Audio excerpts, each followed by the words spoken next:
Stay informed and entertained with the new and updated NDTV News app.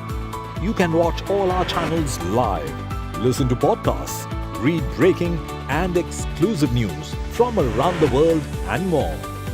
Download the NDTV app today and get access to the best journalism and storytelling on your smartphone or tablet. The NDTV app. News that matters to you. Landslide devastation in Kerala's Wayanad. Join NDTV's initiative. Donate for Kerala.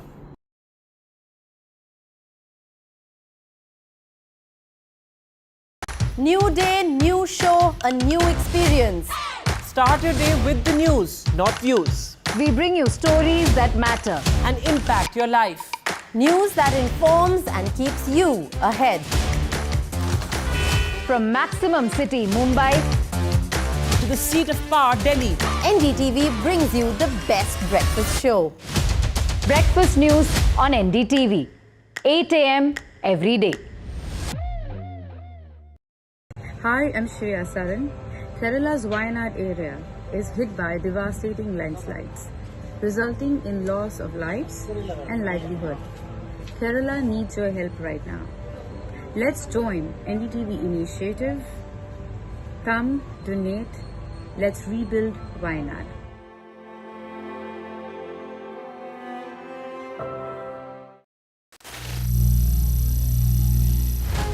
Some people say the metaverse will only be virtual.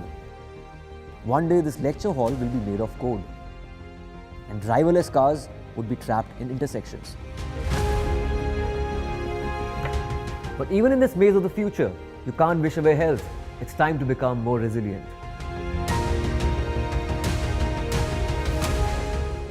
"10 years of Banega Swasth India, we have grown and achieved so many milestones.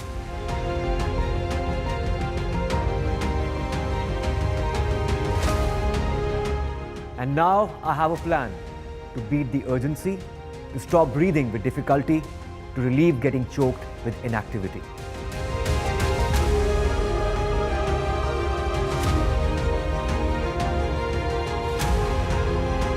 Energize our government, our environment, our society, and ourselves. Everyone, everywhere, every day.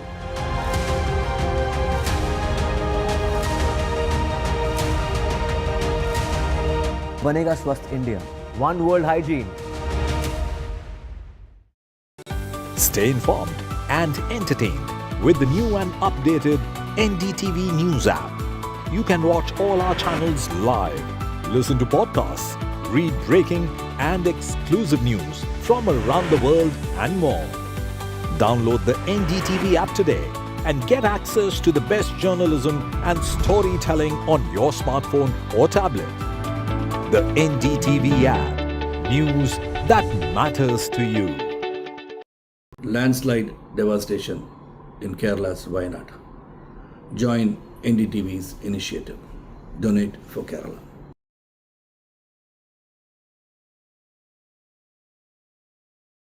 New day, new show, a new experience. Start your day with the news, not views. We bring you stories that matter And impact your life. News that informs and keeps you ahead. from Maximum City, Mumbai, To the seat of power, Delhi. NDTV.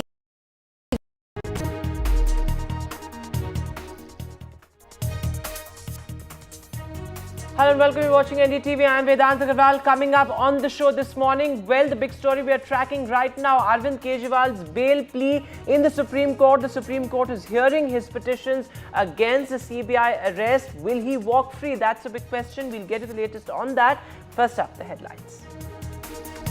Will the Delhi Chief Minister walk free? A key SC hearing today. Well, the Supreme Court is hearing Arvind Kejriwal's plea against the CBI. After bail for his aides Vijay Nair and Manish Sisodia, the Chief Minister pins hopes on the Supreme Court.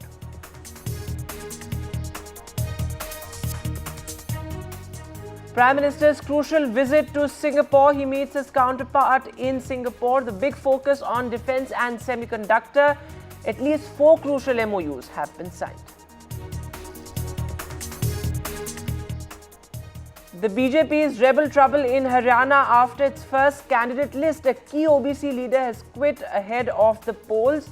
He writes a letter and says there's no place for loyalists in the BJP. This after the BJP released its first list with Chief Minister Nayab Singh Saini and Anil Vij fielded. India's historic medal haul at the Paralympics. Harvinder Singh wins gold in para archery. India has 24 medals in its kitty with a PhD gold medalist for India.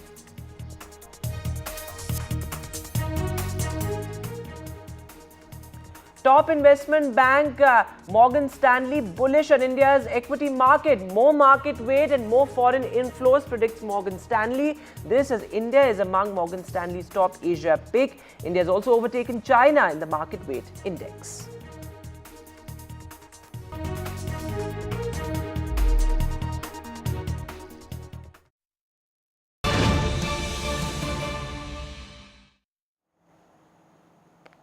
And breaking news coming in where the Supreme Court is hearing Arvind Kejriwal's bail plea. It's going to be crucial given the fact that Arvind Kejriwal already has gotten bail in the ED case, and if he gets a bail in the CBI case, he will walk free. Well, the hearing is underway and Abhishek Manu Singhvi, senior advocate appearing for Arvind Kejriwal, has made some important arguments in court, including the fact that he is not a threat in the money laundering case. That is what Abhishek Manu Singhvi has said in court. Remember, Arvind Kejriwal has been in jail ever since he was given interim bail in the month of June for elections. But after that, he has been in jail. He has had multiple setbacks in the High Court as well as in the Supreme Court. Remember, the Supreme Court heard Arvind Kejriwal's bail plea just a couple of weeks back, and the Supreme Court refused interim bail. In fact, it had sought a response from the CBI as well. Let me go across live to my colleague Aishwarya Jain. So Aishwarya, important there that Abhishek Manu Singhvi says that he is not a threat in the money laundering case, because we must also keep in mind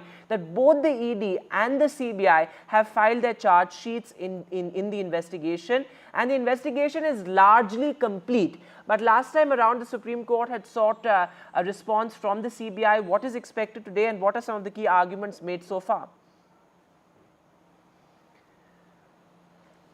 Well, certainly, remember, it was first the Enforcement Directorate which arrested Arvind Kejriwal in the alleged money laundering case on March 21st, and later he was subsequently arrested by the Central Bureau of Investigation on June 26th. But remember, it was the Supreme Court who granted bail to Arvind Kejriwal later in July, that is 12th. But getting two bails and a regular bail as well from the Supreme Court, it is Arvind Kejriwal who reached out to the Supreme Court regarding the bail to be granted to him in the case registered by the Central Bureau of Investigation. The hearing in the top court had begun. It is Abhishek Manu Singhvi who is representing Arvind Kejriwal. On the other side is Advocate S.B. Raju, who is representing the Central Bureau of Investigation. And in this hearing, first it was Abhishek Manu Singhvi who briefly gave the details of what the chronology was of the entire sequence of events and and what the Supreme Court had done till now in the case in this entire case, when they had given bails to Arvind Kejriwal earlier, and on what grounds. It was also stated very importantly over here by Abhishek Manu Singhvi that a stringent act, which is a PMLA act, in which it was earlier relief that was given to Arvind Kejriwal. He stated further that Arvind Kejriwal is not a threat to the entire investigation. Today it is a triple test, as being stated by Abhishek Manu Singhvi in his arguments before the judge. It is next order regular bail by trial court under section 45 of the PMLA context. This was stayed on an oral mentioning by the High Court, is something that Abhishek Manu Singhvi has also stated. The top court also asked Abhishek Manu Singhvi during the arguments that on what grounds earlier the bail was granted and the interim relief that Arvind Kejriwal got. It was stated by Abhishek Manu Singhvi that it was twice that Arvind Kejriwal got relief. One was, remember, at a time when there was elections in the country, and it was Arvind Kejriwal who had earlier given relief for 21 days of time period, and later it was stated by Mr. Singhvi that the order granted him interim bail and referred some issues to a larger bench as well, after which it was in between regular bail that was granted by the ED court as well, to which it was later stayed by the High Court. While there is no arrest from August 2022 for just under 2 years, while as soon as he got some relief from the High Court, it was Central Bureau of Investigation who arrested him, and finally he did not got any relief from it. It was also stated by Abhishek Manu Singhvi during the arguments, which is currently underway in the top court, that CBI moved an application before the special court seeking to examine and interrogate him. It was not allowed and allegedly showed to the court some new statements that were made, that on the other side, remember, it has been stated time and again by the lawyers of Abhishek Manu Singhvi that nothing new had been found out till now as far as the evidences are concerned. It has all been submitted to the court. The statement back happened in January, and he has been interrogated in Tihar. The Central Bureau of Investigation had moved application for arrest. Remember, these are all sequence of events that has been now told by Abhishek Manu Singhvi to the court as far as what has happened till now. And the major point over here stated by Mr. Singhvi is that in a stringent act like PMLA, Arvind Kejriwal is not a threat and he should be granted bail because of the following reasons: that he had been also given bail in the past few occasions as well. In fact, Abhishek Manu Singhvi also making several important points about the fact that he is not, there's no flight risk, he will not tamper evidences, and he will not influence witnesses. So these are important points Abhishek Manu Singhvi is making. But Aishwarya, we have seen in the past 1 year particularly that getting bail in a PMLA case is extremely difficult, though of course Arvind Kejriwal has already gotten bail in the ED case. So of course, hopes are, the Aam Aadmi Party really pinning hopes on the Supreme Court, given the fact that Vijay Nair also got bail recently. He was one of the important witnesses there. And politically speaking, how important is it for Arvind Kejriwal to get bail, given the fact that you have this heightened standoff with the Lieutenant Governor in the national capital, and also Haryana polls coming up, given the fact that Haryana is a very crucial state for the Aam Aadmi Party? Well, certainly the legal team of Mr. Kejriwal had been pointing out for a very few, for last few instances, that they will be presenting the order copies of the bail granted for Vijay Nair, for Manish Sisodia, earlier in the cases, for Sanjay Singh for the instance, and that should be put out as a precedent. As far as Arvind Kejriwal is concerned, he is not at a flight risk. He will not temper any evidences, and that's somehow he had obeyed the Supreme Court orders earlier as well. Then at that point of time when he was given a bail. Now it was remember a very important observation that the Supreme Court earlier also had made, that bail is an option and jail is something that is jail is an option, I beg your pardon, and bail is something which is an exception for the PMLA cases. It should not be it should not be the agencies who can keep anybody behind the bars just for the interest of putting them behind the bars. And important remarks that earlier the Supreme Court also made regarding the PMLA Act as well. On one side, it is of course the counsels of Arvind Kejriwal who had been stating that on those grounds he should be granted bail. This is a regular bail that he had been applying on the case that the CBI had registered against him. On the other side, it is also the legality of the arrest that he has also challenged as far as CBI is concerned. All right, Aishwarya, thanks very much for joining us with the latest there. This remains our top focus on NDTV. Of course, it remains to be seen what the CBI's arguments are, because the CBI has submitted a response. Remember, the Supreme Court had sought the CBI's response in the case, but remains to be seen whether Arvind Kejriwal gets regular bail or not 3 months after he got interim bail for elections.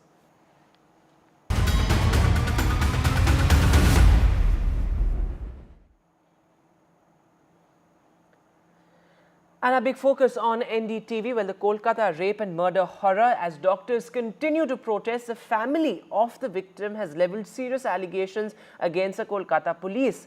The victim's aunt, in fact, has said that the police tried to offer money to the family when the victim's body was lying in the house. Take a look.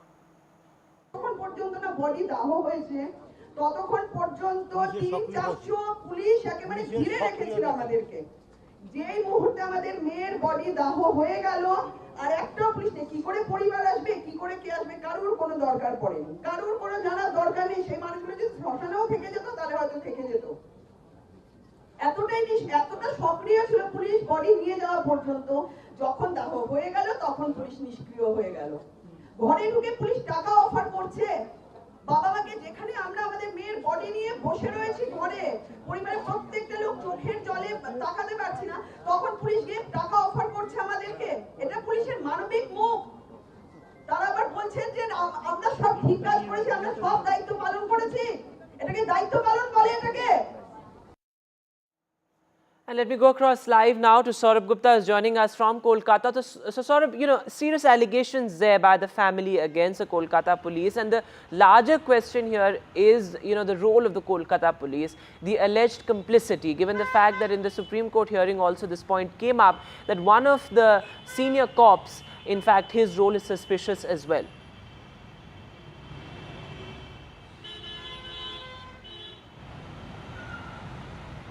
But what I know so far and what we've been reporting is that there was an attempt to make an offer, and what the police have said so far is that there is a compensation scheme under NALSA guidelines that says that should be done as expeditiously as possible. Now the parents' family have said that the DC North, yesterday they said, had tried to offer them money. Now in what form it was it the compensation, what was the exact scheme, or what was the exact terminology used, because they said it in Bengali, and money could mean compensation money, or what it was, that we don't know. However, the parents have made that allegation that there was an attempt to offer them money, and the police and everyone else says that that very evening, of course, there was an offer to pay out compensation. Now compensation is something, for rape victims there is a set amount for each and every kind of crime. It's part of documentation, it's part of protocols that are in place for dealing with cases of sexual assault, murder, and how much compensation is to be paid, that is also there in that document. Now apart from that, there are other allegations that the parents have made, and those allegations pertain to creating pressure. They say there was a lot of pressure on them, a lot of policemen. They say that they were, in a way the pressure is what got them to cremate the body, and that no money was taken for them. In spite of them, they say we didn't ask for any of these things to be done free of cost. So these are questions that they've raised. Now, police sources say that yes, that day several arrangements were made for the family, including a police pilot, including a corridor for them to take the body. And this was because there was also a situation developing at the hospital. There were protests taking place. So in that context, there are several questions that have been raised by the family, and the police have answered some of these questions. Some of these questions are still unanswered, but there are serious allegations that have been made. And of course, I'm sure there will be clarifications as well from the police on what these were, or what these allegations are, or why these situations developed in the first place.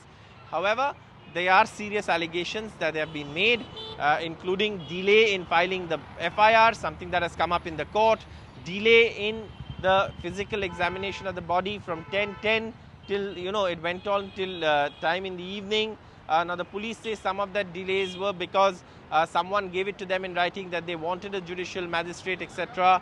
So there are several sort of versions of what has happened. One is the police version, one is the family's version. There are multiple statements, and there is a lot of confusion over what prevailed actually on that day. That the family I must say, has made very serious allegations, and those allegations is something that the police will have to answer. All right, Saurabh, thanks very much for joining us with the latest there. As Saurabh is reporting that these are grave allegations, but of course various versions coming in. The police yet to respond to this allegation that money was offered to the family. But moving now to our big focus on NDTV. The Mollywood Me Too movement, and the latest on this is that, the courts are set to pronounce their order on the anticipatory bail plea moved by some of the accused in the case, including left MLA Mukesh, also Edivela Babu and VS Chandrasekhar. Now remember, Mukesh is really at the center of this entire storm. There are serious allegations against him. He's been accused of rape, and the CPM government in Kerala, in a sense, has backed him. This, as a chorus, also grows for his resignation. Let me go across live to my colleague Uma Sudhir, joining us on the phone line. So, Uma, important there that various accused, including Mukesh, they've sought an anticipatory bail. What is expected? When is the court order expected to come out? Later today is when we're expecting the court to give its verdict on the anticipatory bail plea filed by not just actor politician Mukesh, but also Edivela Babu, another actor, as well as Advocate V. Chandrasekharan, in the case of two other bail pleas, anticipatory bail pleas that were put up by Director Ranjit as well as Manian Pillai Raju. In both those cases, the court had dismissed them, saying that there is no reason to take them into custody and bail is possible in those cases, and therefore those pleas were dismissed. In this particular case, the prosecution has argued that they need custodial interrogation because these are very grave charges of rape that have been put against these three people, and therefore the verdict in that case is expected shortly. The lawyers on behalf of Mukesh had argued, saying that he is willing to cooperate with the investigation and that there is no slight risk, and therefore there is no reason for him to be taken to custody. All right, Uma, thanks very much for joining us with the latest there. As Uma is reporting, the court is expected to pronounce this order later today. It will be crucial in the context of the resignation calls for actor Mukesh.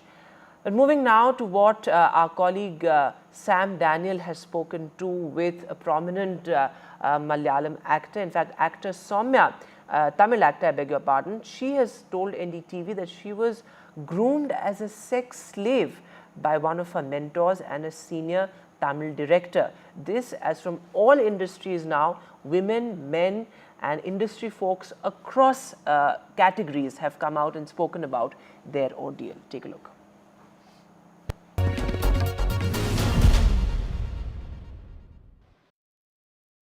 Can you share what you went through then?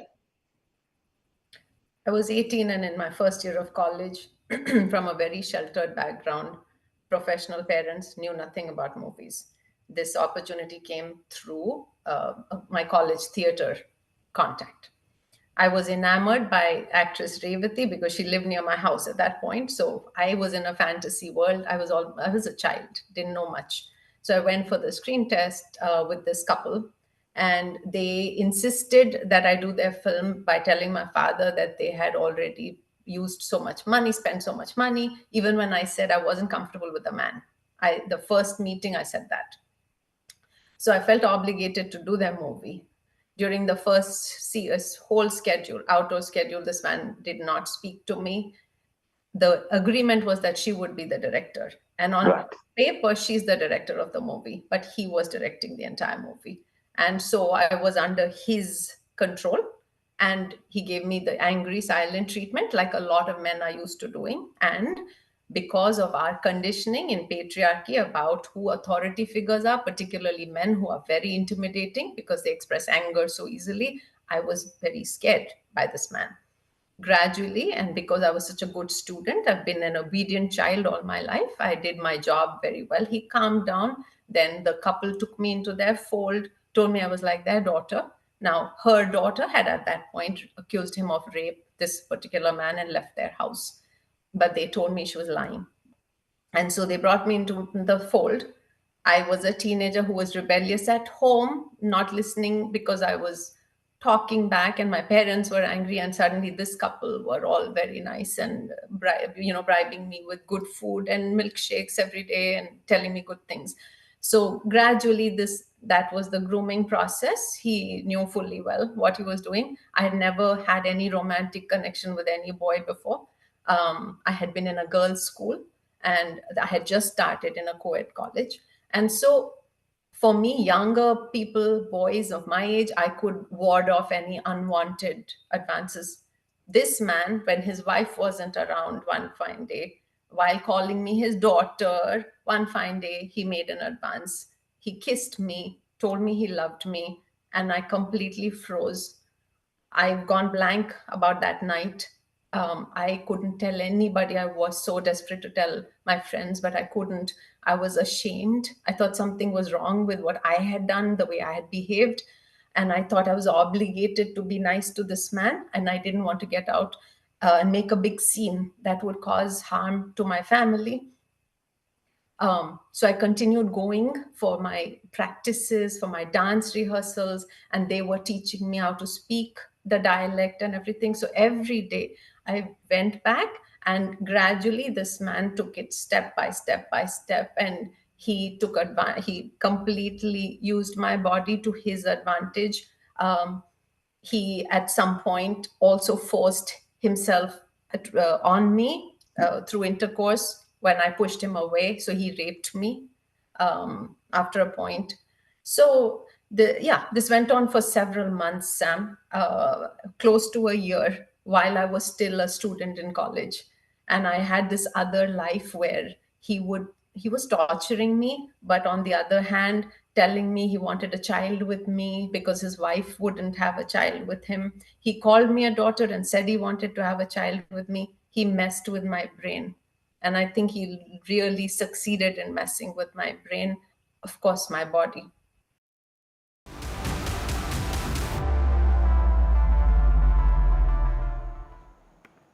And now the big political headline, well, the BJP's rebel trouble in Haryana after it released its first list. Remember, 67 of the 90 candidates were named in the BJP's first list. But just hours after the first list was released, a key OBC leader and ex-minister, Kamboj, has now quit the BJP. In fact, he says there is no place for loyalists in the BJP, something that interestingly was also said by many senior BJP leaders in the other poll-bound state, the Union Territory of Jammu and Kashmir. But the rebel trouble certainly mounting for the BJP in Haryana, as senior OBC leader quitting. Bad news certainly for the BJP. What does it really mean? What is the BJP's strategy going forward? The caste arithmetic, given the fact that many senior leaders have said that they're not happy with how tickets were distributed. Let me go across live now to my colleague Gurpreet, joining us from Chandigarh. In fact, so Gurpreet, the rebel trouble for the BJP is certainly mounting. Many senior leaders, many loyalists as it were, have said that they're not happy with how tickets have been distributed. Well, yes, we have seen this time there is a lot of rebellion who are raising a flag against this seats which has been declared by the BJP leader. We have seen one of the MLA from Ratia constituency. He's likely to join the Congress party today at about 4 p.m. today. At the same time, we have seen the former minister Karandev Kamboj. He was not able to make his own way, and today he has posted on X his own resignation, saying that he will talk to his constituency people to take any decision on his future plans. At the same time, we have seen Kisan leaders. Some of the Kisan leaders, they had also given their resignation from the BJP party. So if we can talk about in a nut and shell, we have already seen from the BJP leaders and top leadership, they have been trying to combat with the anti-incumbency, and that was the reason why there was the delay for declaring the name of these candidates. But at the same time, after applying a lot of mind and lot of discussions with the top leadership, we have seen a lot of rebels. They have been speaking very vocally against the party, and they are going to file their resigns. So let's see how the BJP is going to combat with this another problem within the party also, how they are going to pacify them. These things will be clear once the top leadership is going to talk about these rebels. So let's see how many rebels they are going to join other parties, or how many rebels the BJP party will be able to pacify them in the own party. Back to studio. All right, Gurpreet, thanks very much for joining us with the latest there. As Gurpreet is reporting, the rebel trouble there for the BJP. And this also is two key wrestlers, prominent wrestlers, Vinesh Fogart and Bajrang Punia, have joined the Congress. In fact, they will be contesting on a Congress ticket. So that's going to be crucial as well. Certainly a lot of factors at play this after the BJP's performance in the Lok Sabha polls, as far as Haryana is concerned, was not what it expected.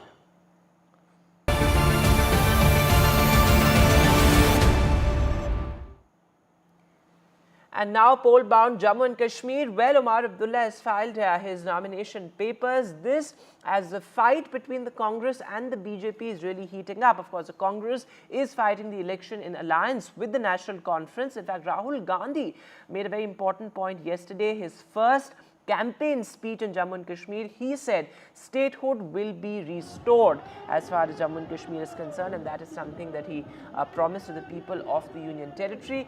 Also, the Prime Minister is set to campaign in Jammu and Kashmir as well. Article 370 is going to be one of the most crucial political planks of the BJP naturally. And there you can see that defining visual there of Rahul Gandhi with National Conference leader, National Conference Chief Farooq Abdullah. So clear message of unity being sent out there with the Congress and National Conference alliance. The BJP also really gearing up for the polls. In fact, the BJP has released its list for Jammu and Kashmir as well. So a tough fight there in the Union Territory.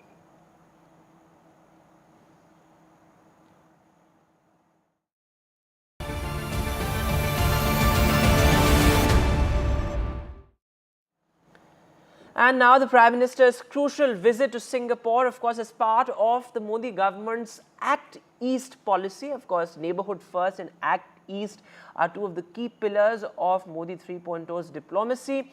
And this, as the Prime Minister received a ceremonial welcome at the Parliament in Singapore. He met his counterpart in Singapore, the Singapore Prime Minister. And in focus, of course, is defence and also the Semiconductor Pact. 4 key MOUs have been signed by the two leaders. But listen to what the Prime Minister said upon his arrival in Singapore. Excellency, Singapore केवल एक partner देश नहीं है। Singapore हर विकासशील देश के लिए एक प्रेरणा है। हम भी भारत में अनेकों सिंगापुर बनाना चाहते हैं और मुझे खुशी है कि हम इस दिशा में मिलकर प्रयास कर रहे हैं। हमारे बीच जो मिनिस्टरियल राउंड टेबल बनी है वो एक पाथ ब्रेकिंग मैकेनिज्म है। And let me go across live to my colleague Ghazali joining us on the phone line. So Ghazali, some of the key takeaways, of course, the Semiconductor Pact seems to be the most important. How could this be potentially game-changing? See, India and Singapore have signed this MOU on Semiconductor Ecosystem Partnership, and this agreement will facilitate the entry of Singapore's semiconductor companies into the Indian market, so that will generate employment as well. And the Prime Minister is also engaged with key CEOs from Singapore's semiconductor industry. And this particular MOU aims to explore collaboration in talent development, knowledge sharing, and manufacturing. And Singapore has limitations in land and labor, while India has abundant land and skilled labor. And this makes India a valuable part of Singapore's semiconductor value chain.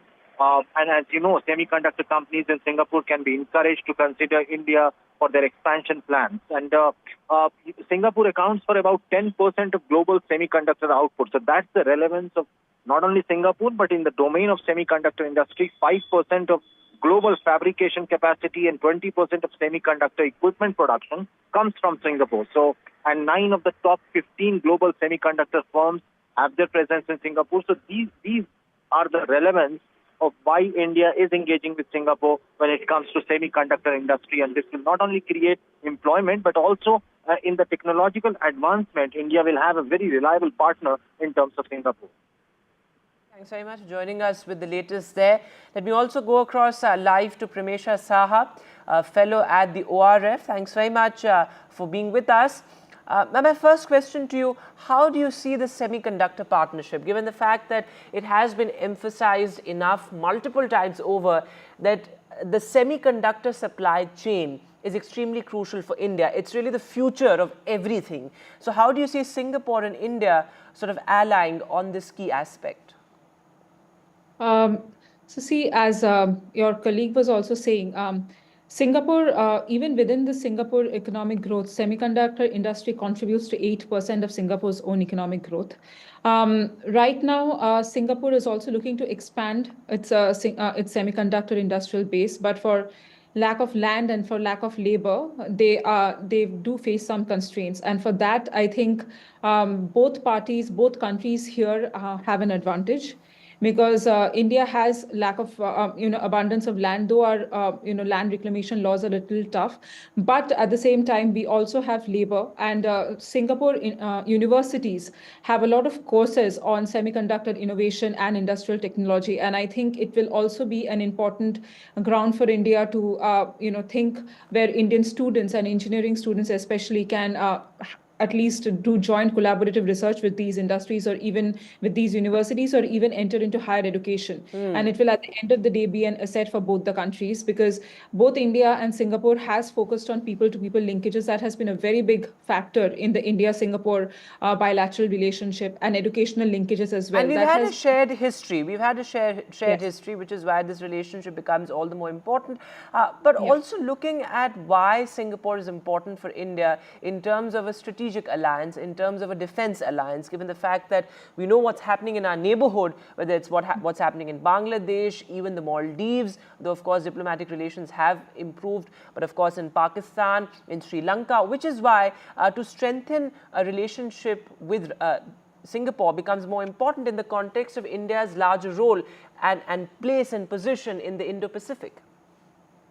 Yes, Act East has now become basically the driving policy when it comes to India's Indo-Pacific vision. That is supposedly to be the core policy which is driving India's Indo-Pacific policy in general.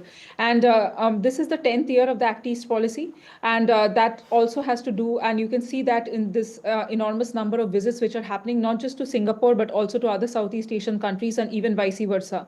At the same time, Singapore is important. Singapore is one of the first countries with whom India started doing, for example, bilateral naval exercises, which we call the SIMBEX, and that has been there since 1994. Singapore is a part of maritime Southeast Asia. It's an important island nation. It borders the Strait of Malacca. It is an important sea lane connecting the Indian Ocean to the Pacific. So that's why talking about maritime security, sea lane security with Singapore becomes very important. And that's why these naval exercises, the CORPAT exercises, the PASEX exercises with Singapore becomes important, which the two countries have been doing for a very long time. So when we talk about Indian Ocean security, when we talk about particularly an Indo-Pacific security in a broader sense, India-Singapore maritime and defense cooperation become very important.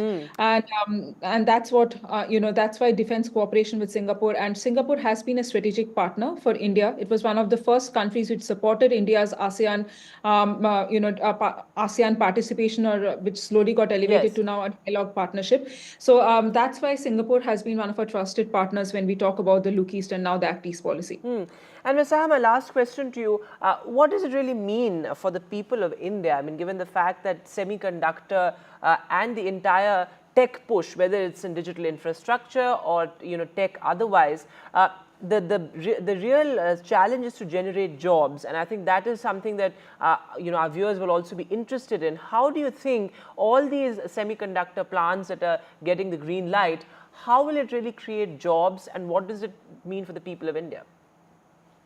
See, one of the things that was discussed also in how Singapore can help in India's, how the semiconductor industry can also help with the development of technological parks and semiconductor-based technological parks in India. So in that way, it is meant to create jobs. It is meant to create opportunities for students in India, especially for students who are specializing in sciences, physical sciences, and also engineering courses, to able to go to Singapore universities to study more on semiconductor technology. That keeps the door open for them to get jobs in Singapore, because even in Singapore technological market, you will see a lot of Indian employees. You will see in the Indian diaspora is very significant there in those regards. Right. And even in India, I think Singapore has invested in India's smart city projects as well, besides the semiconductor. So there are opportunities in that way for job creation. Singapore has always been very forthcoming in cooperating with India when it comes to digital interface. Yes. It has an MOU with our UPI, for example. Right. So in those regards, even Gojek, which is very predominant in Southeast Asia, it's a mode of transport, was developed by, for example, TCS. So and an important point there, in fact, Ms. Saha, that many of the Indian students would be able to go to Singapore universities, and they're really sought after, in fact, when it comes to Indian students. So thanks very much, Ms. Saha, for decoding all of that for us and for being with us on NDTV. With that, we'll take a short break now, but news continues on the other side.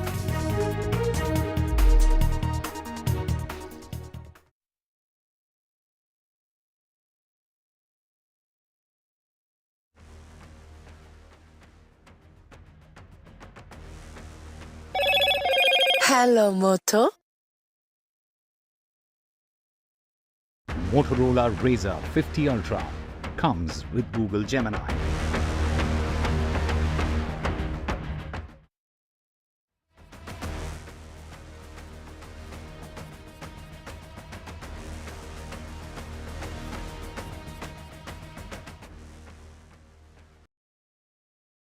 Hi, I'm Shreya Saran. Kerala's Wayanad area is hit by devastating landslides, resulting in loss of lives and livelihood. Kerala needs your help right now. Let's join NDTV initiative. Come, donate, let's rebuild Wayanad.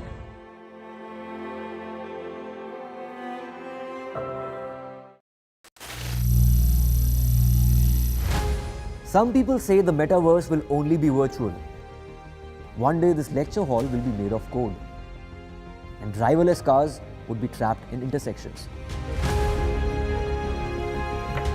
But even in this maze of the future, you can't wish away health. It's time to become more resilient.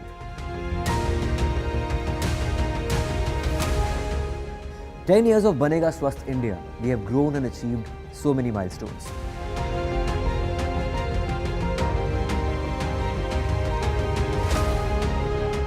And now I have a plan to beat the urgency, to stop breathing with difficulty, to relieve getting choked with inactivity.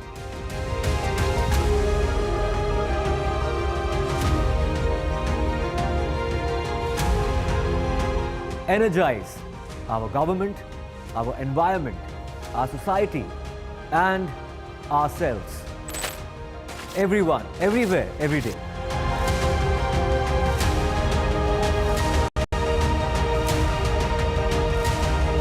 Banega Swasth India. One world hygiene.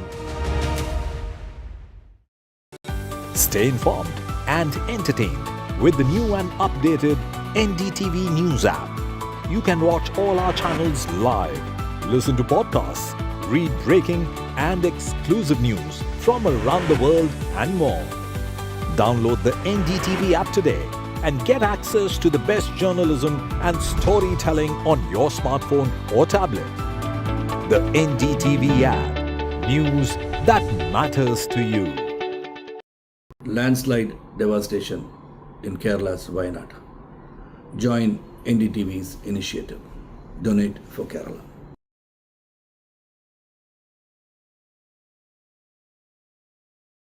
New day, new show, a new experience. Start your day with the news, not views. We bring you stories that matter and impact your life. News that informs and keeps you ahead.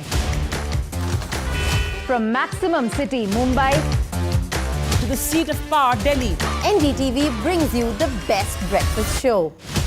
Breakfast news on NDTV. 8 a.m. every day. Hi, I'm Shreya Saran. Kerala's Wayanad area is hit by devastating landslides, resulting in loss of lives and livelihood. Kerala needs your help right now. Let's join NDTV initiative. Come, donate, let's rebuild Wayanad.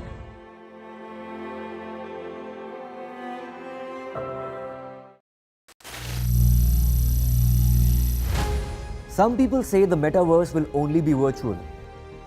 One day this lecture hall will be made of code, and driverless cars would be trapped in intersections. But even in this maze of the future, you can't wish away health. It's time to become more resilient.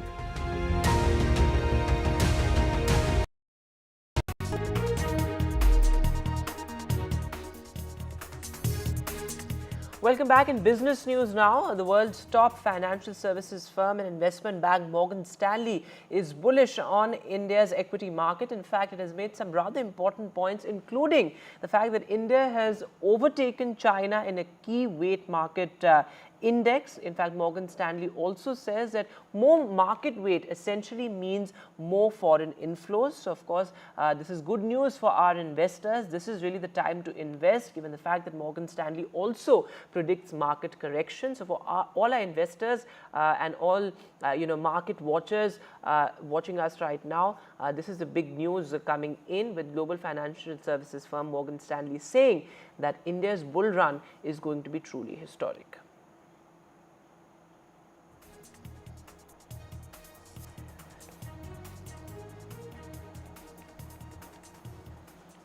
Meanwhile, India's historic medal haul at the Paralympics. India has 24 medals in its kitty on day 7, and Harvinder Singh has truly scripted history. He's become the first Indian para archer to get a gold medal there, and with this, India also has a PhD gold medalist now with Harvinder Singh historic medal.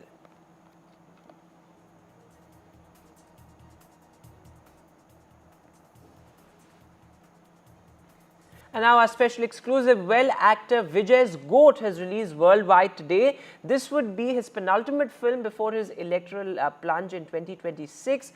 It's a spy thriller and Vijay dons dual roles. Venkat Prabhu has directed the film and Yuvan Shankar Raja has scored the music. Sneha and Meenakshi Chaudhary are the lead ladies, so really a star-studded affair there.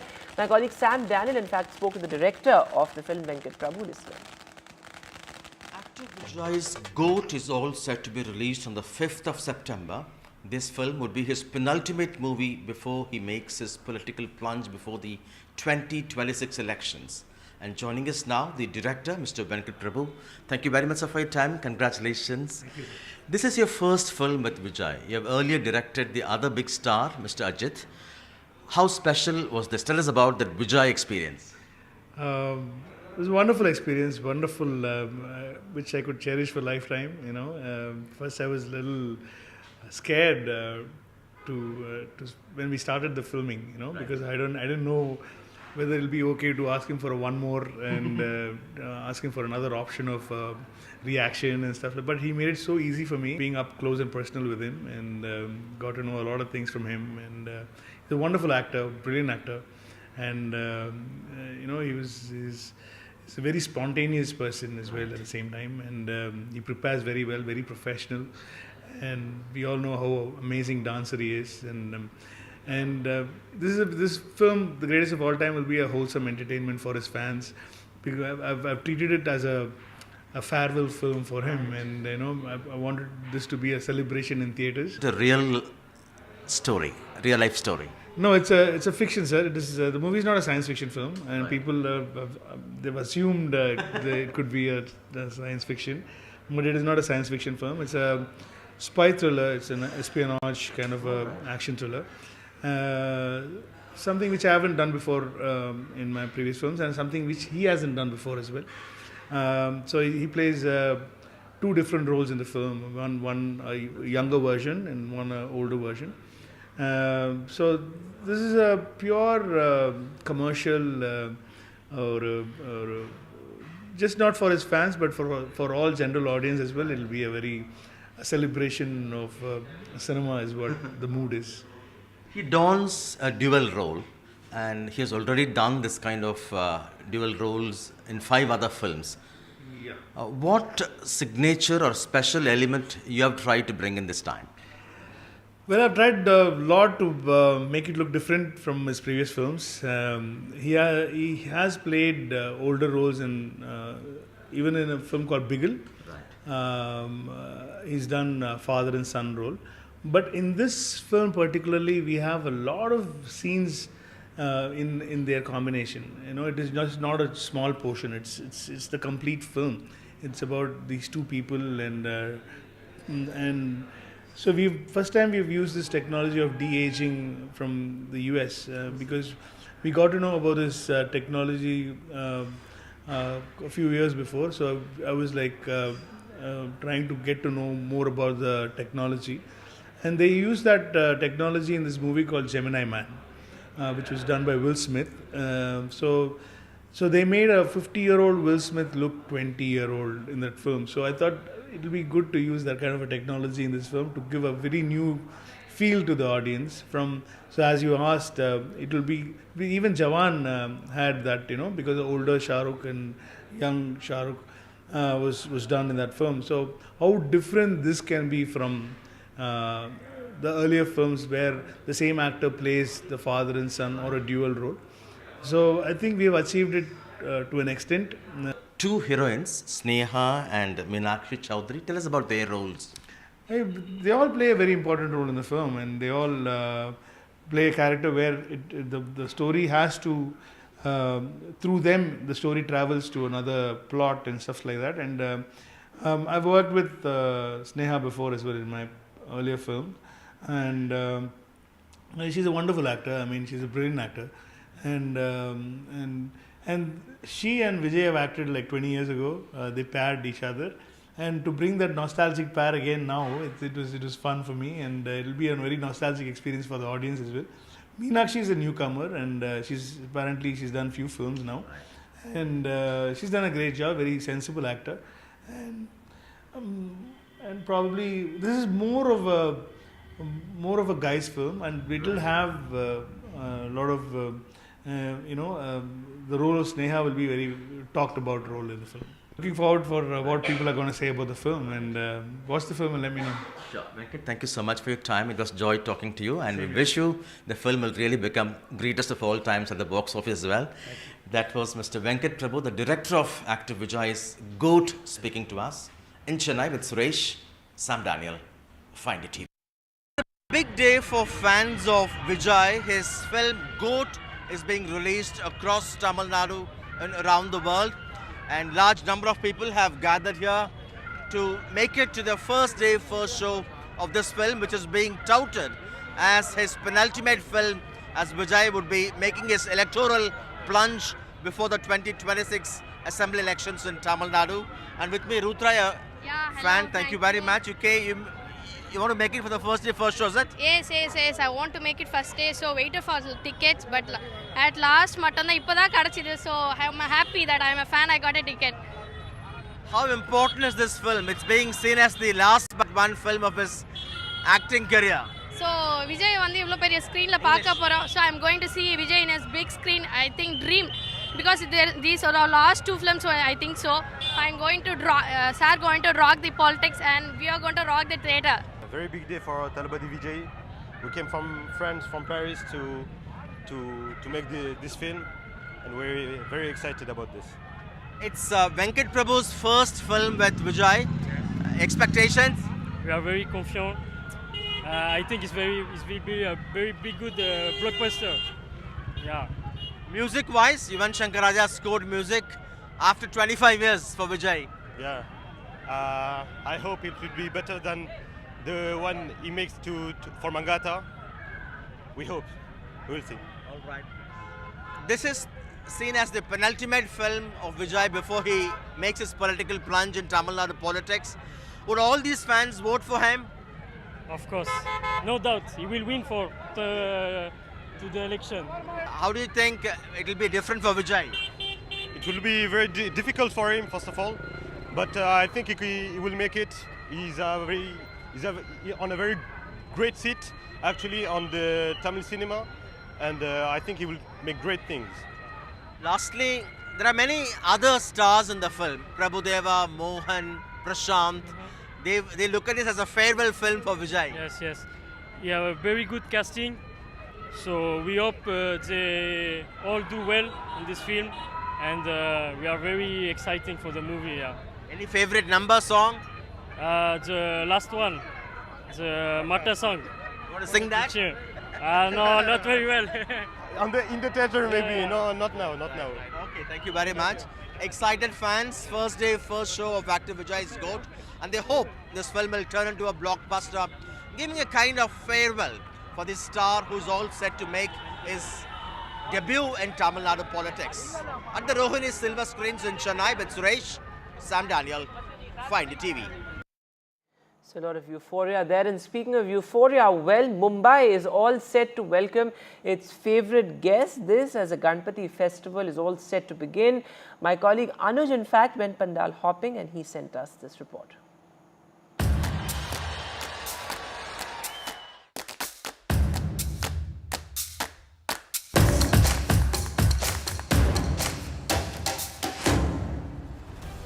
Maximum City is all set to welcome its favourite guest after a long year. With hundreds of mandals across Mumbai, 3 stand out, capturing the very spirit of both the festival and the city itself. Lokmanya Tilak urged the nation to come together during festivals, and the Keshavji Naik Chawl was the first to do it. Adhering to that clarion call, his close associates, those who used to stay in our building, those are ex-resident of our building, they started Ganesh festival in this chawl in 1893. So that was the first year we started Ganesh festival.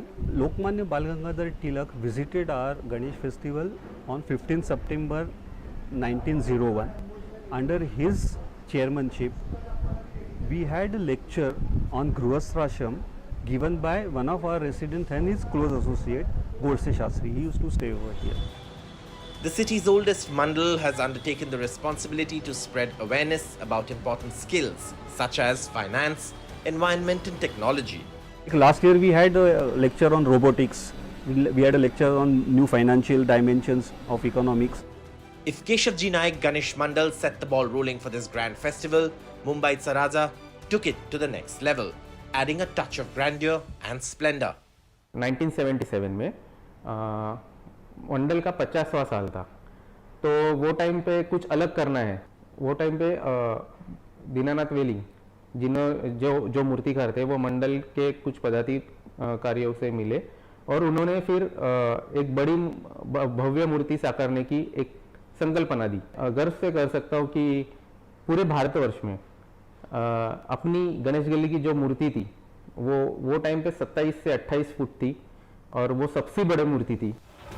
Dharavi, often called Mini India, is home to thousands of Tamils who have embraced this festival for nearly a century. We are from Tamil Nadu. They are from Tamil Nadu. Our forefathers fled from Tamil Nadu to Mumbai and settled themselves in Dharavi. They engaged themselves in the leather tanneries as a on daily wages basis. The Tamil people who left their homes stayed due to drought and caste atrocities thought of having a temple of their own here, a Dravida temple. But how did these two distinct cultures, Maharashtrian and Tamil, blend so seamlessly? When our forefathers followed the Maharashtrian style, the other generation who came back, they started following us. They're following us.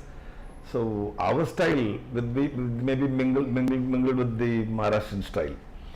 Only the way of conducting puja may be different. So we respect Maharashtra more than Tamil Nadu because we got everything in Tamil Nadu, not everything in Maharashtra, not in Tamil Nadu. The Ganesh Mandals in Mumbai city are much more than a platform. While some use their global popularity to spread awareness amongst different sections of the population, there are many others which try to unite people of different faiths and beliefs, pretty much like the city. With camera person Praveen Ji Rohit, this is Anuj Raiti reporting for NDTV 24/7. So Mumbai all decked up for its favourite guest. With that, we'll take a short break now, but news continues on the top of the hour.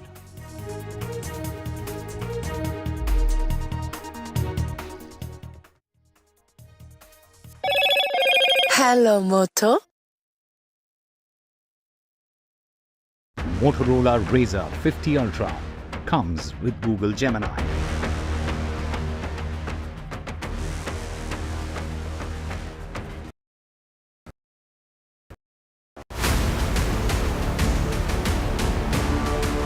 This week on India Ascents. Are India's security concerns mounting in Bangladesh? Prime Minister Modi's historic visit to Brunei and Singapore.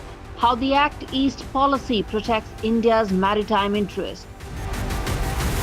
US election enters decisive postal ballot stage. How do Kamala Harris and Donald Trump stack up for India?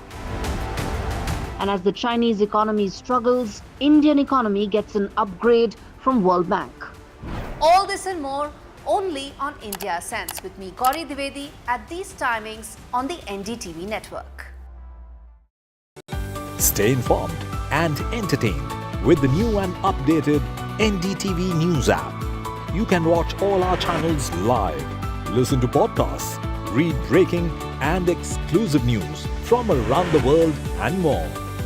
Download the NDTV app today and get access to the best journalism and storytelling on your smartphone or tablet. The NDTV app. News that matters to you. Landslide devastation in Kerala's Wayanad. Join NDTV's initiative. Donate for Kerala.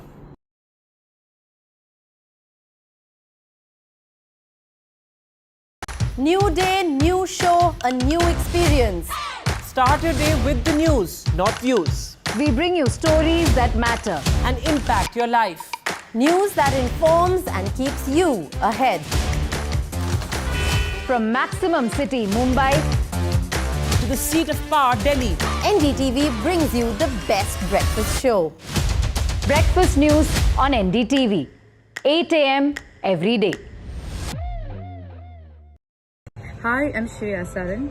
Kerala's Wayanad area is hit by devastating landslides, resulting in loss of lives and livelihood. Kerala needs your help right now. Let's join NDTV initiative. Come, donate. Let's rebuild Wayanad.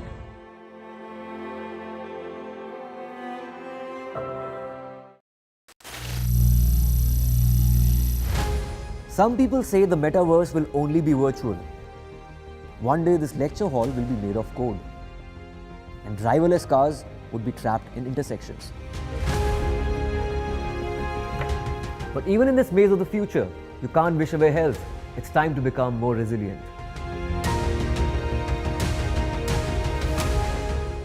"10 years of Banega Swasth India, we have grown and achieved so many milestones.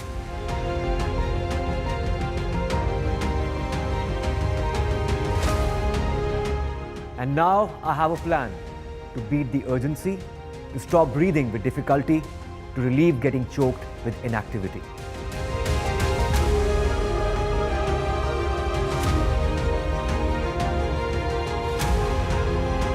Energize our government, our environment, our society, and ourselves.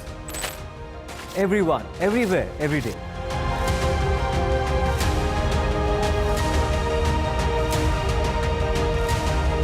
Banega Swasth India.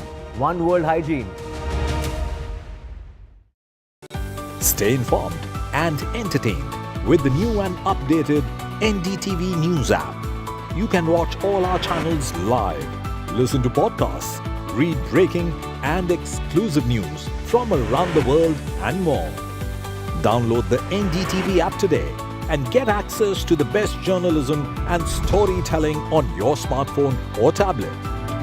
The NDTV app. News that matters to you. Landslide devastation in Kerala's Wayanad. Join NDTV's initiative. Donate for Kerala.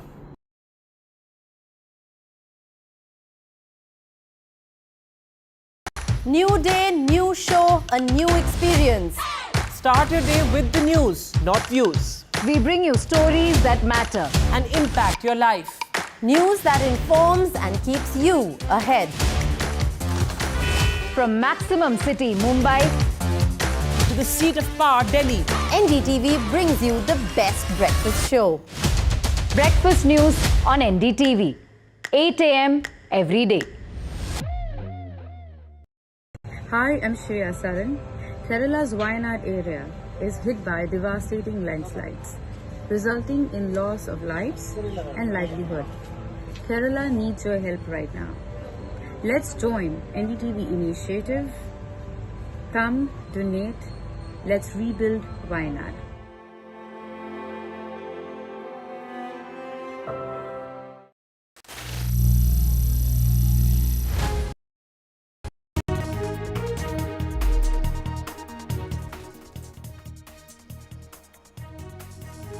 In an exclusive interview with ISRO Chairman Dr. S. Somna, talking about the journey from Chandrayaan to Gaganyaan, saying that there's no need to be nervous. They're doing their best to create more rockets. And in the Karnataka Hijab Rao, no award for the principal who barred hijab. The government withholds the best principal award on Teachers' Day after criticism. The Hijab Rao erupted in December of 2021 in Karnataka's Udupi. And Delhi's Chief Minister Arvind Kejriwal's bail is being heard in a Supreme Court at the moment. And of course, in the case, Kejriwal has spoken out saying that he's not a threat in the money laundering case. The Chief Minister has challenged the arrest in the CBI case linked to the liquor policy case. And what's also been said in court is that he was granted bail twice over.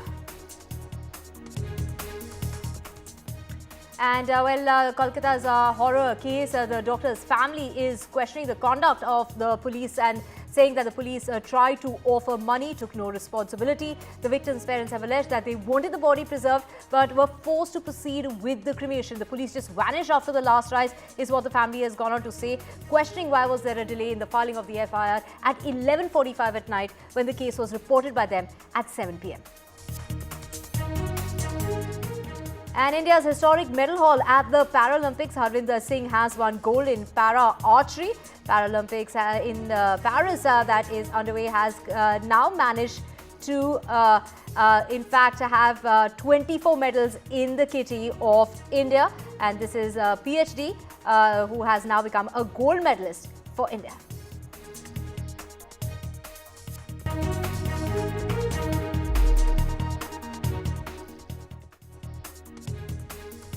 A very good afternoon. You're watching NDTV 24/7. I'm Divya Vadva. We have a whole lot lined up for you, including a very exclusive interview coming up with ISRO's chairman. We're talking about Dr. S. Somnath, who speaks about the journey from Gaganyaan to Chandrayaan. He also speaks about doing their best to create more rockets, while talking about how there's an urgent need to tackle cyber fraud. Let's listen in to this exclusive interview with my colleague, Pratima.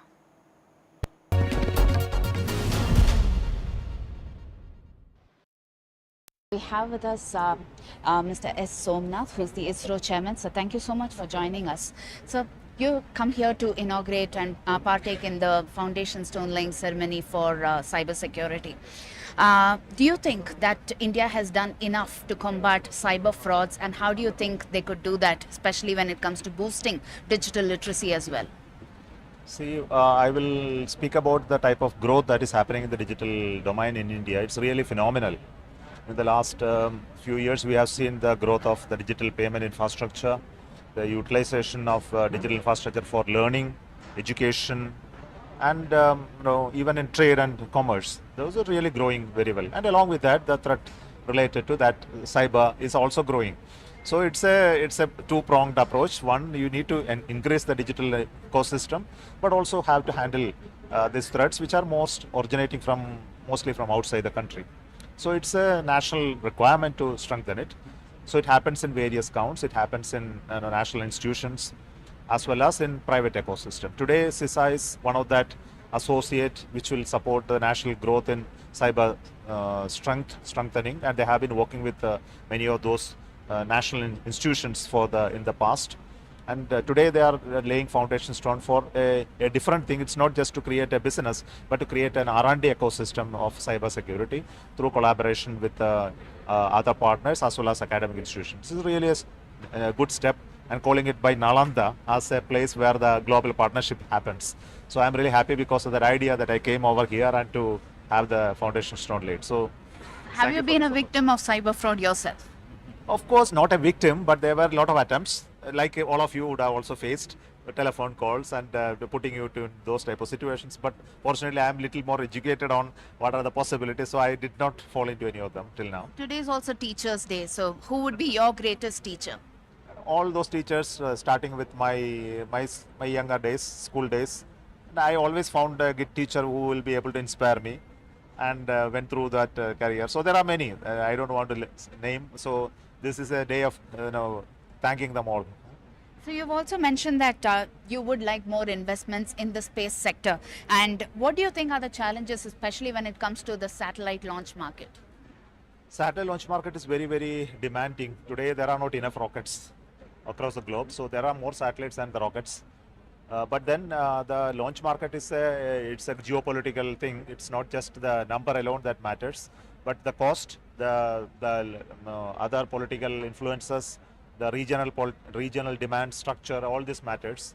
So we are trying to do our best to create more rockets and make it available for commercial ventures. So I find it is very, very interesting in various sectors. One small satellite side, there is a huge demand. That's why there are a lot of startups working on them. In the middle level, there we have PSLVs, which is doing very well. In the high level, we still don't have enough of capability, high capacity. So we are trying to develop. So we look at in various ways. So it has different complex models. After Chandrayaan, there's Gaganyaan. Do you think that your expectations are really high? I need to Nervous? leave. Thank you. No, there is no nervousness at all. And let's just get you news coming in from Karnataka, where the government has decided to withhold the Teachers' Day Award announced for Ramakrishnan BJ, the principal of the government pre-university college in Udupi. The state government on Wednesday withheld the Best Principal Award for the year 2024-25. The controversy dates back to an incident 2 years ago when the principal enforced a ban on female students wearing hijab.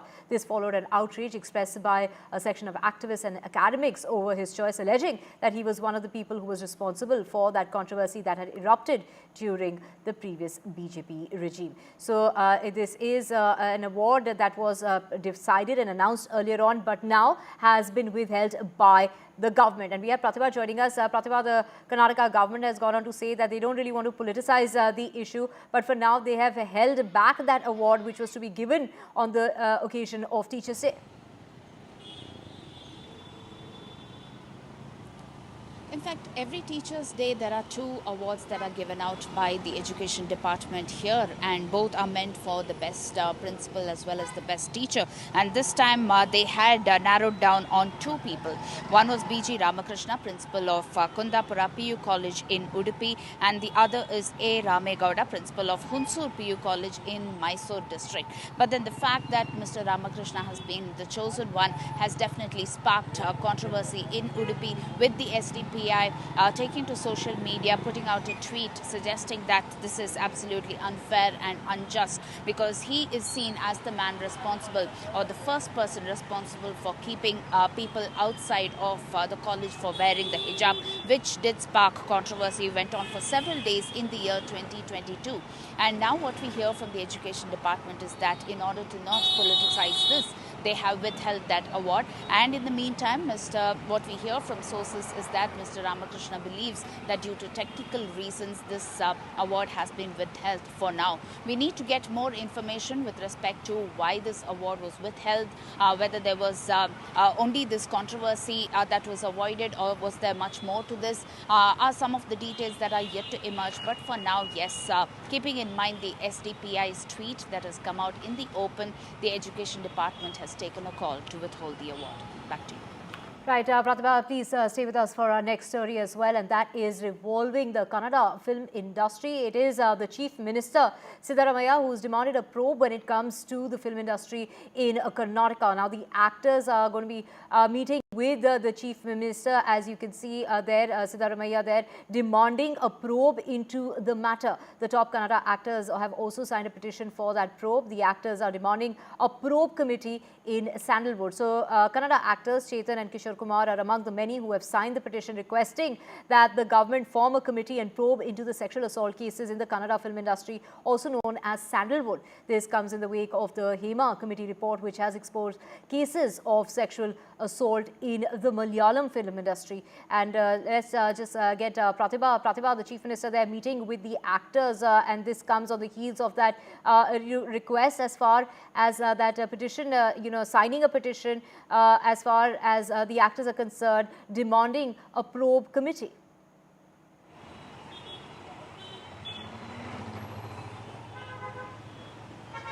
Yes, like you pointed out, close on the heels of what has happened in the Malayalam film industry with respect to the expose of several of the sexual assaults there existing. There has been a demand for constituting a committee here as well in Karnataka, and a petition signed by over 153 individuals, including actors as well as activists, signed the petition, and this has been submitted by FIRE, what you call as the Film film industry for rights and equality. They've submitted this petition yesterday demanding a committee to probe into the alleged sexual allegations as well as abuse that could exist in the sandalwood industry here. And just today, leading Kannada actors like Shruti Hariharan as well as Chetan have gone to meet the Chief Minister, Mr. Siddaramaiah, at his residence to take this forward there. And what we also hear right as we speak is that one of the Kannada actresses, Sanjana Galrani, has also written a letter to the Chief Minister as well as the Home Minister requesting for a women's committee to be set up, an organization to be set up that can look into several of these allegations as well as the abuse. This has been the demand that has been laid out by Sanjana Galrani as well. So a lot of action that is expected as far as the Karnataka or the Kannada film industry is concerned. We are yet to hear from the other top actors here and who would be those 153 individuals in that letter. Some of the details that still remain pending, but at this point in time all eyes are on the Karnataka government as well in terms of what kind of action can be expected soon after this petition. Back to you. Right. Thank you so much, Pratibha, for getting us all those details. So, thanks.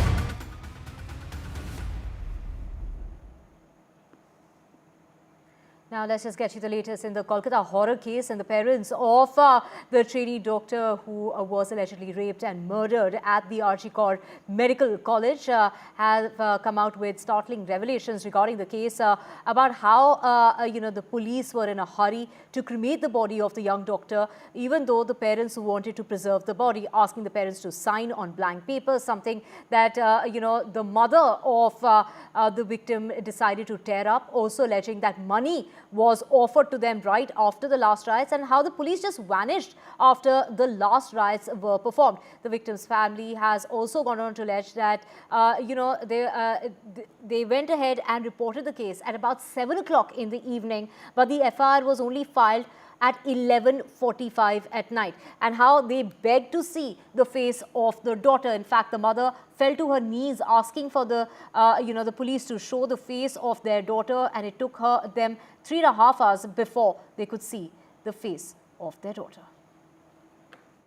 আমার মেয়ের দেহ আমার ঘরে সাজিয়ে ছিল তখন DC not আমাদের ঘরের একটা গলিতে ঢুকে ঘরের ভেতরে তিনি আমাকে টাকা দেওয়ার চেষ্টা করেন এবং তার যা জবাব দেওয়ার আমরা সঙ্গে সঙ্গে সেই জবাবটা দিয়েছি ডিসি সেন্টার ইন্দিরা মুখোপাধ্যায় বারবার প্রেস মিট করে মিথ্যা কথা বলছি মিথ্যাচার করছি কারণটা কি কারণে আমরা করছি এই জিনিসটা তাই থেকে আমাদের একটা বিশাল প্রশ্ন আমাদের সবসময় মনে আসছে তখন পর্যন্ত না বডি দাহ হয়েছে ততক্ষণ পর্যন্ত 300-400 পুলিশ একেবারে ঘিরে রেখেছিল আমাদেরকে যেই মুহূর্তে আমাদের মেয়ের বডি দাহ হয়ে গেল আর একটা পুলিশ কি করে পরিবার আসবে কি করে কে আসবে কারোর কোনো দরকার পড়েনি কারোর কোনো জানার দরকার নেই সেই মানুষগুলো যদি শ্মশানেও থেকে যেত তাহলে হয়তো থেকে যেত এতটা সক্রিয় ছিল পুলিশ বডি নিয়ে যাওয়া পর্যন্ত যখন দাহ হয়ে গেল তখন পুলিশ নিষ্ক্রিয় হয়ে গেল ঘরে ঢুকে পুলিশ টাকা অফার করছে বাবা মাকে যেখানে আমরা আমাদের মেয়ের বডি নিয়ে বসে রয়েছি ঘরে পরিবারের প্রত্যেকটা লোক চোখের জলে তাকাতে পারছি না তখন পুলিশ গিয়ে টাকা অফার করছে আমাদেরকে এটা পুলিশের মানবিক মুখ তারা আবার বলছেন যে আমরা সব ঠিক কাজ করেছি আমরা সব দায়িত্ব পালন করেছি এটাকে দায়িত্ব পালন বলে এটাকে Yeah, Saurabh Gupta joining us to get us more details. Saurabh, many questions being raised out of what the parents have claimed regarding as to why did the police, take charge of the last riots? Why is it that the parents weren't allowed to pay for it? Why is it that they were offered money after the last riots? And also regarding the filing of the case as an unnatural death in this particular case? Some of these questions have also come up in the Supreme Court. For example, filing of an unnatural death case when it was a clear-cut case of sexual assault and murder. And this is something that, of course, the police have argued their point. The families made their point in court as well. And this is something that we've seen play out in the Supreme Court as well. Now, what we know is that in this case, obviously, there are more serious allegations that have been leveled by the family. Yesterday at, when they visited the protest site. And there, of course, they've said, that they were offered money. Now, the police say that and the state administration has said that, compensation is something that is mandated by the law. And what the police tried, or what the family tried, was to pay out compensation as soon as possible. And that is something that has been, again, questioned by, Bikash Ranjan Bhattacharya as well, who's the lawyer of the family. But, this is again a matter that has, again, played out in the courts already. But when it comes to the offering of money, the police are very clear that all that was offered to the family, or the administration is very clear that all that was offered to the family and the administration was the compensation that is legally due to them, and nothing beyond. Now, the family said they were offered money. They have nowhere said or alleged that it was a bribe. But what they've alleged is that there was pressure to cremate the body, or that they felt pressure to cremate the body. Now, the police said they had made arrangements for them, including a green corridor, etc. And other efforts were made to ensure that it was peaceful for the family. But obviously, these are things that have now come up in the courts as well, and the family has also made these allegations, and there are no doubt they are serious allegations that have been made. Right. Thank you so much for joining us. Saurabh Gupta there, getting us all the details. To get and to know more about this, we have Manav Jaiswal of the TMC speaking to us as well. Manav Jaiswal, when we talk about the parents there, making allegations against the police regarding the hurry that the police was in order to cremate the trainee doctor, even though the parents wanted to preserve the body and did not want to cremate the body, but it was the police that forced them, saying that there were about 300 policemen who had reached the house, and they forced the parents to conduct the cremation. First of all, namaskar to the nation. See, it's been almost, it's going to be almost a month of this tragic incident that has happened. On the fateful day when things happened, when then things turned out, nobody complained. In fact, the parents did not complain about the cremation. Whatever the police could do, they had, organized the green corridor, the autopsy was done, and whatever could have been a possibility of giving some form of comfort to the family was looked into. Vis-a-vis, after so many days, there have been a lot of allegations, political allegations. It can happen. We expect only one thing with the political party, like Bharatiya Janata Party, the CPIM, and the others, to fall in line. We cannot do much on that. But as far as the concern for the policing is concerned, we know the victim was caught within 24 hours. The CCTV footage and everything had culminated to the arrest of the accused. Simultaneously, what we have seen that the CBI has been mum for so many days. There have been statements from the father of the victim regarding the CBI's slow, in this form of investigation. So we want CBI to be very clean, and they should let the world know what has actually transpired that day. Manav Jaiswal, what we would like to know is why were the parents being made to sign on a blank paper? See, I don't see there is anything that has to be a blank paper, and nobody has to be forced. I mean, the parents are quite educated enough, and I don't see, and I have not seen police team acknowledging any such thing. If there is any such blank paper, it should come on the fore, and whether they have signed it or not, Mr. and what was written on that. Questions being raised as to why was the police in a rush to cremate the body when they weren't in a rush to file the FIR. The FIR was filed hours after the case was reported by the parents. The parents went and reported the case at 7 o'clock, but the FIR was only filed at 11:45. And also, when we talk about the money that was offered by the police to the parents, is this really a norm when something like this happens? There are three questions that you have raised. First of all, regarding the FIR, I need to make you aware and the rest of the country that the moment the reporting of this incident happened, the police had already started investigation. Then it was converted into, UD, and then the FIR was launched, and there was a rape and the others. And the FIR was done only after the complaint was done from the parent. That is first thing. But the investigation started from 0 hours. This is most important. Simultaneously, when you talk about the rushing for the cremation, definitely not. It was a very grievous situation, and it was a very distressful situation for the parents. Excuse me. So, the minimum empathy that the police team could have had is like, help the cremation, finish as soon as possible. So there was not such rush. There were a couple of, dead bodies which were waiting to be cremated. The police team requested, because the parents were already in distress. It is one of its cases, it's one of the incidents that has happened. I'm sorry, which is very shocking for the family and quite. Manav Jaiswal, okay, it is the mother who's gone on to claim that it took 3.5 hours for the parents to see the face of their daughter. The mother literally fell to her knees begging the police to be able to see their own daughter. Now, before I talk to you on this, I need to go through the money offered by the police and all. There is a video which has already been there on the local channel, which would reflect the parents have acknowledged that nothing as such happened. Police did not offer them any form of money. Definitely, the compensation which is supposed to get, there has to be going through one of the departments.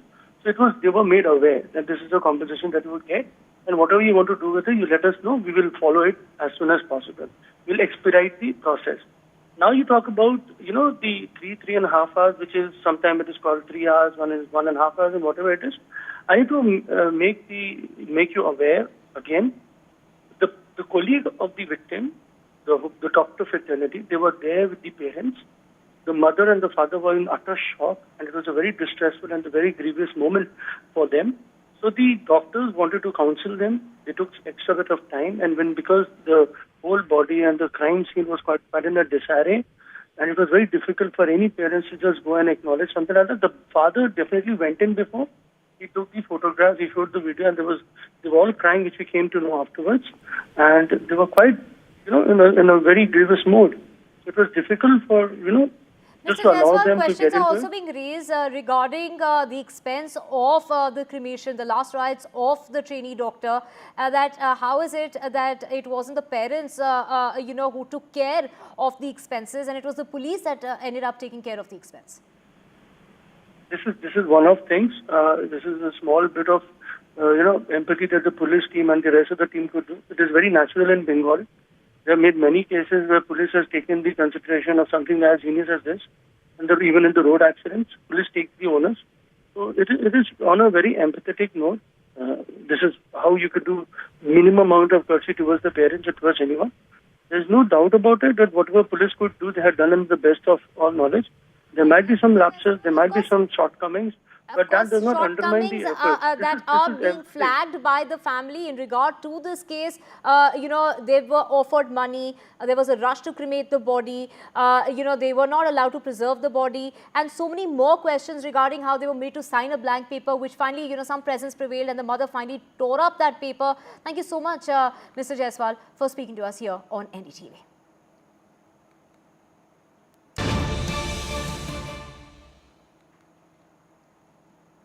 Now, let's just get you breaking news coming in as far as the Kerala High Court is concerned, that has proposed to constitute a special bench with a lady judge as a member to hear cases relating to the Justice Hema Committee report. So this is breaking news coming in at the moment of a special bench with a lady judge as a member to hear cases related to Justice Hema Committee report. And we have my colleague Uma joining us. Uma, so a committee is being formed which will have a lady judge in order to hear such cases. Yes, indeed. So with more than 20 cases now coming up before different PILs and cases and counter cases, cases of anticipatory bail, now in this particular case asking for the complete report prepared by the Hema Committee. All this is coming up, and therefore the Kerala High Court has said that a special bench that will be headed in fact by a woman judge will be formed, and it will consider the cases all related to the Hema Committee report that was of course submitted on the 19th of August. So this was spelled out by the High Court when a producer called Sajimon Parayil had in fact approached the court asking for the complete report to be submitted of the Hema Committee report, the complete report. As you know, there was a 295, if I'm not mistaken, a report that was to be submitted. Subsequently, that was redacted to remove certain names and certain pages and certain content in it because there were objections raised to it, and therefore the redacted report had been made public on the 19th of August, and that itself had led to, should I say, all hell breaking loose, or rather the topic of sexual harassment in the film industry, the conditions of the labor there. Though we have paid a lot of attention to the sexual harassment angle, there is also a lot to do with the labor conditions in the film industry. All of that now in the Hema Commission report, and therefore now the High Court also constituting a special bench that will be headed by a woman to look at the cases related to this. Right. You know, the Hema committee reports that has exposed violence against women in the Malayalam film industry. The court has issued this order while considering the petitions that have been filed in, you know, various cases have come to light. And of course, this is in regard to the Hema committee report that was, this was constituted by the government in 2017 and was tasked to study issues faced by the women in the Malayalam film industry. The report was published on the 19th of August this month. The committee study revealed that women in the film industry face numerous issues, including sexual demands, sexual harassment, gender discrimination, lack of safety when it comes to workplaces, and insufficient basic facilities, whether it's disparity when it comes to wages as well. So, Uma, you know, will this fast track such issues? And, you know, given the fact that this committee is being formed and there will be a lady judge on board? So a woman judge being appointed, a special bench being appointed to look into the cases that are related to the Hema Commission report has come to the time when the Kerala High Court is expected, in fact, give its verdict on the anticipatory bail plea that was put up by Mr. Mukesh, who is an active politician, Kollam MLA from the CPM. And the verdict in that case, as well as the case of the anticipatory bail pleas that were given by Edavila Babu, as well as V.P. Chandrasekharan, an advocate in that case, all that is expected to come up today. What we are expecting is that while the Hema Commission report itself is a very, very comprehensive report, nothing like that existed in any other film industry where all the cases were, in a sense, testimonies were made available, and it was considered a very comprehensive kind of a report because it was also headed by Judge Hema, as well as IAS officer from IAS officer Valsala Kumari, and a very noted veteran actress Sharada. All of them were part of that commission report, and that did its work and came out with that comprehensive report. Now we are expecting that several cases are made come up, and therefore the court also seeing the need for creating a special mechanism through which these cases can be heard and verdicts can be given. Of course, the government on its part had constituted this special investigation team, realizing that if you're going to have FIRs everywhere and investigation happening, you do need a centralized kind of a body for which the testimonies can be taken following the norms of confidentiality, because all these are very sensitive subjects and have taken a very long time to come out, and therefore the evidence also is going to be quite difficult to gather, because these are accusations of sexual assault, rape, all of which require actually evidence, and all of that now will have to be heard, circumstantial evidence also being looked into while a police case is being pursued. So the big difference between the Me Too movement that we saw and the second wave of Me Too that has started in the Kerala industry is that this time the FIRs are being booked, and therefore hard evidence will have to come by, and therefore the special machinery that's being set up both by the government in the form of the investigating agency and the court in the form of the judicial apparatus, all that welcome moves, I would think, to take this debate forward. Right, so a committee that is being formed which will have a lady judge on board. Thank you so much, Uma. This is while the High Court is considering the anticipatory bail pleas of Kollam MLA and actor Mukesh, as well as Edavila Babu, who are facing rape charges over a complaint that's been filed by a female actor. Moving on now to the District and Session Court, which will announce its judgment on Malayalam actor and CPIM MLA from Kollam, Mukesh's anticipatory bail plea amid charges of rape and sexual misconduct. So it is, protests have continued in the state demanding that Mukesh resign, with the BJP and others asking the Pinarayi Vijayan government to act in the case following the explosive, Hema committee report. The Malayalam film industry has been thrown into a whirlwind of controversy and scandal. The report has sparked a significant storm, revealing a disturbing pattern of repeated sexual harassment accusations against several actors, and now there's a demand for a similar report in other film industries as well.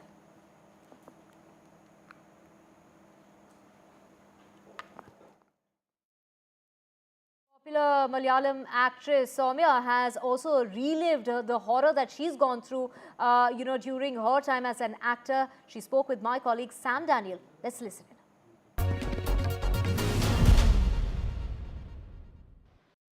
Can you share what you went through then? I was 18 and in my first year of college from a very sheltered background. Professional parents knew nothing about movies. This opportunity came through my college theater contact. I was enamored by actress Revati because she lived near my house at that point. So I was in a fantasy world. I was a child, didn't know much. So I went for the screen test with this couple, and they insisted that I do their film by telling my father that they had already used so much money, spent so much money. Even when I said I wasn't comfortable with the man, the first meeting I said that. So I felt obligated to do their movie. During the first whole schedule, outdoor schedule, this man did not speak to me. The agreement was that she would be the director. And on paper, she's the director of the movie, but he was directing the entire movie. And so I was under his control. And he gave me the angry, silent treatment, like a lot of men are used to doing. And because of our conditioning in patriarchy about who authority figures are, particularly men who are very intimidating because they express anger so easily, I was very scared by this man. Gradually, and because I was such a good student, I've been an obedient child all my life. I did my job very well. He calmed down. Then the couple took me into their fold, told me I was like their daughter. Now, her daughter had at that point accused him of rape, this particular man, and left their house. But they told me she was lying. And so they brought me into the fold. I was a teenager who was rebellious at home, not listening because I was talking back, and my parents were angry. And suddenly this couple were all very nice and bribing me with good food and milkshakes every day and telling me good things. So gradually that was the grooming process. He knew fully well what he was doing. I had never had any romantic connection with any boy before. I had been in a girls' school, and I had just started in a co-ed college.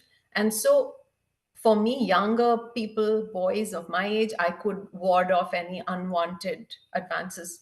This man, when his wife wasn't around one fine day, while calling me his daughter, one fine day, he made an advance. He kissed me, told me he loved me, and I completely froze. I've gone blank about that night. I couldn't tell anybody. I was so desperate to tell my friends, but I couldn't.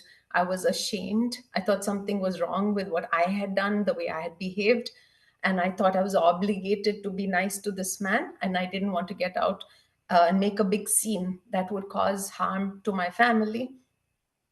So I continued going for my practices, for my dance rehearsals, and they were teaching me how to speak the dialect and everything. So every day I went back, and gradually this man took it step by step by step, and he took advantage. He completely used my body to his advantage. He at some point also forced himself on me through intercourse when I pushed him away. So he raped me after a point. So this went on for several months, Sam, close to a year, while I was still a student in college.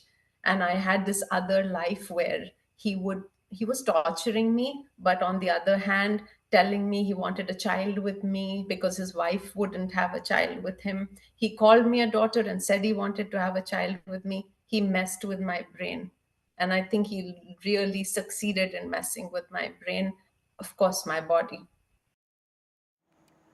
Let's just switch tracks now to Delhi, and the Supreme Court is hearing the bail plea of Delhi's Chief Minister Arvind Kejriwal, seeking bail and challenging his arrest by the CBI in the alleged excise policy scam.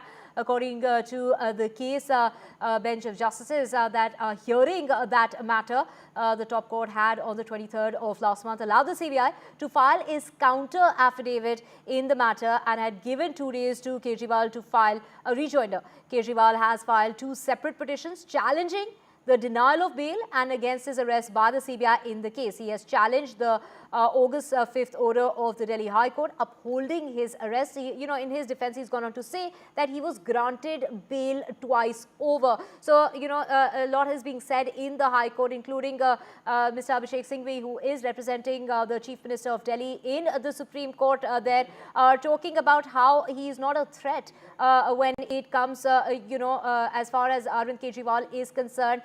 questions being raised as that he is not an accused in the case, but is, being held as a witness. Do remember that it was, he had gotten bail earlier, but that is when the CBI stepped in and made that arrest of the Chief Minister just when he was going to be walking out of jail. So the CBI taking over the case led to, the extension of the judicial custody of the Chief Minister, and that case is in court, and all hopes are pinned as to if the Chief Minister is going to be able to walk free finally.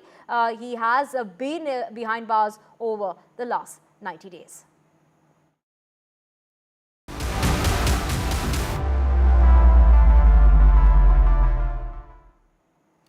And a big blow as far as the BJP is concerned, with former Haryana minister resigning. We are talking about a key OBC leader who has resigned from the party in a major setback to the BJP. Former minister and state BJP's OBC Morcha president Congress-AAP Kamboj has tendered his resignation just ahead of the elections that are coming up in the state. Now, just on the heels of that list that was released by the BJP of the candidates, what really led to this was that he was seeking to contest in the elections that are coming up in the state, but was denied the chance.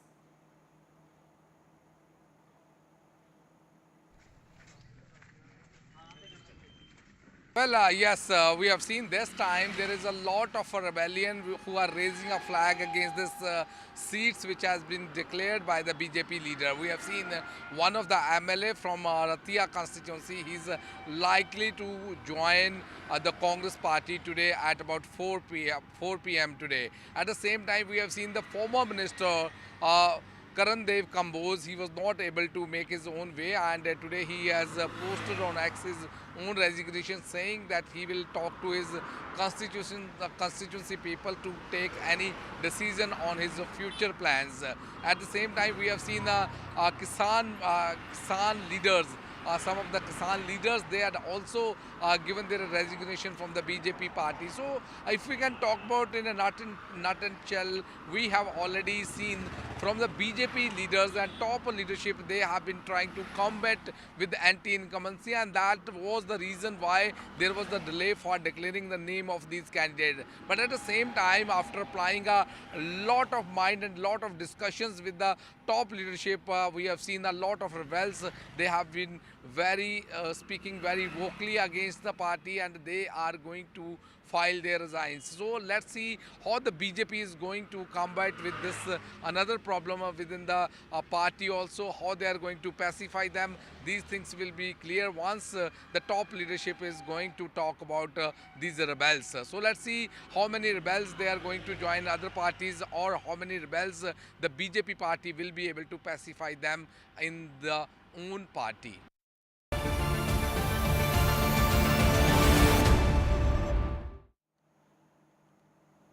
Right, let's just get you the very latest when it comes to Jammu and Kashmir, with elections coming up, and Rahul Gandhi there kickstarting the election campaign in Jammu and Kashmir yesterday. The Congress MP promised the restoration of statehood and the rights of the people. The Congress leader alleged that the LG administration is giving benefits to outsiders who are linked to the BJP and the RSS, while the BJP hit out at the Congress-NC alliance, claiming that they back terrorists. Well, it is the former Chief Minister and the National Conference Vice President Omar Abdullah who on Wednesday filed his nomination papers from Central Kashmir's constituency.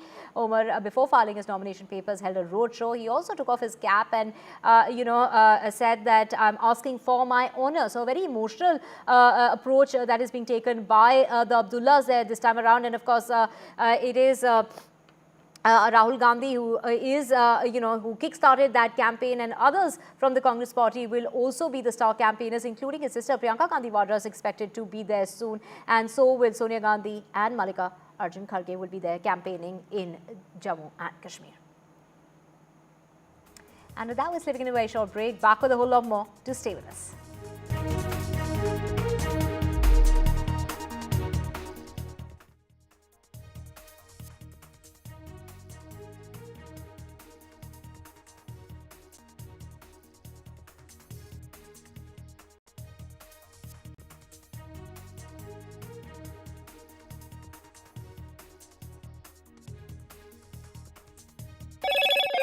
Hello, Moto. Motorola Razr 50 Ultra comes with Google Gemini.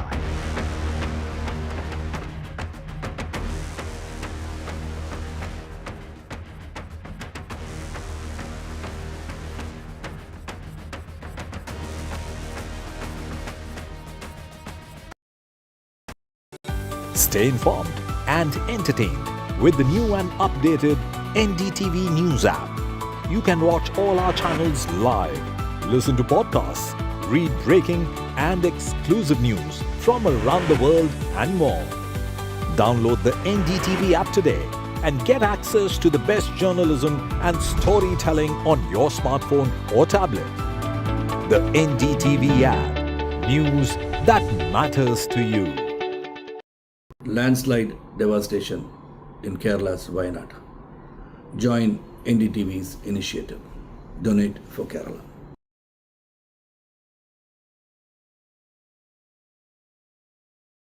New day, new show, a new experience. Start your day with the news, not views. We bring you stories that matter and impact your life. News that informs and keeps you ahead. From Maximum City, Mumbai, to the seat of power, Delhi, NDTV brings you the best breakfast show. Breakfast news on NDTV, 8 a.m. every day. Hi, I'm Shreya Saran. Kerala's Wayanad area is hit by devastating landslides, resulting in loss of lives and livelihood. Kerala needs your help right now. Let's join NDTV initiative. Come, donate. Let's rebuild Wayanad.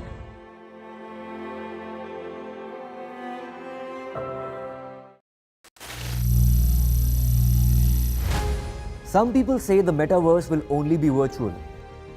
One day this lecture hall will be made of code, and driverless cars would be trapped in intersections. But even in this maze of the future, you can't wish away health. It's time to become more resilient.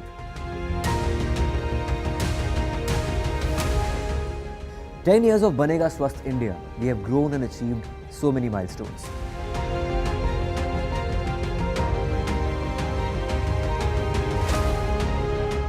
And now I have a plan to beat the urgency, to stop breathing with difficulty, to relieve getting choked with inactivity."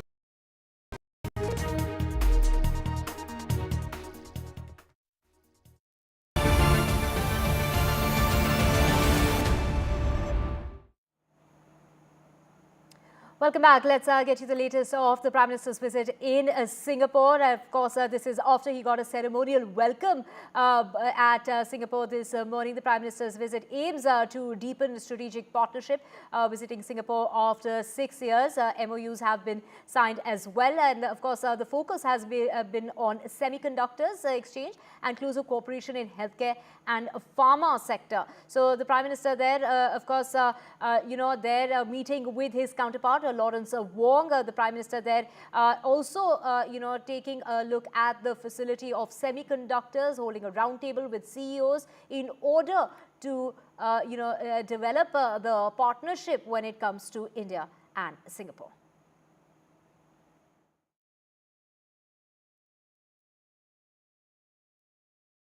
Excellency, Singapore केवल एक partner देश नहीं है। Singapore हर विकासशील देश के लिए एक प्रेरणा है। हम भी भारत में अनेकों सिंगापुर बनाना चाहते हैं और मुझे खुशी है कि हम इस दिशा में मिलकर प्रयास कर रहे हैं। हमारे बीच जो मिनिस्टरियल राउंड टेबल बनी है वो एक पाथ ब्रेकिंग मैकेनिज्म है। And of course, we will keep tracking that story very, very closely as the Prime Minister continues to be in Singapore. And switching tracks to the controversy surrounding the Netflix series called IC-814, the Kandahar hijack. over the Hindu code names of the terrorists who hijacked the Delhi-bound Indian Airlines flight from Kathmandu 25 years ago. The survivors there have now recounted their ordeal. Some of them have come out and said that nothing really has changed, and those code words that were used, the Hindu names that were used in the series, were actually the code names that were used by the hijackers. So Bola and Shankar, the two names that are being objected to, were the names that were being used by the hijackers.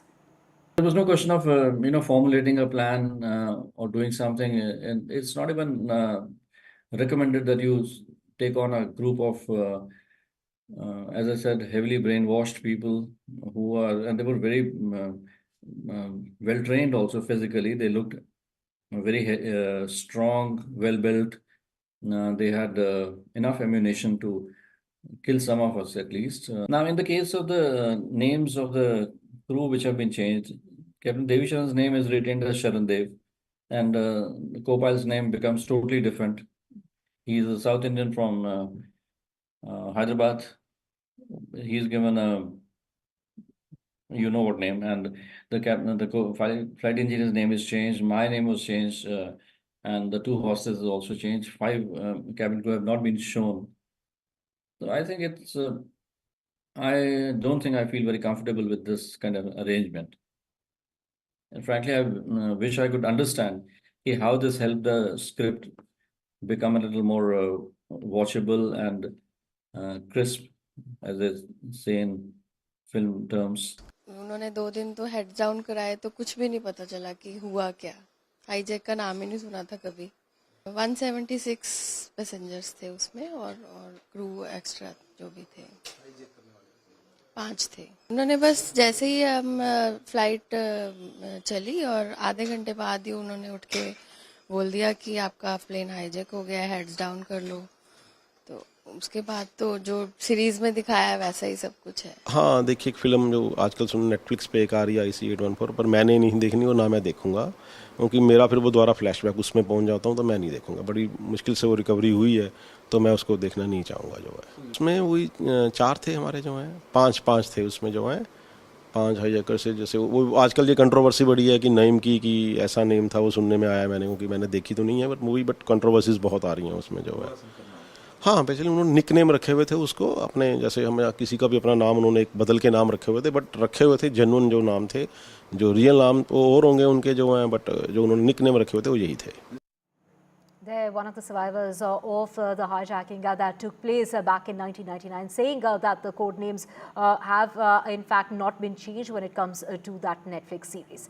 And also, getting you more news, actor Vijay's GOAT has been released today. This would be one of the last few films before his electoral plunge into the 2026 polls in Tamil Nadu. It's a spy thriller, and Vijay is donning the role, a dual role for this particular film, and they have adopted, in fact, the technology from one of those Bollywood films. Let's just listen in to what the maker had to say. He spoke with my colleague, Sam Daniel. Actor Vijay's GOAT is all set to be released on the 5th of September. This film would be his penultimate movie before he makes his political plunge before the 2026 elections. And joining us now, the director, Mr. Venkat Prabhu. Thank you very much for your time. Congratulations. Thank you. This is your first film with Vijay. You have earlier directed the other big star, Mr. Ajit. How special was this? Tell us about that Vijay experience. It was a wonderful experience, wonderful, which I could cherish for a lifetime. First I was a little scared to when we started the filming, right. Because I didn't know whether it'll be okay to ask him for one more and ask him for another option of reaction and stuff. But he made it so easy for me, being up close and personal with him, and got to know a lot of things from him. And he's a wonderful actor, brilliant actor, and he's a very spontaneous person as well at the same time, and he prepares very well, very professional, and we all know how amazing dancer he is. And this film, The Greatest of All Time, will be a wholesome entertainment for his fans, because I've treated it as a farewell film for him, and I wanted this to be a celebration in theaters. The real story, real life story.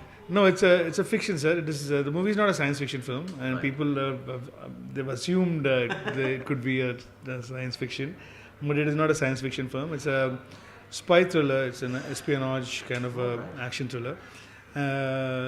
Something which I haven't done before in my previous films, and something which he hasn't done before as well. So he plays two different roles in the film. One a younger version and one older version. So this is a pure commercial or just not for his fans, but for all general audience as well. It will be a celebration of cinema is what the mood is. He dons a dual role, and he has already done this kind of dual roles in 5 other films. Yeah. What signature or special element you have tried to bring in this time? Well, I've tried a lot to make it look different from his previous films. He has played older roles in even in a film called Bigil. Right. He's done father and son role. But in this film particularly, we have a lot of scenes in their combination. You know, it is just not a small portion. It's the complete film. It's about these two people and so first time we've used this technology of de-aging from the US because we got to know about this technology a few years before. So I was like trying to get to know more about the technology.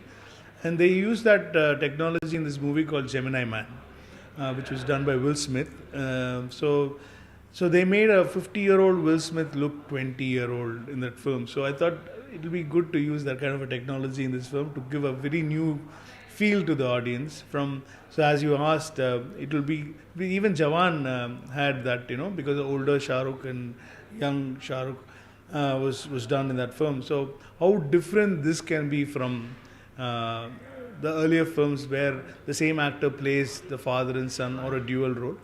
So I think we have achieved it to an extent. 2 heroines, Sneha and Meenakshi Chowdhury. Tell us about their roles. They all play a very important role in the film, and they all play a character where the story has to, through them, the story travels to another plot and stuff like that. And I've worked with Sneha before as well in my earlier film, and she's a wonderful actor. I mean, she's a brilliant actor, and she and Vijay have acted like 20 years ago. They paired each other, and to bring that nostalgic pair again now, it was fun for me, and it'll be a very nostalgic experience for the audience as well. Meenakshi is a newcomer, and she's done few films now, and she's done a great job. Very sensible actor, and probably this is more of a guy's film, and it will have a lot of the role of Sneha will be very talked about role in the film. Looking forward for what people are going to say about the film, and watch the film and let me know. Sure. Venkat, thank you so much for your time. It was joy talking to you, and we wish you the film will really become greatest of all times at the box office as well. That was Mr. Venkat Prabhu, the director of Actor Vijay's GOAT, speaking to us in Chennai with Suresh, Sam Daniel, Find It TV. Big day for fans of Vijay. His film GOAT is being released across Tamil Nadu and around the world, and large number of people have gathered here to make it to the first day, first show of this film, which is being touted as his penultimate film, as Vijay would be making his electoral plunge before the 2026 assembly elections in Tamil Nadu. And with me, Rutraya, fan, thank you very much. You want to make it for the first day, first show, is it? Yes. I want to make it first day, so waited for tickets, but at last, so I'm happy that I'm a fan, I got a ticket. How important is this film? It's being seen as the last but one film of his acting career. So Vijay on the screen, so I'm going to see Vijay in his big screen, I think dream. Because these are our last 2 films, so I think so. I'm going to sir going to rock the politics, and we are going to rock the theatre. A very big day for Talabadi Vijay. We came from France, from Paris, to make this film, and we're very excited about this. It's Venkat Prabhu's first film with Vijay. Expectations? We are very confident. I think it will be a very big, good blockbuster. Yeah. Music-wise, Yuvan Shankar Raja scored music after 25 years for Vijay. Yeah. I hope it will be better than the one he makes for Mangata. We hope. We'll see. All right. This is seen as the penultimate film of Vijay before he makes his political plunge in Tamil Nadu politics. Would all these fans vote for him? Of course, no doubt. He will win to the election. How do you think it will be different for Vijay? It will be very difficult for him, first of all, but I think he will make it.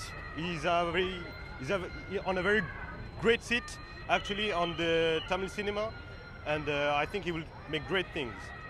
Lastly, there are many other stars in the film. Prabhudeva, Mohan, Prashant. They look at this as a farewell film for Vijay. Yes. You have a very good casting. So we hope they all do well in this film. And we are very excited for the movie. Yeah. Any favorite number song? The last one. The Mata song. You want to sing that? No, not very well. In the theater, maybe. No, not now. Okay, thank you very much. Excited fans, first day, first show of actor Vijay's GOAT, and they hope this film will turn into a blockbuster, giving a kind of farewell for this star who's all set to make his debut in Tamil Nadu politics. At the Rohini Silver Screens in Chennai with Suresh, Sam Daniel, for NDTV. And with that, we're slipping into a short break. News and updates will continue on the other side. Stay tuned.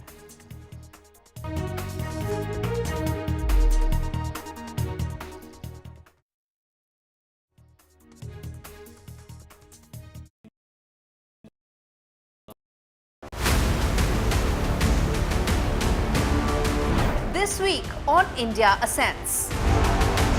Are India's security concerns mounting in Bangladesh? Prime Minister Modi's historic visit to Brunei and Singapore. How the Act East policy protects India's maritime interests. US election enters decisive postal ballot stage. How do Kamala Harris and Donald Trump stack up for India? And as the Chinese economy struggles, Indian economy gets an upgrade from World Bank. All this and more only on India Ascents with me, Gauri Dwivedi, at these timings on the NDTV network. Stay informed and entertained with the new and updated NDTV News app.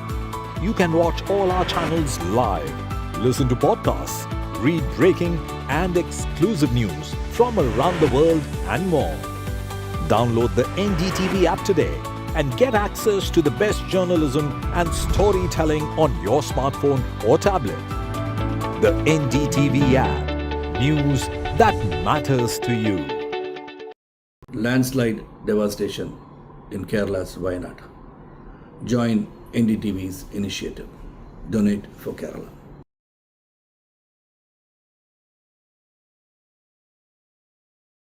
New day, new show, a new experience. Start your day with the news, not views. We bring you stories that matter and impact your life. News that informs and keeps you ahead. From Maximum City, Mumbai, to the seat of power, Delhi, NDTV brings you the best breakfast show. Breakfast news on NDTV, 8 a.m. every day. Hi, I'm Shreya Saran. Kerala's Wayanad area is hit by devastating landslides, resulting in loss of lives and livelihood. Kerala needs your help right now. Let's join NDTV initiative. Come, donate. Let's rebuild Wayanad.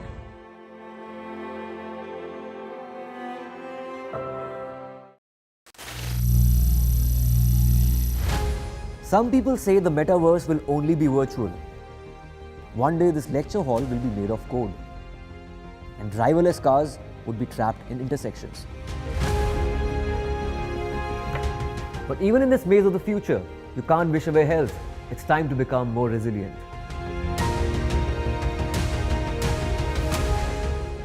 "10 years of Banega Swasth India, we have grown and achieved so many milestones.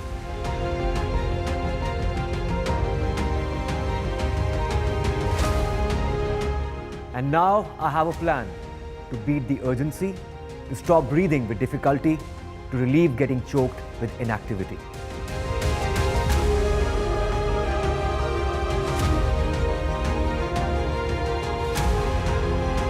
energize our government, our environment, our society, and our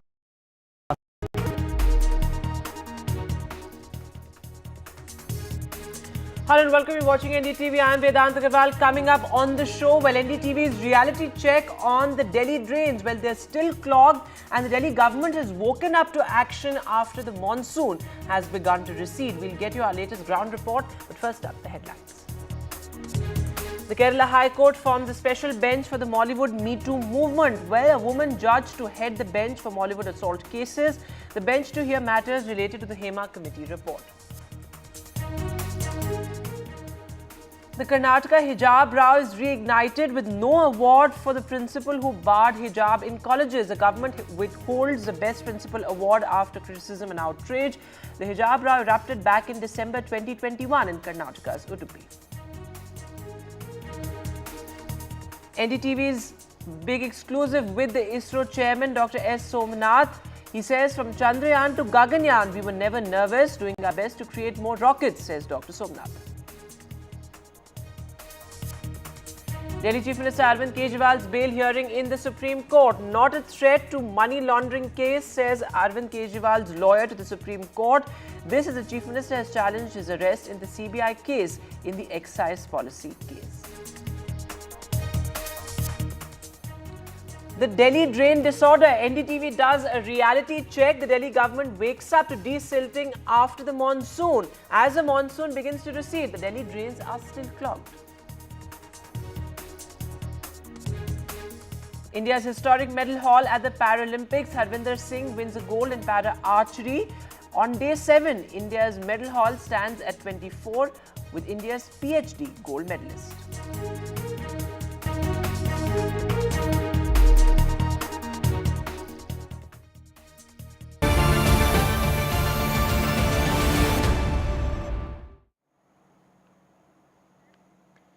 All right, news just coming in. Well, the Prime Minister is meeting with the Singapore President. This, of course, comes, the Prime Minister's crucial visit to Singapore. He met his Singaporean counterpart, the Singaporean Prime Minister, earlier as well. The focus very much on defense, on investment, and on our semiconductor push. In fact, India has signed key MOUs, key memorandums of understanding with Singapore when it comes to its defense partnership and its bilateral relationship that will, in a sense, strengthen our semiconductor push. And these are live visuals coming in of the Prime Minister's meeting, in fact, with the Singapore President. The Prime Minister received a ceremonial welcome, but beyond that, it is a key diplomatic visit. Singapore has been India's key bilateral partner in more ways than one. In fact, this also amid India's concerted effort to strengthen its partnerships with our neighbors and also our partners in the East, given the fact that Act East has certainly been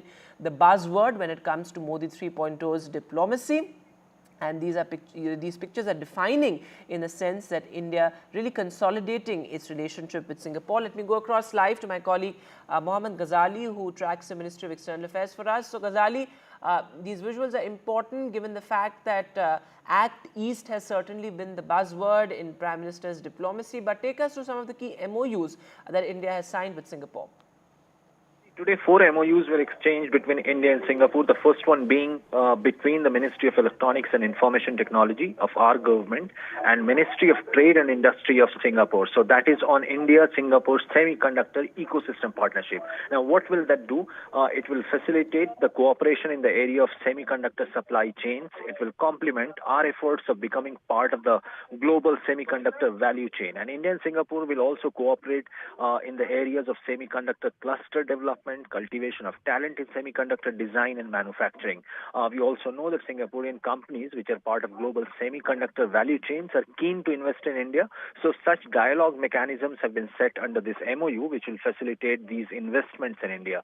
The second being an MOU between the Ministry of Electronics and Information Technology of our government and the Ministry of Digital Development and Information of the Singapore government. It will be, this MOU will focus in the field of digital vocational technologies. It will also facilitate closer cooperation in the areas of digital technologies such as digital payment initiative, cyber security, 5G, and emerging technologies such as supercomputing, quantum computing, and artificial intelligence. And India will also pursue cooperation for upskilling and reskilling of workers relating to the digital domain under the ambit of this particular MOU. The third being the Ministry of Skill Development and the Ministry of Education of Singapore. So in this particular MOU, the government is trying to promote closer cooperation in the areas of technical and vocational education and training, and India and Singapore have active collaboration in the area of skill development. So this is also one of the MOUs which may generate employment opportunities for our workers who will be, like, both sides are also working on training the skilled trainers and certification mechanism for skill centers in India. So these initiatives will contribute to our skill development capabilities as well. And also, Ghazali, important there that India and Singapore have had a shared history and a long history at that as key bilateral partners, and that people-to-people connect, in fact, is something that has been emphasized a great deal in the Prime Minister's visits. But particularly speaking of Singapore, how do you see this, in a sense, impacting people, given the fact that, you know, this would generate jobs and also give opportunities to Indian students to go to Singapore and study? After all, Singapore universities are extremely sought after in India. See, Vedant, this is one very important arm of our public diplomacy. When Prime Minister goes to any foreign country and there is an interaction with the Indian diaspora. Now, that diaspora is one of the largest when it comes to the countries in Asia. That Singapore has got one of the largest Indian diaspora, and that is why the Prime Minister has been stressing about people-to-people exchanges. And we know that Singapore also has an extension center of IIM and IIT's campuses there, and a lot of Indian technologists or say people in the technical domain or in technical sector are settled there in notable positions. So that is also a kind of soft power India enjoys in these countries, be it in Singapore or any other country, but notably for Singapore because it is one of the fastest growing economy and we have been very close partners, and that is why in this particular visit our ties have now elevated to comprehensive strategic partnership where there will be collaboration in multiple domains and not just defense and trade ties which we generally have with other countries. All right, Ghazali, thanks very much for joining us with the latest set. The Prime Minister in Singapore.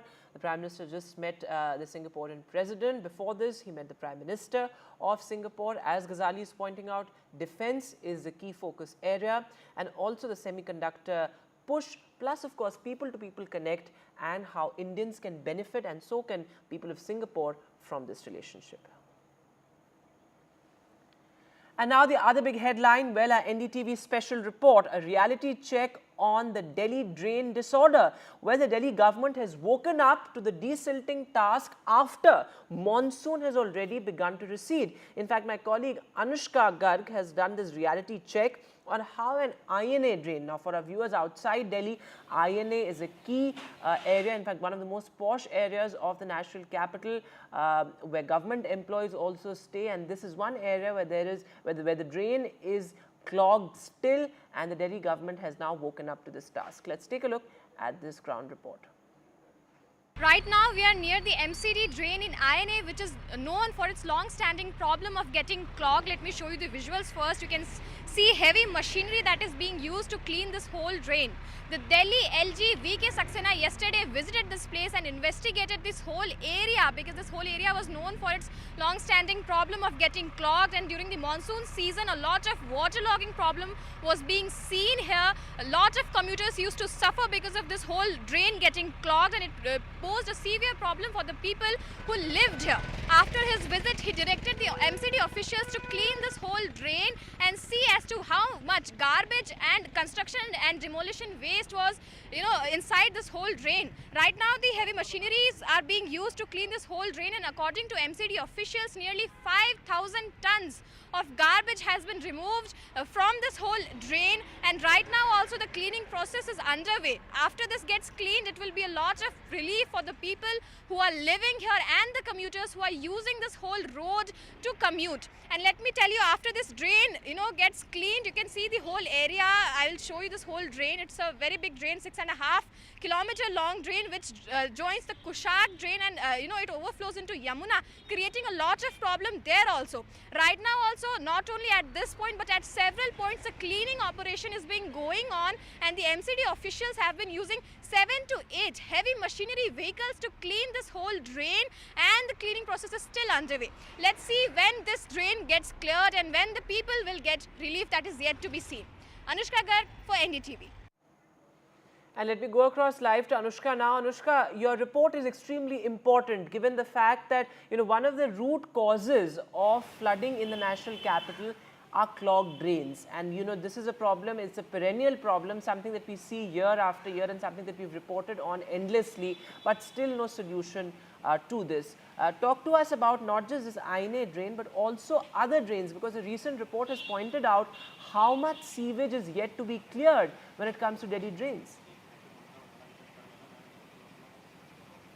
Well, certainly, Vedant, when we talk about Delhi, a lot of drains are yet to see the desilting task that is still going on in the INA drain. That is a very prominent drain because of the INA market and, it being a residential and a very prominent commercial area as well. Let me tell you this also, that when the drain gets cleared once, the residential people and the commercial people will also see a lot of relief, because the drain is a 6.5-kilometer long drain, and people living there always suffer from severe waterlogging problems during the rainy season, because the water gets so much clogged that the waterlogging problems are being seen. And clearly we can see that a lot of people also suffered from this whole problem, not only residential people but also the commuters who used to commute through that way. And it is a very prominent place also, with the Delhi LG visiting INA drain yesterday and directing the MCD officials to clean that whole drain. A lot of work is being done right now to desil that particular drain. The MCD officials have said that nearly 5,000 tons of garbage and construction and demolition garbage are being cleared from that whole drain. This clearly points out the issue of Delhi drainage system, where because long years of ignorance, a lot of garbage and construction and demolition wastage are being are inside the drain, and it all gets clogged. And because of that, during the rainy and monsoon season, we see a lot of waterlogging problems. Despite this whole issue, INA drain is being cleared, and after a certain period of time it will be cleared, and because we can also see that the monsoon is receding, and because of that a lot of problem people are yet to see that a lot of problem maybe solved with this drain getting cleared. But also there are a lot of other drains in Delhi as well that are yet to be cleared, yet to be desilted, and yet to be people of the residential people who are living there are yet to see a lot of convenience after this gets done. Back to you, Vedant. All right, Anushka, but before I let you go, very quickly, also, the Aam Aadmi Party has constantly evaded questions on desilting. In fact, just a couple of months back, we saw how the Aam Aadmi Party had no response to why drains have not been desilted, and this has constantly been a matter of tussle between the Aam Aadmi Party and the LG as well. So it's really this political tussle that has led to this situation to which there seems to be no solution at all. Well, let me tell you, a lot of political tussle is going on between the MCD officials, between the Aam Aadmi Party and the LG regarding the issue of the waterlogging problems and the desilting of drains. And because of that, the general public are suffering from a lot of problems of waterlogging, traffic jams, and a lot of other issues, with residential people constantly questioning this particular fact that when they will get relief after the desilting process happens. A lot of drain in Delhi have been ignored for years, and because of that, water gets clogged in the drain and leads to waterlogging problems. And because of that, a lot of inconvenience is caused for the Delhi people, not only in interiors of Delhi but also in the posh areas where a lot of residential people live, government employees live, and a lot of other people also, people from the Jhuggi Jhopdi community also live there. And because of that, they also face a lot of problem. Regarding the desilting of drains, there has been clear instruction from the Delhi LG that a proper bars should be installed in the place so that people can refrain from throwing waste inside the drain, and that also causes a lot of problem. Okay, Anushka, thanks very much for joining us with the latest and for getting us a very important ground report that in a sense exposes the lack of political will when it comes to the drainage system problem in Delhi and also our clogged drains. Thanks very much, Anushka, for joining us with all of that.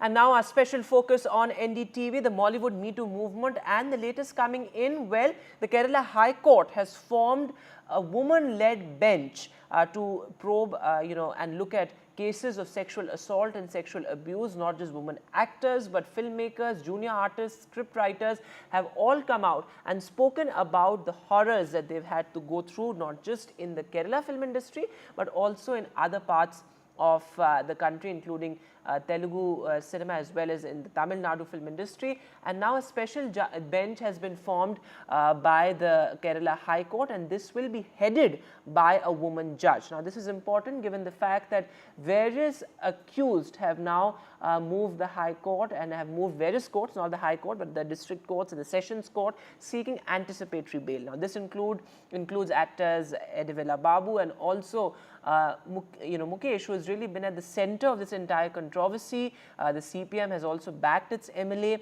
who has been facing rape and assault charges.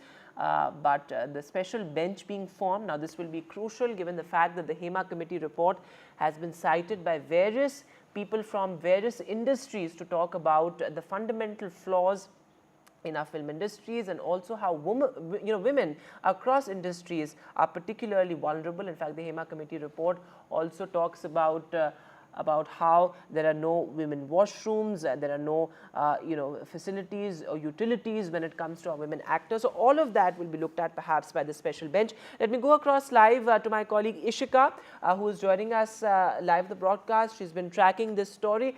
So Ishika, the special bench is extremely crucial given the fact that there are multiple levels at which allegations have been made, including of course the fact that there have been demands for sexual favors in exchange for positions in film bodies, also the fact that there are no facilities and utilities for women actors. So this bench is extremely crucial and a crucial development in this entire story.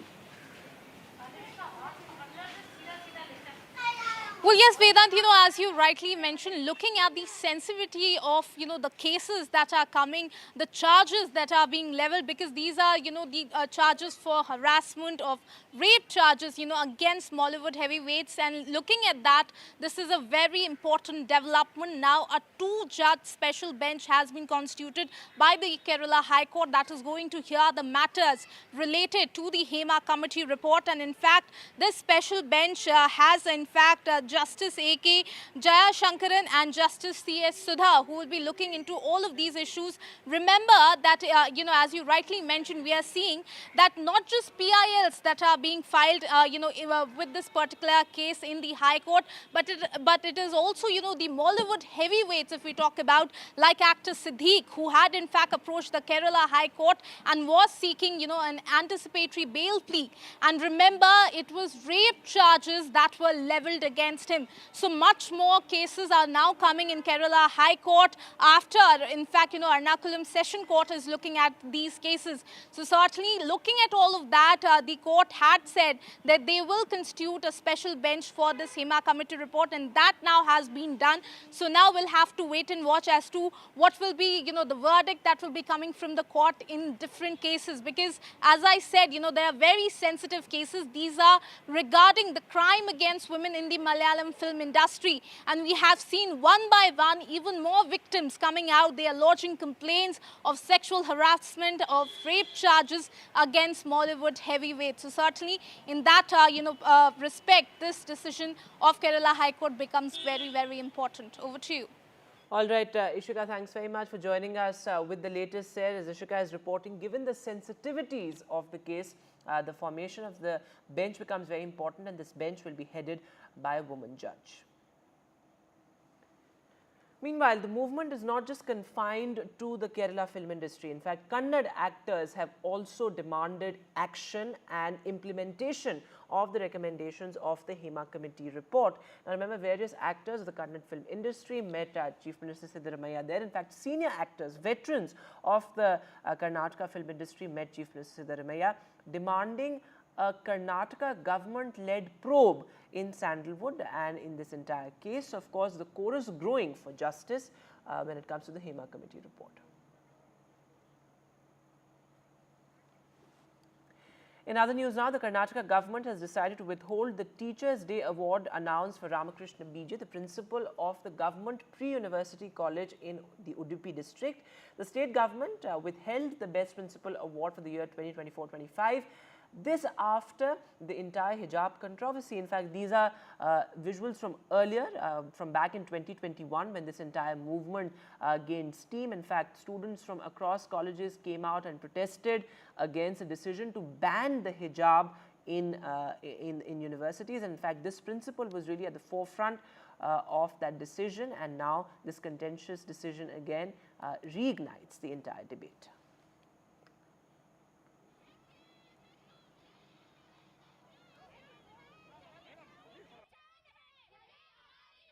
They should have done, that's a mistake, for everything.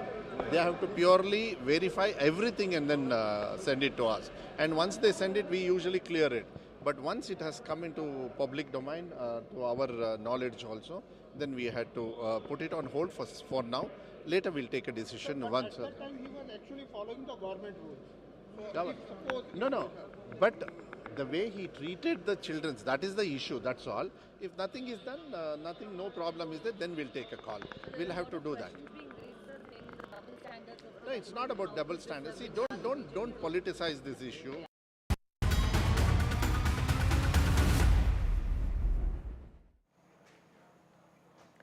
And now a special focus on NDTV. Well, the fallout of the RG Kar Medical College and Hospital horror in which a young doctor was raped and murdered, and now the family of the victim has leveled serious allegations against the Kolkata police. They say that the Kolkata police offered them money while the body was lying in the house. Take a look. আমার মেয়ের দেহ আমার ঘরে সাজিয়ে ছিল তখন DC not আমাদের ঘরের একটা গলিতে ঢুকে ঘরের ভেতরে তিনি আমাকে টাকা দেওয়ার চেষ্টা করেন এবং তার যা জবাব দেওয়ার আমরা সঙ্গে সঙ্গে সেই জবাবটা দিয়েছি ডিসি সেন্টার ইন্দিরা মুখোপাধ্যায় বারবার প্রেস মিট করে মিথ্যা কথা বলছি মিথ্যাচার করছি কারণটা কি কারণে আমরা করছি এই জিনিসটা তাই যে আমাদের একটা প্রশ্ন আমাদের সবসময় মনে আসছে পর্যন্ত না বডি দাহ হয়েছে ততক্ষণ পর্যন্ত 300-400 পুলিশ একেবারে ঘিরে রেখেছিল আমাদেরকে যেই মুহূর্তে আমাদের মেয়ের বডি দাহ হয়ে গেল আর একটা পুলিশ নেই কি করে পরিবার আসবে কি করে কে আসবে কারোর কোনো দরকার পড়েনি কারোর কোনো জানার দরকার নেই সেই মানুষগুলো যদি শ্মশানেও থেকে যেত তাহলে হয়তো থেকে যেত এতটা সক্রিয় ছিল পুলিশ বডি নিয়ে যাওয়া পর্যন্ত যখন দাহ হয়ে গেল তখন পুলিশ নিষ্ক্রিয় হয়ে গেল ঘরে ঢুকে পুলিশ টাকা অফার করছে বাবা মাকে যেখানে আমরা আমাদের মেয়ের বডি নিয়ে বসে রয়েছি ঘরে পরিবারের প্রত্যেকটা লোক চোখের জলে তাকাতে পারছি না তখন পুলিশ গিয়ে টাকা অফার করছে আমাদেরকে এটা পুলিশের মানবিক মুখ তারা আবার বলছেন যে আমরা সব ঠিক কাজ করেছি আমরা সব দায়িত্ব পালন করেছি এটাকে দায়িত্ব পালন বলে এটাকে Saurabh Gupta is now live with us. So Saurabh, these are serious allegations. Is there any response from the Kolkata police so far? Well, not yet, but of course, on these counts, several allegations are very serious, and some of them have been made for the first time. Some of them, though, are already been in the public domain. Now, when it comes to the offering of money, the parents have made a very serious allegation that the police have offered them money. And this has been discussed in the past as well. In fact, the part of discussions in the past where there were allegations of money being offered. But what the police and the administration have said that there are guidelines, very clear guidelines of how much money is to be paid as compensation, how it is to be paid. And that was all that was offered to the family right from day one. Though the family, of course, has refused that compensation till they get justice. That's one point. The second point, of course, is that, the pressure that the family is talking about. Yes, there were policemen deployed, is what the police say. The family says that there was pressure to, cremate the body quickly. That the body reached their home before they could reach, and the police have said yes, we made arrangements. We did create a green corridor. That was there were protests that day at the hospital. So the police had made arrangements for the body to reach. Now the family says that the body was cremated, and that they didn't have to pay for it. The police say, well, the family said they didn't ask for any such favor. However, the police say that there were several, things that were extended to the family that day, including, for the burning of the body. But they also maintained that the body was handed over to the family, and it was the family's decision to cremate the body. So the family said they were under pressure, and that's why they were forced to cremate the body. So this is one part of the allegations. The third thing, of course, is the other allegation, where they say they were supposed to made to wait for hours to see the body. That is something that also came up in court, and of course the administration said that there was a lag of some 20 minutes or so. And then of course the family questioned the delay in the post-mortem. That the police have explained that there was a demand from the doctors and the family side that there needs to be a magistrate present. So they got a judicial magistrate, and that was the time it took. Then of course several other allegations have also come to light. But these are allegations that have been made, and the police of course are likely to respond to them as well. But these are serious allegations and do raise questions about the handling of the case, something that the police say they've clarified on several points before. Well, there's also a sort of the outrage over the incident continues. In fact, yesterday we saw massive protests in Kolkata as well. In fact, here in Delhi as well, AIIMS doctors, some of the junior doctors continue to protest. In fact, some of them demand the resignation of the Kolkata Police Commissioner as well. So the role of the police certainly in question. Yes, some of the protesters have been raising questions on the role of the police, and some of the, there have been some certain questions raised. One of them, of course, is the Lal Bazar Obhijan of the junior doctors, where they not only submitted a memorandum to the police commissioner demanding his resignation, but also, gifted him a medical model of a spine, because one of their phrases or one of their slogans has been asking the police to grow a spine. So that's one. Then of course what we've seen is that there are other questions that have also been raised with the police, and these allegations have also been in the public domain. Now yesterday during the protest there were two incidents that really shouldn't have happened. One was in Barashat, where the national highway was blocked and the police had to remove protesters to throw open traffic on the national highway.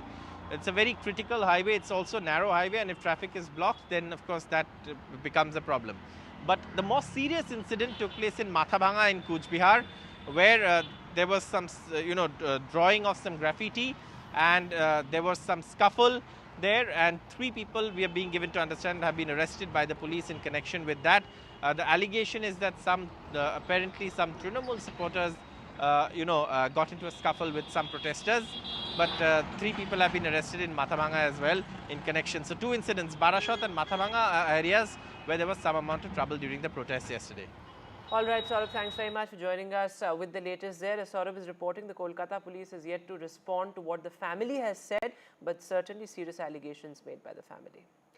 With that, we'll take a short break now, but news continues on the other side.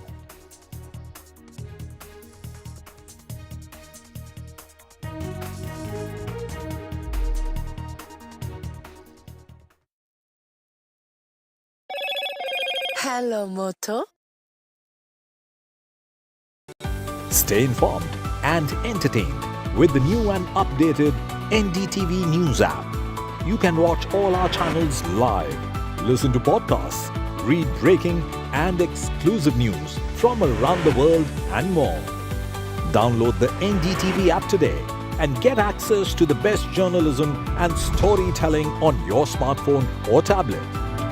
The NDTV app. News that matters to you.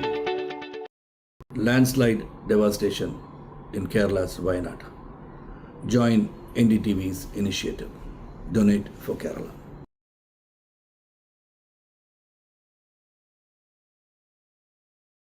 New day, new show, a new experience. Start your day with the news, not views. We bring you stories that matter and impact your life. News that informs and keeps you ahead. From Maximum City, Mumbai, to the seat of power, Delhi, NDTV brings you the best breakfast show. Breakfast news on NDTV, 8 a.m. every day. Hi, I'm Shreya Saran. Kerala's Wayanad area is hit by devastating landslides, resulting in loss of lives and livelihood. Kerala needs your help right now. Let's join NDTV initiative. Come, donate. Let's rebuild Wayanad.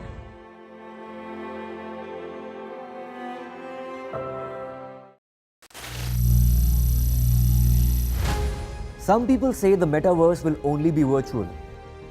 One day this lecture hall will be made of code, and driverless cars would be trapped in intersections. But even in this maze of the future, you can't wish away health. It's time to become more resilient.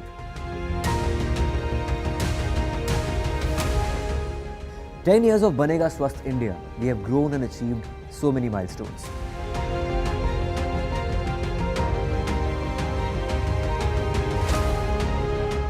And now I have a plan to beat the urgency, to stop breathing with difficulty, to relieve getting choked with inactivity.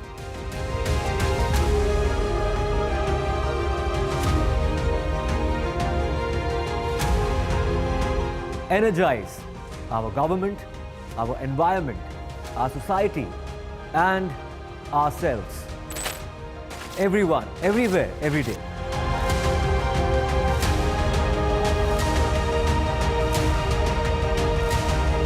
Banega Swasth India. One world hygiene. Stay informed and entertained with the new and updated NDTV News app. You can watch all our channels live, listen to podcasts, read breaking and exclusive news from around the world and more. Download the NDTV app today and get access to the best journalism and storytelling on your smartphone or tablet.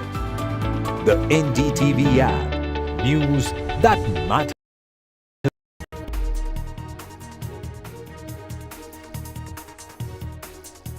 Welcome back. A key hearing in the Supreme Court underway while Arvind Kejriwal's bail plea is being heard by the Supreme Court. Remember, if Arvind Kejriwal gets bail in the CBI case, he will walk free. Remember, this comes after the Supreme Court granted bail to Arvind Kejriwal's key aide, Vijay Nair, who was the former communications in charge of the Aam Aadmi Party, who was also an accused in the liquor policy case. But Arvind Kejriwal's lawyer, Abhishek Manu Singhvi, a senior advocate, he made several important points in court. He said that Arvind Kejriwal's arrest by the CBI was nothing more than an insurance arrest, given the fact that it comes just days after the Enforcement Directorate granted bail to Arvind Kejriwal, but he also said that he is not a flight risk given the fact that he holds a constitutional post. He is the Chief Minister of the National Capital, the sitting Chief Minister at that. In fact, what Abhishek Manu Singhvi also said that he has no capability to influence witnesses or tamper with evidence. So those are some of the important points being made there by the counsel, by Arvind Kejriwal's lawyer. The CBI will also make its arguments. The CBI has strongly opposed Arvind Kejriwal's bail multiple times over. In fact, last time around, the Supreme Court had sought a response from the probe agency in the case, and that is, that was the reason why the regular bail was deferred to today. Remember, Arvind Kejriwal was given interim bail back in the month of June, keeping in mind that elections were there. But now this is regular bail that Arvind Kejriwal has sought. Another important point that Arvind Kejriwal's lawyer made in court was that he is not a risk when it comes to the PMLA or the money laundering case. Now remember, both the probe agencies, the Enforcement Directorate and the CBI, are probing different aspects of the case. The Enforcement Directorate is looking at the money laundering allegations. Meanwhile, the CBI is looking at corruption allegations, because remember, the principal allegation or the principal charge is that the money that was allegedly siphoned off, the kickbacks that were allegedly received by the Aam Aadmi Party, were used as campaign money by the Aam Aadmi Party in the state elections in Punjab and Goa. So that essentially is the charge against Arvind Kejriwal. In fact, trouble really mounted for Arvind Kejriwal after the Enforcement Directorate decided to make the entire party, the Aam Aadmi Party, an accused in the case, which is why Arvind Kejriwal, who's not just the Chief Minister of Delhi, but also the national convener of the Aam Aadmi Party, found it extremely difficult to get bail. In fact, we've seen in the past couple of months, particularly in the past year, in fact, that getting bail in a PMLA case, getting bail in a money laundering case is an extremely difficult task, which is why we have seen so many leaders being arrested by the Enforcement Directorate, and the PMLA is an extremely stringent act. But remains to be seen which way the Supreme Court rules, whether the Supreme Court actually gives Arvind Kejriwal regular bail. Politically speaking, this will be huge relief to the Aam Aadmi Party, because remember, this comes right ahead of the Haryana polls. The Aam Aadmi Party and the Congress are still negotiating the seats, because remember, there is a seat sharing alliance, a seat sharing plan that was in place. Remains to be seen whether that goes through or not. But Arvind Kejriwal's bail becomes important in that political context as well, given the fact that the Aam Aadmi Party has been looking to make inroads in the state of Haryana. And in fact, the Aam Aadmi Party performed pretty well when it comes to the Panchayat polls in Haryana, and Arvind Kejriwal had campaigned extensively in Haryana. In fact, before he was arrested, Haryana was one of the key focus states for Arvind Kejriwal. So his bail will come as a huge political relief to the Aam Aadmi Party as well. But the political implications aside, looking at the legal ramifications, first let me go across to my senior colleague Sunil Prabhu, joining us from the Supreme Court. So Sunil, it's important there that Abhishek Manu Singhvi calls it an insurance arrest. He says that the CBI arrested Arvind Kejriwal only to make sure that he remains in jail, given the fact that it came just days after the Enforcement Directorate granted bail. But we have seen that getting bail in PMLA cases have become extremely difficult. Yeah, but this is not a PMLA case. This is a CBI case. Yes. The PMLA has already been given relief, and that is something that Mr. Singhvi stressed today before the Supreme Court bench, very categorically making a point on a continuous basis that, we must ensure that, this in Kejriwal's case, as he said, the insurance arrest, as well as that there have been already 3 orders in Mr. Kejriwal's favor in the last 2 months. But yet, he hasn't been able to get relief, and I think the Supreme Court, as he argued for nearly 1.5 hours, using all the possible points, most importantly saying that the triple test, that is, the flight risk, that he's a constitutional functionary, is something that needs to be factored in. On the other side, the CBI director, CBI counsel, Mr. Raju, on the behalf of the CBI, pointing out that there is a procedural issue in terms of how they've gone about this entire process. The judges have been asking questions. Those arguments will continue. We'll have to wait and see whether Mr. Kejriwal's bail will be granted today, or they will reserve orders and then take a final call.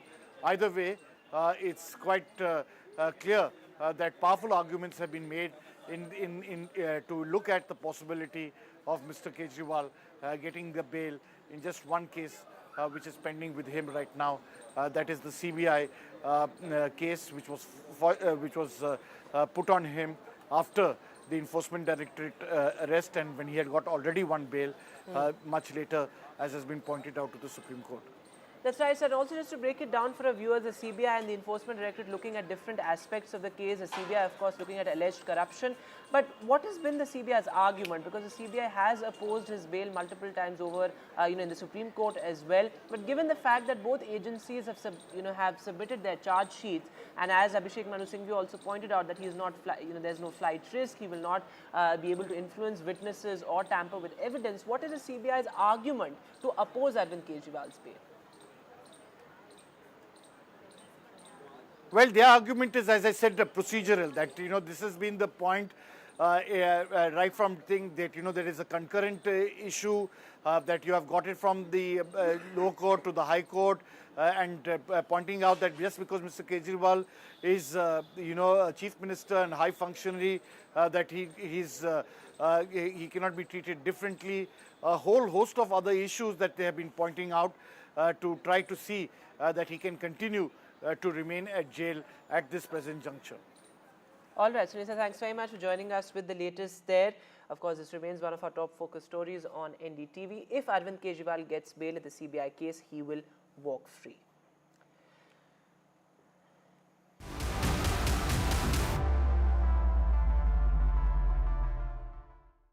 The big political story, well, the Haryana polls and some rebel trouble for the BJP. Now, this comes amid a former Haryana minister resigning from the party right ahead of the polls. Remember, he said that there is no place for loyalists in the BJP.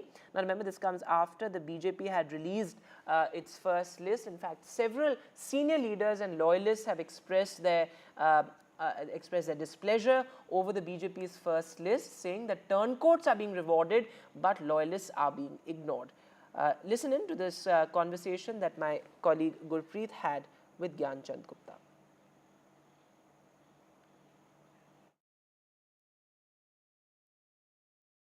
Well, yes, we have seen this time there is a lot of rebellion who are raising a flag against this seats which has been declared by the BJP leader. We have seen one of the MLA from Ratia constituency. He's likely to join the Congress party today at about 4 p.m. today. At the same time, we have seen the former minister Karan Dev Kamboj. He was not able to make his own way, and today he has posted on X his own resignation, saying that he will talk to his constituency people to take any decision on his future plans.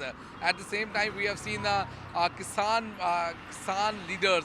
Some of the Kisan leaders, they had also given their resignation from the BJP party. So if we can talk about in a nut and shell, we have already seen from the BJP leaders and top leadership, they have been trying to combat with the anti-incumbency, and that was the reason why there was the delay for declaring the name of these candidates. But at the same time, after applying a lot of mind and lot of discussions with the top leadership, we have seen a lot of rebels.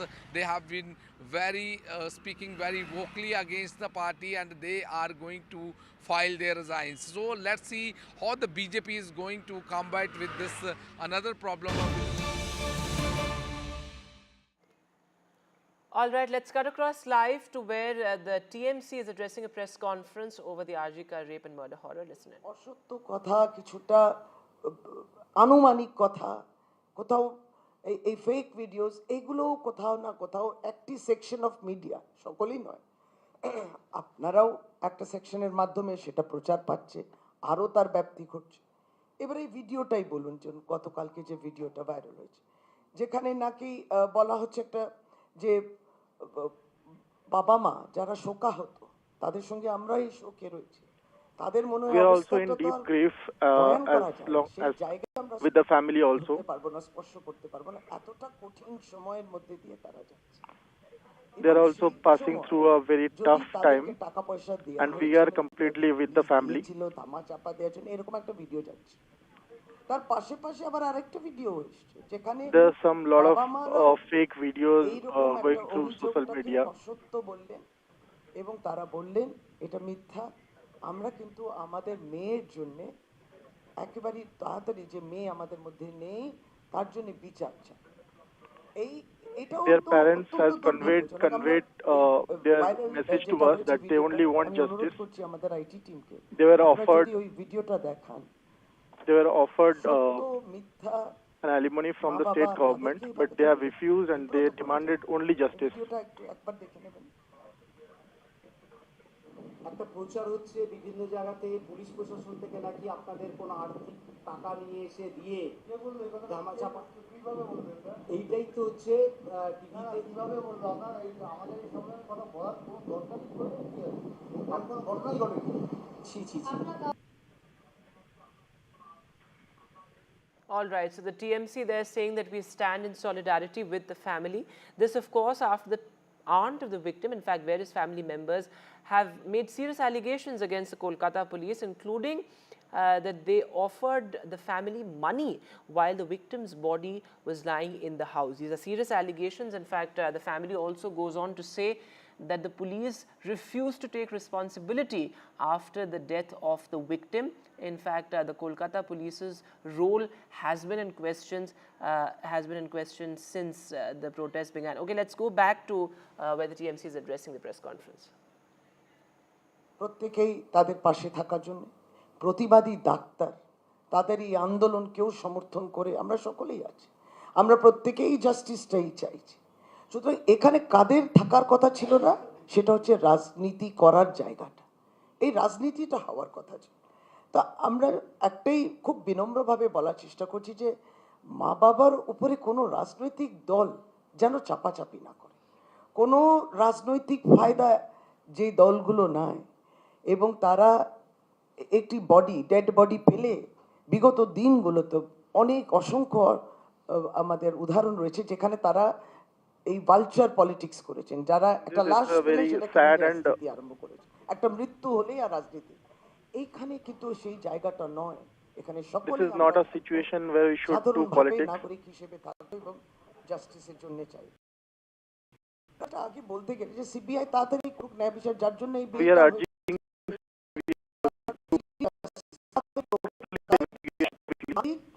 শাস্তি হোক এবং চরম শাস্তি এখানে উল্লেখ রয়েছে, যেটা সংশোধিত আইন 2023 বিএনএস ছিল না। মৃত্যুদণ্ডের কথাও বলা হচ্ছে।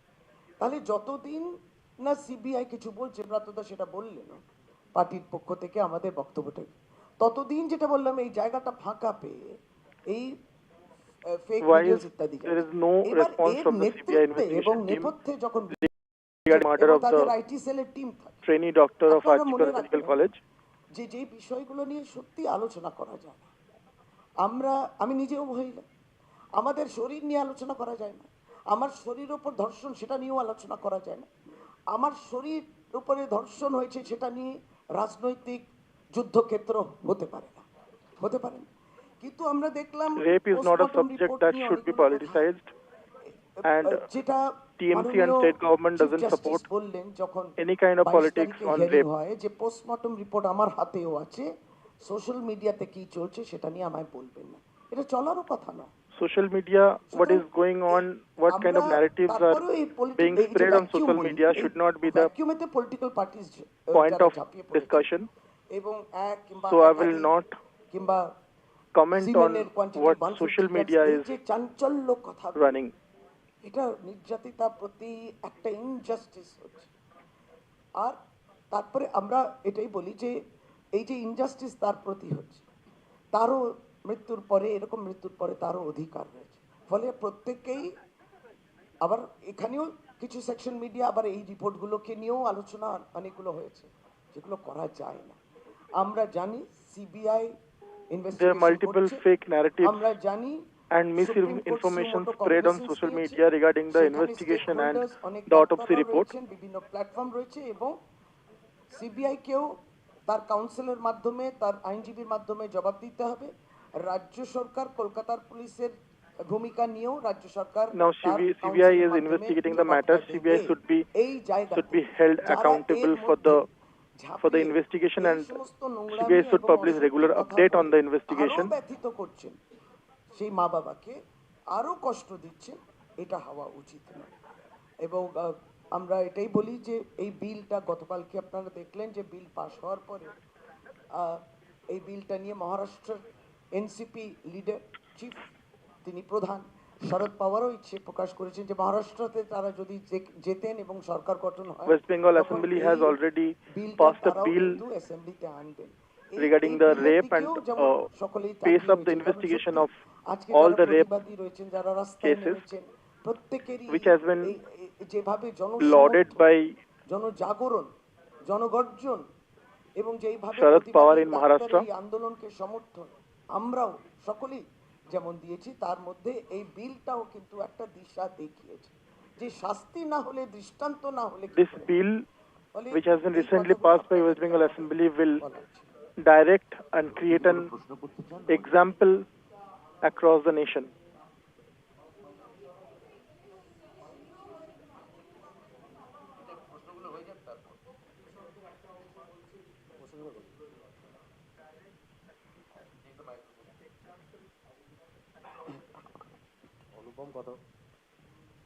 অনুপম বলছি রিপাবলিক বাংলা থেকে।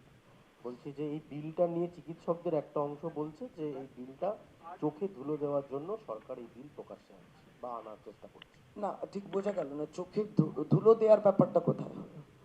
আমরা জানি যে নির্ভয়ার কেসও যখন হয়েছিল, সে নির্ভয়ার প্রায় 8 বছর লাগলো, তারপরে সে ডেথ পেনাল্টিটা হলো। এত justice delayed is justice denied, এই সমস্ত সকলেই জানেন, তারাও বলেন। আমরা মনে করি যে ঠিক আছে, প্রত্যেকেরই একটা মতামত থাকতে পারে, কিন্তু অধিকাংশ মানুষ যারা প্রতিবাদীরা রয়েছেন, যারা প্রচেষ্টা করছেন, তারাও বলছেন যে একটা দৃষ্টান্ত শাস্তি হতে হবে। অনেকেই সমর্থন করেছেন, বহু সমর্থনও আমরা পেয়েছি এটার পক্ষে, এবং বিভিন্ন রাজ্য কিন্তু এই বিল দেখতে চাইছে যে এর মধ্যে কি কি আছে।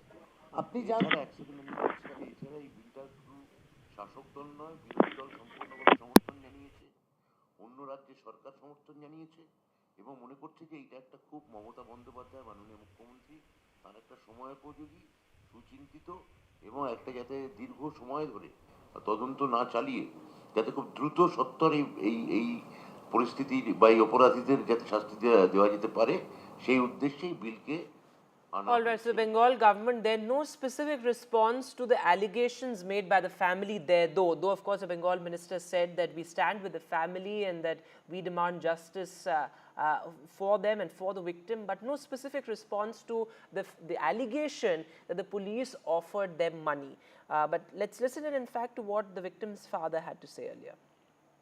আমার মেয়ের দেহ আমার ঘরের সাইডে ছিল, তখন ডিসি নর্থ আমাদের ঘরের একটা গলিতে ঢুকে ঘরের ভেতরে তিনি আমাকে টাকা দেওয়ার চেষ্টা করেন, এবং তার যা জবাব দেওয়ার আমরা সঙ্গে সঙ্গে সেই জবাবটা দিয়েছি। ডিসি সেন্টার ইন্দিরা মুখোপাধ্যায় বারবার প্রেস মিট করে মিথ্যা কথা বলছি, মিথ্যাচার করছি। কারণটা কি কারণে আমরা করছেন এই জিনিসটা, তাই থেকে আমাদের একটা বিশাল প্রশ্ন আমাদের সবসময় মনে আসছে। All right, so no specific response there from the Bengal government. In fact, they say that the ball is not in their court, but in the CBI's court. Looking now at our special report, well, today is Teachers' Day, a day to show our appreciation for the vital role that teachers play in our lives. This role is perhaps even more important when we consider education as the accessible and absolute right of every child. Teachers are at the forefront of making education accessible and inclusive, and as part of our Samarth by Hyundai initiative, in partnership with NDTV, that means creating an inclusive learning environment where children with different disabilities can participate fully in the educational process. Take a look at this report.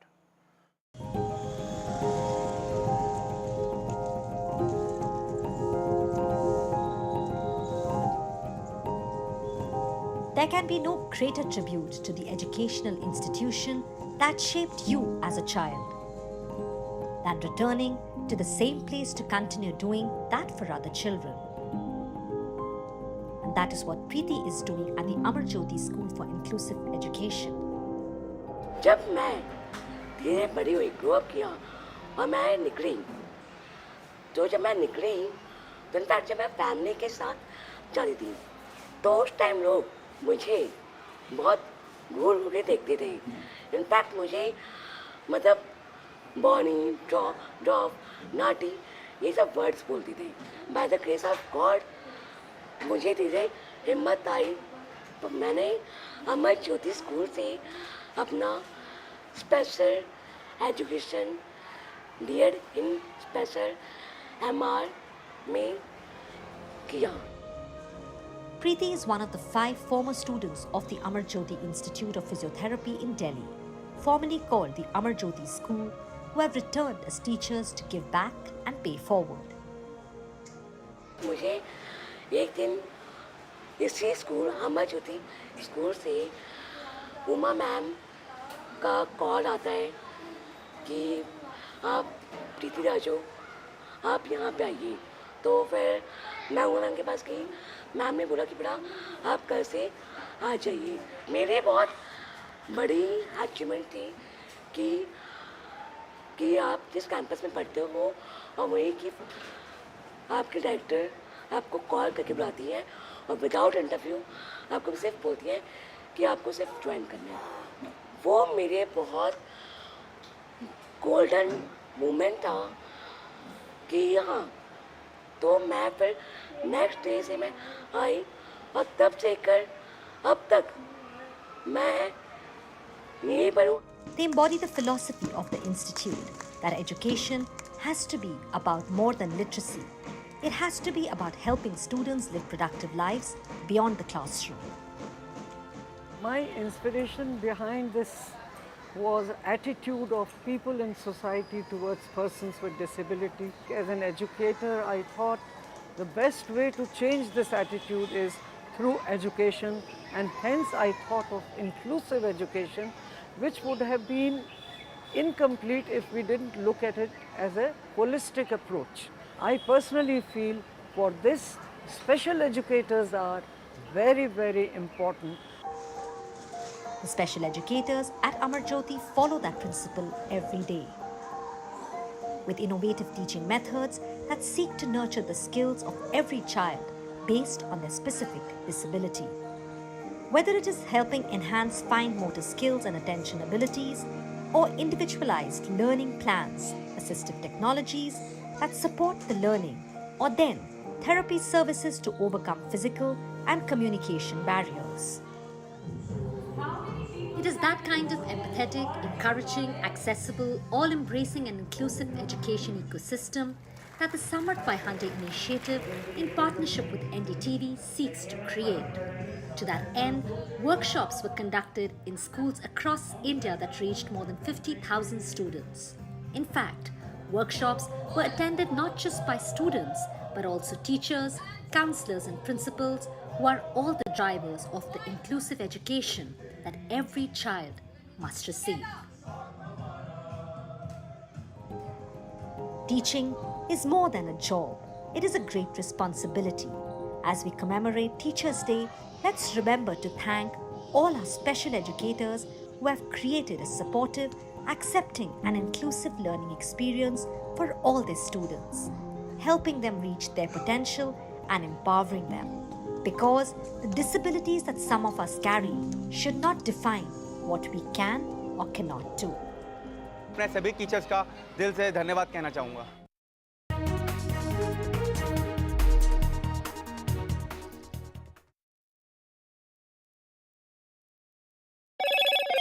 Hello, Moto. Motorola Razr 50 Ultra comes with Google Gemini.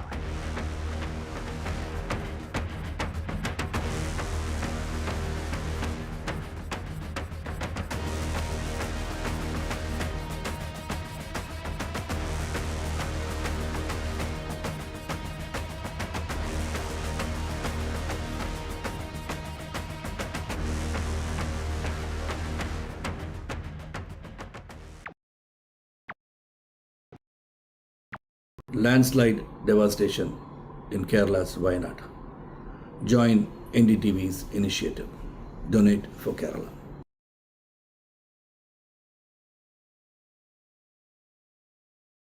New day, new show, a new experience. Start your day with the news, not views. We bring you stories that matter and impact your life. News that informs and keeps you ahead.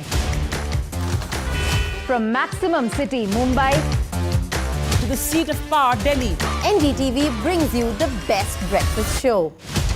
Breakfast news on NDTV, 8 a.m. every day. Hi, I'm Shreya Saran. Kerala's Wayanad area is hit by devastating landslides, resulting in loss of lives and livelihood. Kerala needs your help right now. Let's join NDTV initiative. Come, donate. Let's rebuild Wayanad.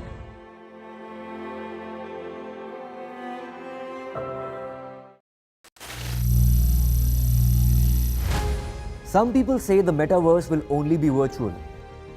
One day this lecture hall will be made of code, and driverless cars would be trapped in intersections. But even in this maze of the future, you can't wish away health. It's time to become more resilient.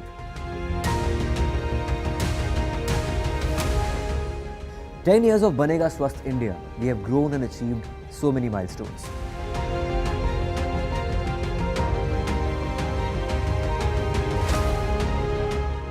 now I have a plan to beat the urgency, to stop breathing with difficulty, to relieve getting choked with inactivity.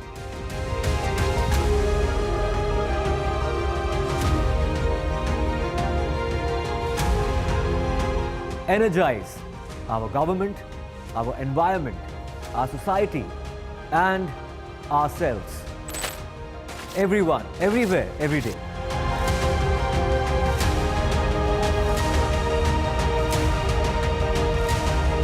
Banega Swasth India. One World Hygiene. Stay informed and entertained with the new and updated NDTV News app. You can watch all our channels live, listen to podcasts, read breaking and exclusive news from around the world and more. Download the NDTV app today and get access to the best journalism and storytelling on your smartphone or tablet. The NDTV app. News that matters to you. Landslide devastation in Kerala's Wayanad. Join NDTV's initiative. Donate for Kerala.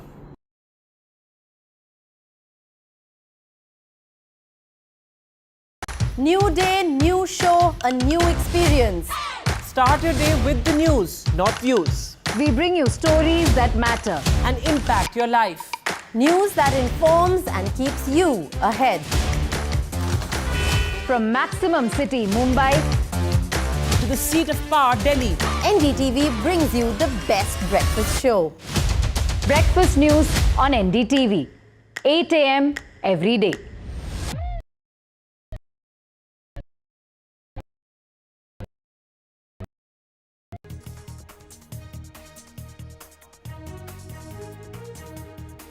Good afternoon and welcome, ladies and gentlemen. I am Ankit Tyagi. Let me straight take you to the Ministry of External Affairs briefing at this moment on Prime Minister's Tuesday visit to Singapore. Let's listen in. And there was also a meeting with Emeritus Senior Minister and former Prime Minister, Mr. Goh Chok Tong. Over their long and distinguished careers, all three leaders have contributed enormously to what is the India-Singapore bilateral relations today. Prime Minister also visited AEM, which is a leading Singapore company in the semiconductor space and in electronics. There, he was briefed about AEM's role in global semiconductor value chain, its operations and plans for India, and given our efforts to develop our own semiconductor manufacturing ecosystem and to match Singapore's strengths in this area, there were a number of other senior company leaders who were present, as well as those involved in skilling and skill upgradation in this sector. At the facility, the two prime ministers also interacted with a group of interns, both from India and Singapore, who had undergone skill training as part of bilateral programs. The Indian interns were from the Odisha World Skill Center, and the Singaporean students were receiving skilling exposure in India under the India Ready program. Prime Minister also invited the semiconductor-related CEOs present today to the Semicon India exhibition and conference, which is being held from 11th to 13th of September. After this press conference, Prime Minister will also be meeting a galaxy of CEOs of different leading Singaporean companies, and these include such companies as Temasek, GIC, DBS, Singapore Airlines, and at least 15 other such companies. They all have substantial investments in India and are looking to scale up their presence. Looking at the fast unfolding opportunities in India, this is an opportune time, we believe, for these CEOs to have a first-hand understanding from India's Prime Minister as to what is being offered by India. Its political stability, its policy predictability, and the freshly oriented, reform-oriented economic agenda. In terms of people-to-people contact, both sides have discussed over this 2 days things like increasing the number of flights connections between the two countries, and also the Prime Minister has announced that the first ever Thiruvallavur Center in the world will be set up in Singapore. That is what I have for you in terms of description of the visit and its content. And if you have any questions, I will be happy to try and address them. Thank you. Okay, yeah, first there. And ladies and gentlemen, please, I would like to remind you that this particular press conference is on the bilateral visit of our Prime Minister to Singapore. So please keep your questions focused on the visit. Sure, Please. thank you. My name is Karishma Vaswani. I'm from Bloomberg Opinion. I'd like to know how much China was discussed in the meetings between the Prime Ministers with regards to further relations between India and ASEAN. Question here. My name is Himanshu Verma from Connected to India. My name is Himanshu Verma. I'm from Connected to India. So Singapore and India have elevated the bilateral ties to a comprehensive strategic partnership. What does this mean for the partnership, and what does this mean for the Indian diaspora, especially living in Singapore? Okay, we have a question there. Hi, good afternoon. I'm Charmaine from CNBC. Do you think Singapore can play a role in improving strained relations between China and India, given that Singapore has good relations with both countries? Okay. Please.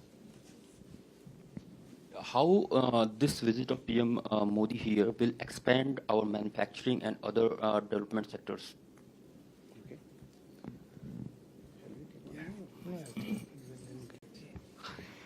Okay, thank you for those questions. I must say that the discussions between the leadership of Singapore and our Prime Minister focused on how India and ASEAN, and with Singapore as one of our most important partners in ASEAN, can play in making this an Asian century. And there is so much that we have in common. We are two of the fastest growing regions in the world. We have huge populations between us. We have young populations, which is also so important. And for both of us, peace is very important for us to grow and for us to grow together. Free and open commerce, free sea lines of communication and overflight, these are issues that are important for both us and for Singapore. And these are some of the areas which we, both sides, feel that are important for maintaining the growth that we see in each other's countries, and the importance these play in making us leap forward to the next stage in our relations between India and ASEAN. So in that respect, of course, all issues that are important, all global issues, all regional issues that can either help or hinder in this were also discussed. The comprehensive strategic partnership, we have a very multidimensional relationship, multidimensional partnership. We have very strong relations in the defense side as well, where we do joint exercises together. We have very frequent exchanges between our military establishments, between our navies, our air forces, our leaderships of all three services interact very frequently. We have ship visits. We exchange domain awareness information. We would like to also cooperate further in maritime domain awareness. So this is one area where we cooperate very closely. And the other, of course, is in all the areas of economy, trade and investment, Singapore is our biggest foreign investor since 2020. Since 2000, Singapore has invested nearly $160 billion in India. Last year, Singapore was the biggest foreign investor in India. We are going into the next stage of sustainable technologies, renewable energy, advanced manufacturing such as semiconductors, and also in health and in skilling. So these are all areas where we have great complementarities. We complement each other and we need each other in order to develop further. So I would say the question was how it affects the diaspora. I think the diaspora is also a great bridge between us, and therefore you see it in the business environment here. You see it in the leadership here. You see the warmth that is there across the leadership. So I would say that Singapore has also been a safe, secure place for Indians and people of Indian origin to grow and prosper. So the more we get closer together, I think it will only benefit them.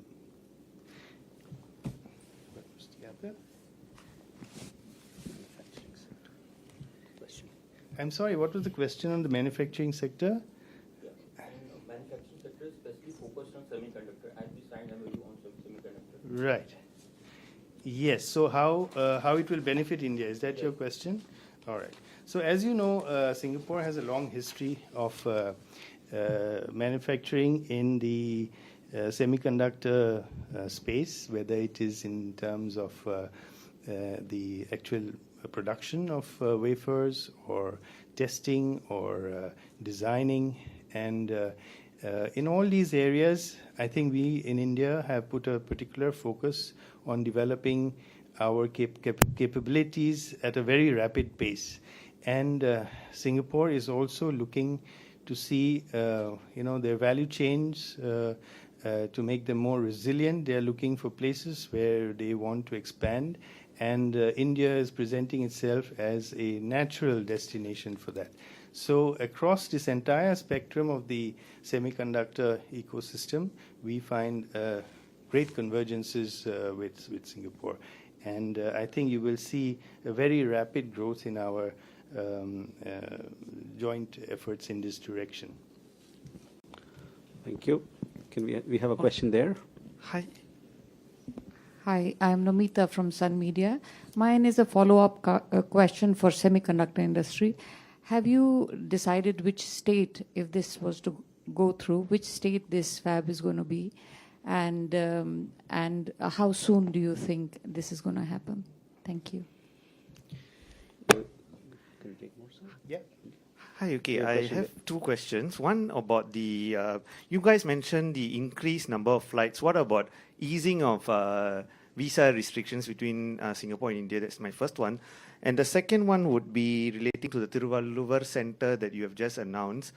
May I know which are the organizations or who is partnering? There was briefing of the Ministry of External Affairs on the current ongoing visit of the Prime Minister to Singapore. Let's move on to some domestic politics now, where in West Bengal, in fact, Shubhendu Adhikari, the BJP leader, has written to Home Minister Amit Shah and has requested forfeit medal conferred to Police Chief Vineet Goyal. Now, remember, this has come, in fact, as the politics continues. The parents of the R.G. Kar Medical College and Hospital student who was brutally raped and murdered last month have made several serious allegations against the police, including charges of hurrying up the cremation of the young doctor, asking the parents to sign a blank paper, and also alleging the money was offered to them, that they were ill-treated by the police, and heavy police presence meant no one was listening to them. The victims' parents have alleged they wanted the body to be preserved, but they were forced to proceed with cremation. Many questions have been raised, including why they had to wait, in fact, for 3.5 hours to see their daughter's body. Why was the autopsy delayed? Why did the police file an unnatural death case? All these questions have been asked in the Supreme Court as well. There was one FIR which was filed at the Tata Police station around 2 p.m., why the FIR was registered at 11:45 then is what the parents are asking at this moment. And this has in fact got the BJP up in arms, which is now demanding the medal of the police chief to be taken back. আমার মেয়ের দেহ আমার ঘরে সাইজে ছিল তখন DC not আমাদের ঘরের একটা গলিতে ঢুকে ঘরের ভেতরে তিনি আমাকে টাকা দেওয়ার চেষ্টা করেন এবং তার যা জবাব দেওয়ার আমরা সঙ্গে সঙ্গে সেই জবাবটা দিয়েছি ডিসি সেন্টার ইন্দিরা মুখোপাধ্যায় বারবার প্রেস মিট করে মিথ্যা কথা বলছি মিথ্যাচার করছি কারণটা কি কারণে আমরা করছি এই জিনিসটা তাই থেকে আমাদের একটা বিশাল প্রশ্ন আমাদের সবসময় মনে আসছে যতক্ষণ পর্যন্ত না বডি দাহ হয়েছে ততক্ষণ পর্যন্ত 300-400 পুলিশ একেবারে ঘিরে রেখেছিল আমাদেরকে যেই মুহূর্তে আমাদের মেয়ের বডি দাহ হয়ে গেল আর একটা পুলিশ নেই কি করে পরিবার আসবে কি করে কে আসবে কারোর কোনো দরকার পড়েনি কারোর কোনো জানার দরকার নেই সেই মানুষগুলো যদি শ্মশানেও থেকে যেত তাহলে হয়তো থেকে যেত এতটা সক্রিয় ছিল পুলিশ বডি নিয়ে যাওয়া পর্যন্ত যখন দাহ হয়ে গেল তখন পুলিশ নিষ্ক্রিয় হয়ে গেল ঘরে ঢুকে পুলিশ টাকা অফার করছে বাবা মাকে যেখানে আমরা আমাদের মেয়ের বডি নিয়ে বসে রয়েছি ঘরে পরিবারের প্রত্যেকটা লোক চোখের জলে তাকাতে পারছি না তখন পুলিশ গিয়ে টাকা অফার করছে আমাদেরকে এটা পুলিশের মানবিক মুখ তারা আবার বলছেন যে আমরা সব ঠিক কাজ করেছি আমরা সব দায়িত্ব পালন করেছি এটাকে দায়িত্ব পালন বলে এটাকে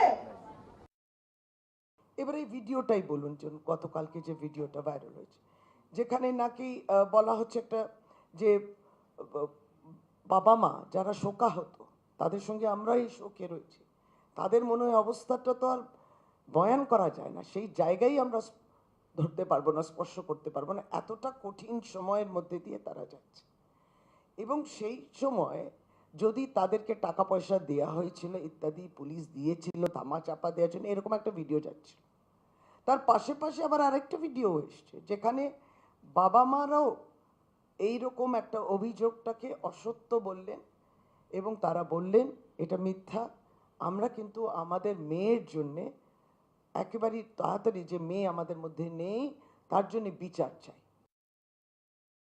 Saurabh Gupta, my colleague, now joins us with more details on this story. Saurabh, once again, questions being raised on the police and this time by the family itself. Now, this is going to put not only the police department but the Mamata Banerjee government also in the dock.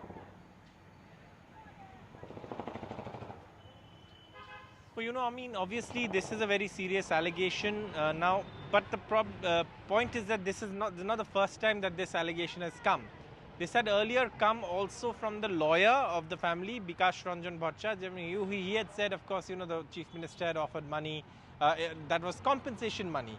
Now, obviously, now before all of this, what was this money about? Was this the compensation money? Is this the same compensation money that is being talked about? How was it offered and what from? These are still unanswered questions, and of course, these are questions that have been raised, allegations that have been raised towards the police. But the family also has earlier said that nobody offered them money, and that is also on camera.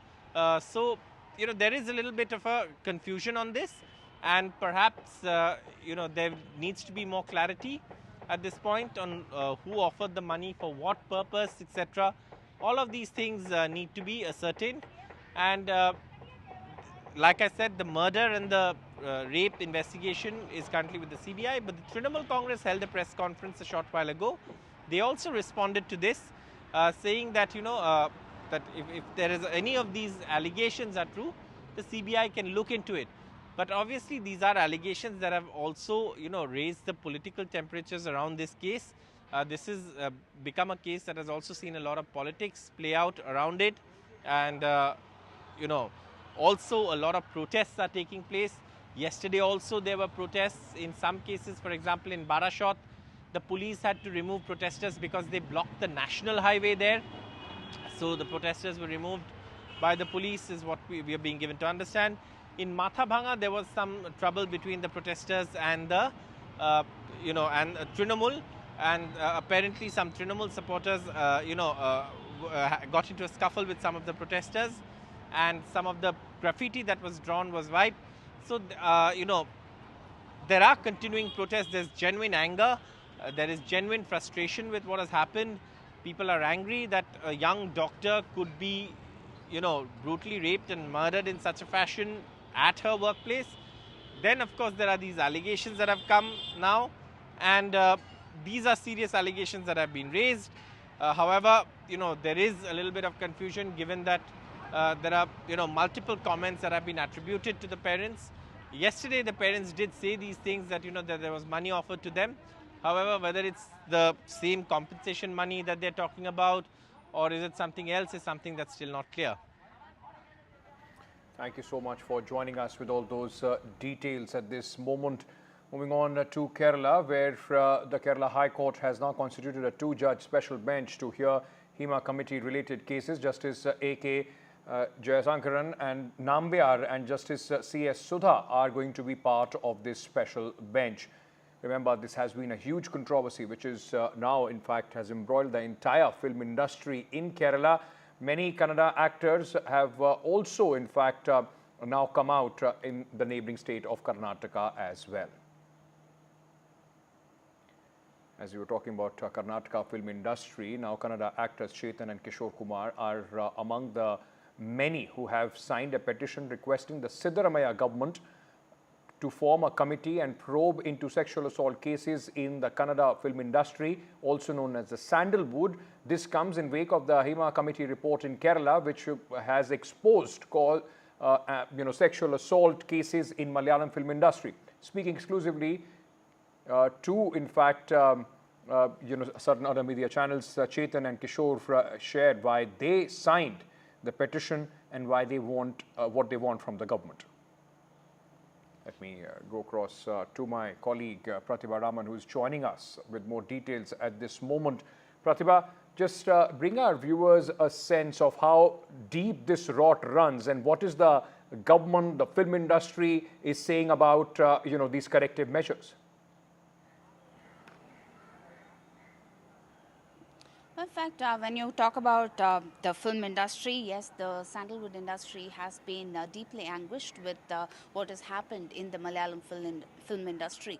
And FIRE is an organization that represents several of these film personalities, and they have gone ahead signing a petition. And the petition has been signed by 159 artists as well as activists. And this petition was given to the Karnataka government yesterday, requesting them to constitute a committee that can probe the sexual allegations as well as abuses that could perhaps exist in the Kannada film industry as well. And following that, noted actors today like Mr. Chetan as well as Shruti Hariharan approached the Chief Minister, visited him at his residence and reminded him that a committee needs to be set up. And we're also talking about how there needs to be a report that needs to be submitted talking about sexual allegations, if it exists at all, in the Kannada film industry. Another information that has cropped up is the fact that Sanjana Galrani, a noted Kannada film actress, has also written a letter to both the Home Minister as well as the Chief Minister, requesting them to form a women's organization of sorts to look into the abuses as well as different harassment that could perhaps be faced by women in the film industry here in Karnataka. Fondly known as Sandalwood, they want to look into the allegations that could perhaps exist here. We'll have to wait to see what would be the response of the Karnataka government. Back to you. All right.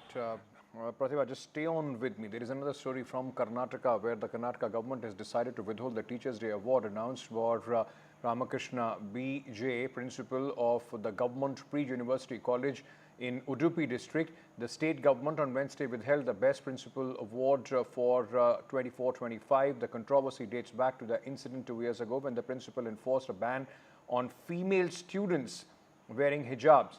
This followed outrage expressed by a section of activists and academics over his choice, alleging that he was one of the people who was responsible for the hijab controversy and which had erupted in the previous BJP regime. They should have done, that's a mistake, for everything. They have to purely verify everything and then send it to us. And once they send it, we usually clear it. But once it has come into public domain, to our knowledge also, then we had to put it on hold for now. Later we'll take a decision once. At that time he was actually following the government rules. No. But the way he treated the children, that is the issue, that's all. If nothing is done, no problem is there, then we'll take a call. We'll have to do that. No, it's not about double standards. See, don't politicize this issue. Pratibha continues to be with us. Pratibha, now this will turn political for sure. I mean, the Bharatiya Janata Party, I'm sure, is going to jump in defense of the principal. Has there been any reaction from the principal and the BJP on this? In fact, what we know for now is that the principal has been maintaining that it is only due to some technical error that the award has been withheld. But in the meantime, the Karnataka government has maintained that there is nothing political about it and that they are looking into a report that could perhaps be submitted that could also perhaps prove the wrongdoing of this principal, and based on which they would be further considering whether this award must be given to him or not, is what we hear from the education department so far. But yes, this has snowballed into a bigger controversy, especially with what happened in 2022 that has been highlighted by the SDPI by taking to social media platform and contesting against this award that was first offered to Mr. Ramakrishna, who has been one of the faces in this hijab controversy there. And what we know also for sure is that the teacher has now taken this and said that this is due to a technical error, but we are waiting to see what will be the BJP reaction and whether this would snowball into a political flashpoint once again. Back to you. Thank you so much for joining us with all those details. Meanwhile, the Supreme Court will hear the Chief Minister of Delhi, Arvind Kejriwal's plea seeking bail and challenging his arrest by the CBI in the alleged excise policy scam. According to the cause list, a bench of Justice Suryakant and Ujjwal Bhuyan is going to, in fact, have started hearing this petition. The top court had on August 23rd allowed the CBI to file its counter affidavit in matter and gave 2 days to Mr. Kejriwal to file a rejoinder. Mr. Kejriwal has filed 2 separate petitions challenging the denial of bail and against his arrest by the CBI in this case. He has challenged the August 5th order of the Delhi High Court upholding his arrest. Right, with that, we are slipping into a very short break. News and updates continue on NDTV. Stay tuned.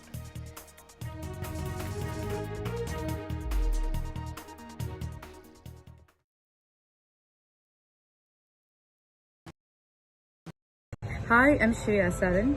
Kerala's Wayanad area is hit by devastating landslides, resulting in loss of lives and livelihood. Kerala needs your help right now. Let's join NDTV initiative. Come, donate. Let's rebuild Wayanad.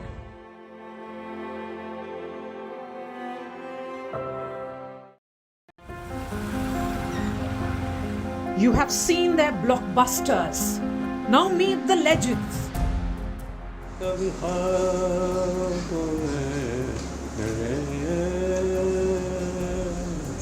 साहब वो गाने जो पहले होते थे 50, 60 में, अब वो नहीं होते। गानों को क्या हो गया? For the first time in decades on a news TV network. When you were giving blockbuster after blockbuster, when stars like Amitabh Bachchan were, being created. You don't create Amitabh Bachchan, you discover it. जो iconic जोड़ी बनी सलीम जावेद की, वो destiny नहीं है तो ये hard work है आप लोग दोनों की ये आप लोग दोनों की हार्ड वर्क है। देखिए हार्ड वर्क का मतलब ये नहीं है anybody who doesn't believe in destiny doesn't mean that he controls everything. I don't believe in destiny, but I don't have any delusion that I control everything. Salim Javed ने जब script लिखी, राइटर्स थे, तो उनका नाम हुआ। उसके बाद किसी राइटर का नाम क्यों नहीं? इतना किसी का रिकॉर्ड ही नहीं था ना। Real stars of Bollywood, Salim Javed join NDTV for an exclusive conversation. So we can break some news to our viewers that Salim Javed will be returning very soon. Come back. Coming soon. Come back. Coming soon. Come back of Salim Javed.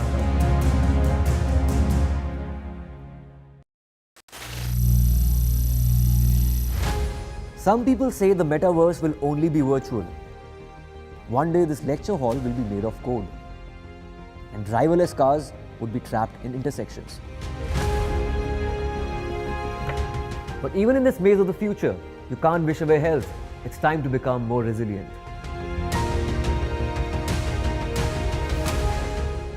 "10 years of Banega Swasth India, we have grown and achieved so many milestones.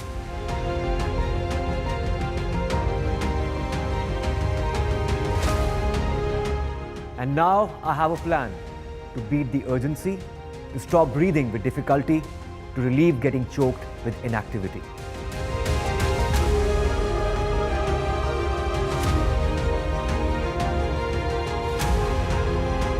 Energize our government, our environment, our society, and ourselves. Everyone, everywhere, every day.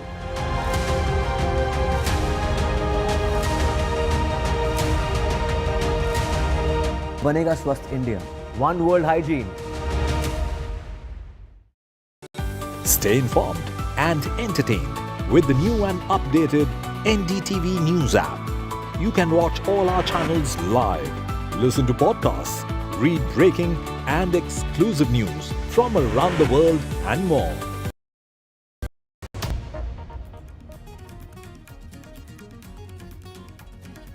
A very good afternoon. You're watching NDTV 24/7. We have a whole lot lined up for you. I'm Toni Waterman. Let's first get you our top story. 2 students and 2 teachers were killed in a mass shooting that took place at a high school in Georgia. The suspect, a 14-year-old student at the high school, was questioned by the law enforcement last year regarding an anonymous tip about an online threat that was made in order to commit a school shooting. According to a joint statement from the FBI in Atlanta and the Jackson County Sheriff's Office, the subject denied making the threats online, and the agency said that the shooting is at least the 45th school shooting that's taken place this very year. It comes less than a month since classes resumed, as the United States continues to struggle to bring a gun violence epidemic under control.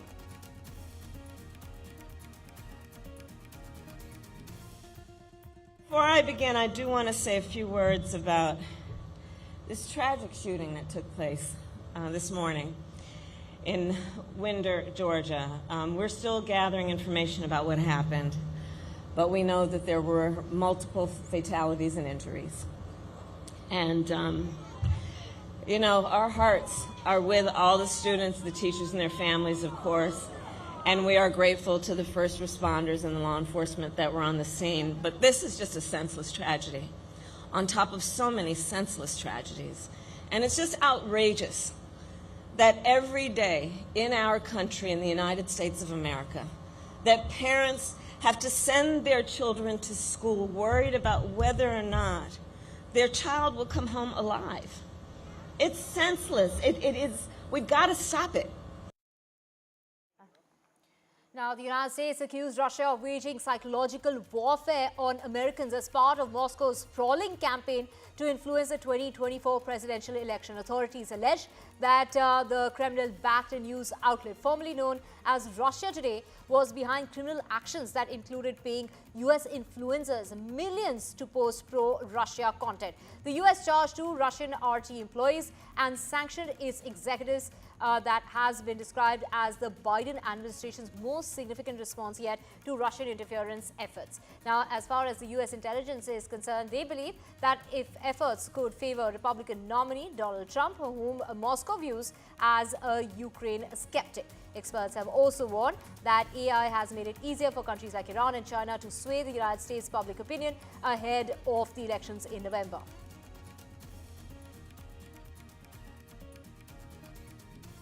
We are announcing a new policy to restrict visa issuance to certain individuals who, acting on behalf of Kremlin-supported media organizations, use those organizations as cover for covert activities and are responsible for or complicit in these malign efforts. And also Donald Trump's running mate, J.D. Vance, went after Kamala Harris and also her choice of running mate. Vance spoke about his upcoming debate with Democratic vice presidential nominee Tim Walz, saying that he's going to bail out at the last minute. Listen. But to look at the American people, even though she's reading off a teleprompter, and to say, on day one, we're going to make groceries and housing more affordable. On day one, Kamala Harris says this, we're going to tackle the American southern border. Kamala, day one was 3.5 years ago. What the hell have you been doing the whole time? I think what actually might happen based on his military service is he's going to bail out at the last minute, but say he went anyway. I think that's the Tim Walz approach to the debate. And Ukraine is undergoing its largest government shake-up since Russia invaded the country in 2022 as the war reaches a critical juncture. And President Zelensky prepares to visit the United States to unveil a victory plan on how Kiev hopes to win Ukraine's foreign minister, Dmitry Kuleba, who has resigned as part of a wide-ranging government reshuffle designed to give what Vladimir Zelensky has called the new strength to the embattled country. The visit later this month comes as Ukraine is preparing for various scenarios ahead of the US presidential election, which will take place in November this year, that could affect the future of a key partnership that has until now ensured Ukraine's defense.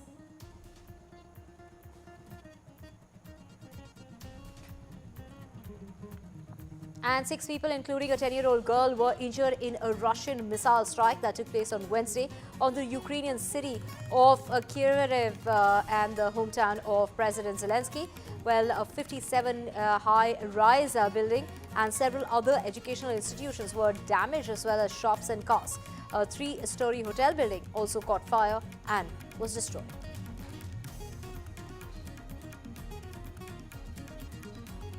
And the Biden administration announced wide-ranging actions that meant to call out Russian influence in the upcoming U.S. presidential election, unsealing criminal charges against 2 employees of a Russian state-run media company and seizing internet domains used by the Kremlin in order to spread misinformation. According to information made public today by the Department of Justice, we now know that RT, formerly known as Russia Today, has moved beyond being simply a media organization. We know that RT has contracted with a private company to pay unwitting Americans millions of dollars to carry the Kremlin's message to influence the U.S. elections and undermine democracy. RT's leadership has created and directed this enterprise. We are announcing a new policy to restrict visa issuance to certain individuals who, acting on behalf of Kremlin-supported media organizations, use those organizations as cover for covert activities and are responsible for or complicit in these malign efforts. And the head of the United Nations Nuclear Watchdog Agency, Rafael Grossi, visited the Zaporizhia nuclear plant in southern Ukraine on Wednesday, a day after describing the situation at Europe's largest atomic energy facility as very fragile. The International Atomic Energy Agency published a report on Wednesday saying that since Grossi's last visit there in February, the plant has been struck by drones, lost power lines, and seen significant damage to one of its 2 cooling towers by fire. The Russian Defense Ministry released a video showing Grossi and the IAEA officials arriving at the NPP meeting with the management and inspecting the burnt cooling tower. And UK Prime Minister Starmer apologized on Wednesday on behalf of the British state, saying that 2017 Grenfell tragedy should never have happened and promised to act on the recommendations of a public inquiry. The report released by the inquiry's head concluded that decades of failures by the government, regulators and industry turned Grenfell Tower into a death trap where 72 people lost their lives. The Grenfell tragedy prompted a soul-searching about inequality in Britain. Grenfell was a public housing building set in one of London's richest neighbourhoods near the pricey boutiques and elegant houses of Notting Hill. The victims, largely people of colour, came from 23 countries and included taxi drivers and architects, a poet, and acclaimed young artists, retirees, and 18 children. The report made multiple recommendations, including tougher fire safety rules, a national fire and rescue college, and a single independent regulator for the construction industry to replace the current mishmash of bodies.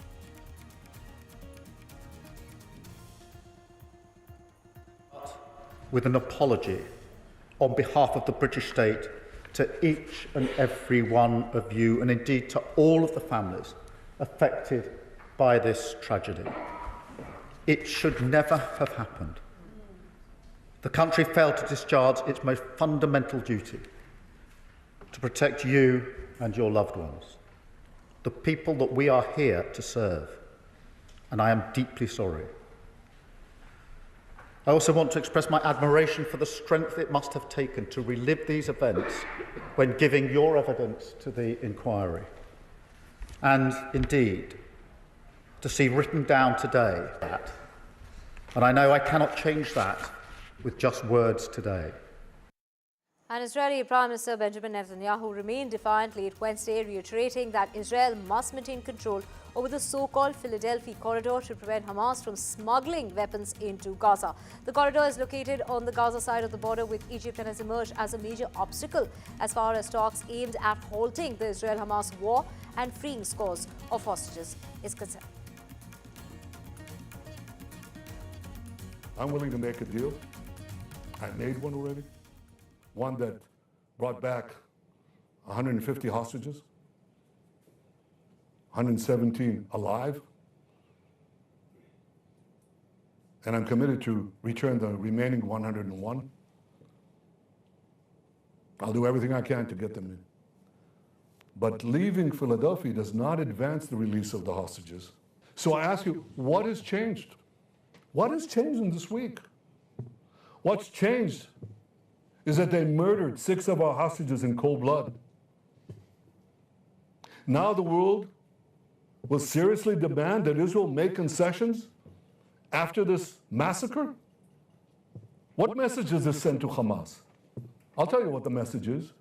Murder more hostages, you'll get more concessions. That's not only illogical, it's not only immoral, it's downright insane. So it's not going to happen.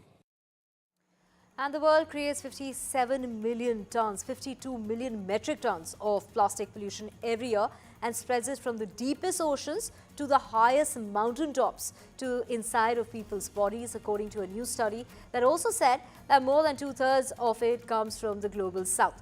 It's enough pollution each year to fill New York City's Central Park with plastic waste as high as the Empire State Building, according to researchers at the University of Leeds in the United Kingdom. They examined waste produced on the local level at more than 50,000 cities and towns across the world for a study in Wednesday's journal Nature. Well, the study examined plastic that goes into the open environment, not plastic that goes into landfills or is properly burned. For 15% of the world's population, the government fails to collect and dispose the waste. The study's authors said a big reason Southeast Asia and Sub-Saharan Africa produce the most plastic waste. That includes 255 million people in our country, India. Boeing will attempt to return its problem-plagued capsule from the International Space Station later this week with empty seats. NASA said on Wednesday that everything is on track for the Starliner capsule to undock from the space station Friday evening. The fully automated capsule will aim for a touchdown in New Mexico's White Sands missile range 6 hours later. NASA's 2 stuck astronauts who flew up on Starliner will remain behind at the orbiting line. Now, they'll ride home with SpaceX only in February of next year, 8 months after launching on what should have been a week-long test flight. Thruster problem, and this is the trouble and helium, as far as the leaks are concerned, as far as the helium that was kept delaying their return until NASA decided it was too risky for them to accompany Starliner back as originally was planned. NASA's Butch Wilmore and Sunita Williams are now considering full-time station crew members along with the 7 others on board, helping with experiments and maintenance. Now, to make space as far as the room for them on that SpaceX next taxi flight is concerned, the Dragon capsule will launch with 2 astronauts instead of the usual 4. 2 were cut late last week from the 6-month expedition, which is due to blast off in late of this month of September. Boeing has to free up the parking place for SpaceX arrival. Boeing encountered serious flaws with Starliner long before its 5th of June liftoff on the long-delayed astronaut demo. Starliner's first test flight went so poorly in 2019 that the capsule never reached the space station because of software errors, and that the mission was repeated 3 years later. More problems have surfaced, resulting in even more delays, and more than $1 billion have been spent in repairs. Previously unseen home film footage of President John F. Kennedy's motorcade speeding down a Dallas freeway after he was fatally wounded will go up for auction later this month. The kind of find that experts say isn't necessarily surprising even after 60 years after his assassination. These images, these films and photographs, a lot of the times they are still out there. They are still being discovered or rediscovered in attics or garages, is what was said by the curator at the 6th Floor Museum at Daily. This is Plaza, which tells the story of the assassination on the 22nd of November back in 1963. The 8mm House, this is the home film that RR Auction will offer up in Boston on the 28th of this month, begins with Dale Carpenter Sr. just missing the limousine carrying the President and First Lady Jacqueline Kennedy, but capturing other vehicles in the motorcade as it traveled down Lehman Avenue towards downtown. The video then picks up with Carpenter rolling the film as the motorcade rolls down Interstate 35 towards Parkland Memorial Hospital. A prosecutor has asked a New Mexico judge to reconsider the decision to dismiss an involuntary manslaughter charge against Alec Baldwin in the fatal shooting of a cinematographer on the set of a Western movie, according to a court filing that was made public on Wednesday. A judge had dismissed the case against Baldwin in July, halfway through a trial based on the withholding of evidence by police and prosecutors from the defense in the 2021 shooting. The charge against Baldwin was dismissed with prejudice, meaning that it can't be revived once appeals of the decision are exhausted. Baldwin, the lead actor and the co-producer of the film Rust, was pointing a gun at the cinematographer during that rehearsal when it went off, killing her and wounding the director. Has said that he pulled back the hammer but not the trigger, and that's when the revolver fired.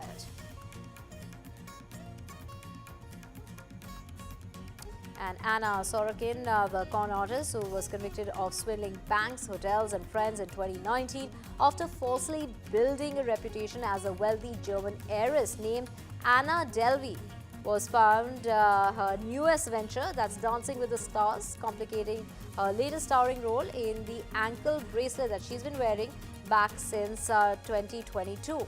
Now, when she started her house arrest, though the show appears to be leading into it with a promo image of her in a glittering dress with an ankle monitor that's stuck to her leg. When she was released from prison in February of 2021, immigration authorities picked her up shortly after she got out, claiming that she had overstayed her visa and must be returned to her native Germany. The Inventing Anna inspiration was in custody for over a year before a judge cleared the way for her to switch to her home confinement in October of 2022, when she fights, while she's been fighting that case for her deportation. Ryan Murphy series called Grotesquerie features Travis Kelce in a mystery role. The NFL player was also tapped to introduce the show's first trailer that came out on Wednesday. It also stars Niecy Nash-Betts as a detective investigating the murder of an entire family. She teams up with a nun and a journalist to look into the case. Like most of Ryan Murphy's shows, details are very limited, but it's Kelce who's featured in the trailer as an unnamed character.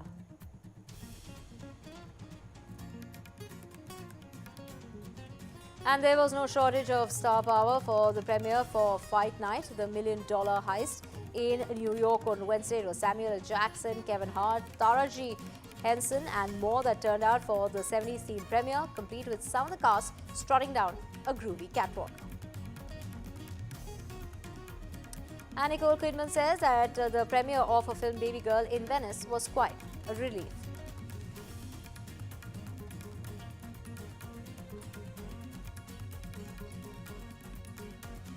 I mean, it's not coming out to December, so I'm trying to just sort of not talk about it too much, but it was so beautiful to be in Venice and be received in that way, and for Helena, the director, to be received with such warmth, and Harris Dickinson and Antonio Banderas who were in it. It was just, it was really a relief, actually.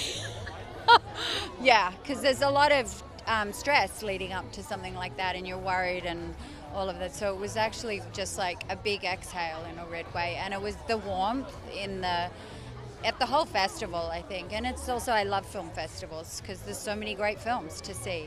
So I was just honored to be invited. You have to be invited to the festival, so I was just amazed and honored that we were accepted and invited there. And the West Film Festival has welcomed Lady Gaga and Joaquin Phoenix to the Lido for the world premiere of their film, The Part 2 of Joker. The sequel of Joker is competing for the festival's main prizes against the likes of The Room Next Door, Daniel Craig's Queer, and also the film by Nicole Kidman, Baby Girl. Now, the awards will be presented on the final day of the festival, which is the 7th of this month. Initially, we started off with some references where, I had Frank Sinatra and Sammy Davis Jr. and these, legends. And I think we started kind of trying to emulate that sound, at least I did, before we realized, like, wait a second, this is not who Arthur is. It might be who Joker wants to be. And so that was, I think, a point, at least for me, where it felt like something really clicked, where we took these standards and decided to do kind of our own understanding of them or interpretation. And Gaga was really, Stephanie or Gaga? I can't, sorry. Stephanie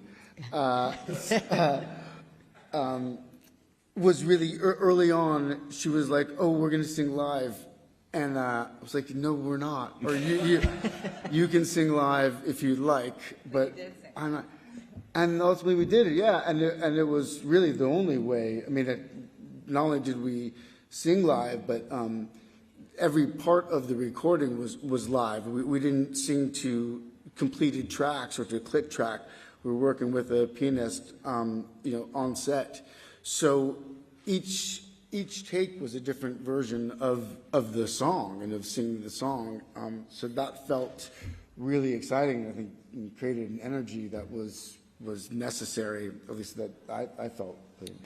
I wouldn't necessarily say that this is actually a musical in a lot of ways. It's very different. The way that music is used is to really give the characters a way to express what they need to say, because the scene and just the dialogue is not enough. So, like Joaquin said, we did a lot of this live, and in a lot of ways, the pianist that was on set with us was sort of like an actor off camera in the scene with us. And we worked really hard also on the way that we sang. And for me, it was a lot about kind of unlearning technique and forgetting how to breathe and allowing the song to completely come out of the character. It was kind of the beauty of the whole thing was, you can learn a song, you can learn a routine for a dance, you can drill something over and over again until you have it nearly perfect, but that's not always the most honest thing to do on camera. So I feel like, we put in a lot of the work, but the joy of filming, I think, was that when we got there, we just kind of threw it all away and saw what happened when the camera was rolling. And switching tracks now, it is the ISRO chairman that's spoken exclusively to NDTV regarding the journey when it comes to Chandrayaan-2 Gaganyaan, saying that they're doing their best to create more rockets, but there's an urgent need to tackle cyber fraud. Listen into this exclusive interview with my colleague Pratima.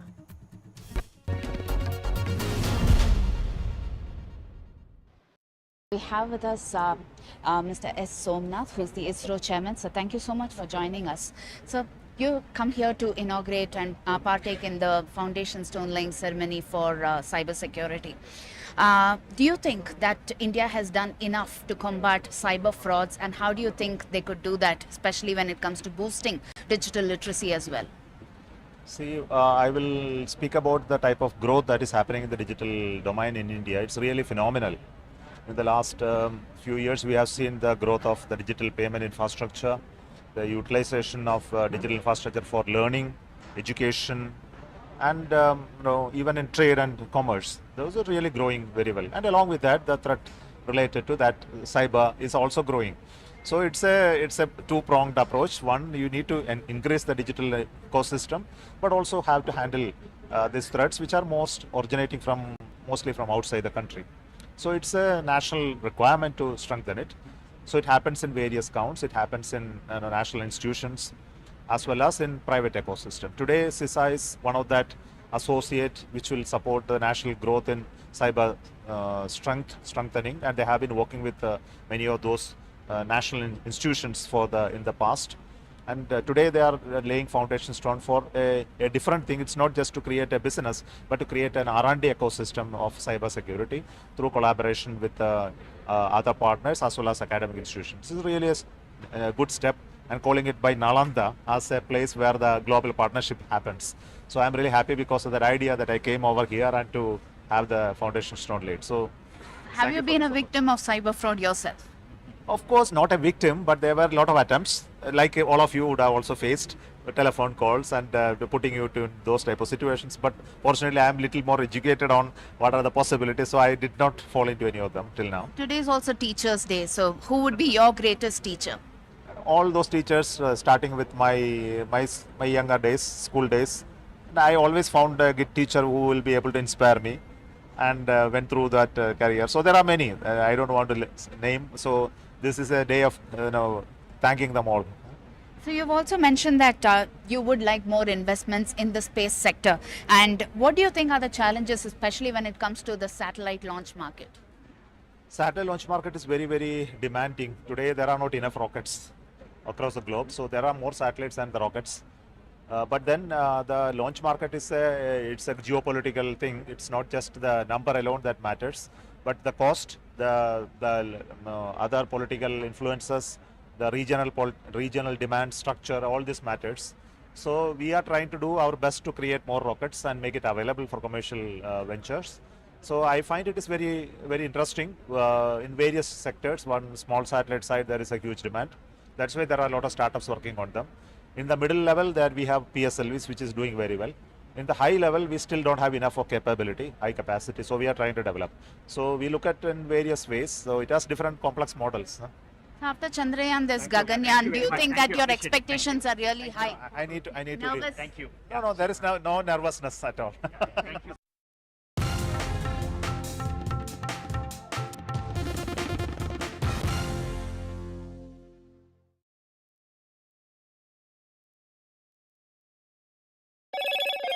Hello, Moto. Motorola Razr 50 Ultra comes with Google Gemini. Landslide devastation in Kerala's Wayanad. Join NDTV's initiative. Donate for Kerala.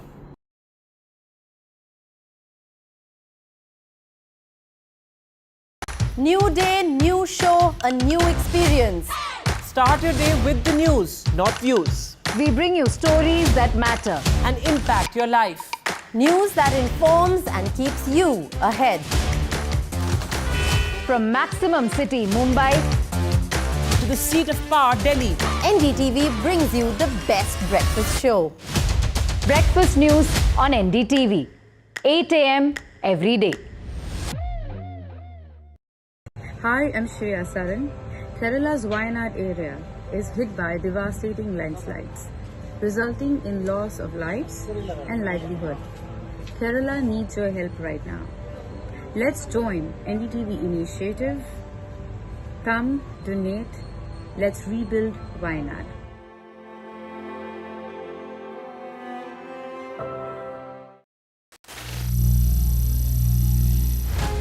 Some people say the metaverse will only be virtual.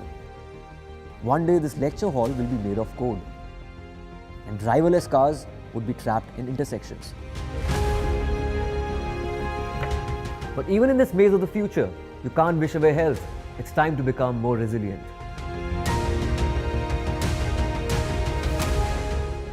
"10 years of Banega Swasth India, we have grown and achieved so many milestones.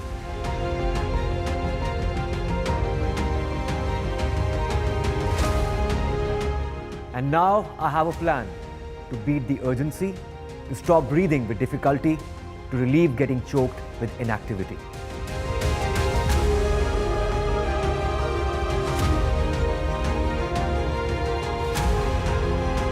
Energize our government, our environment, our society, and ourselves. Everyone, everywhere, every day.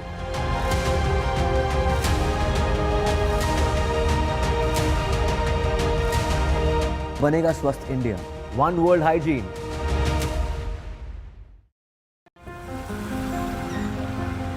You have seen their blockbusters, Now meet the legends.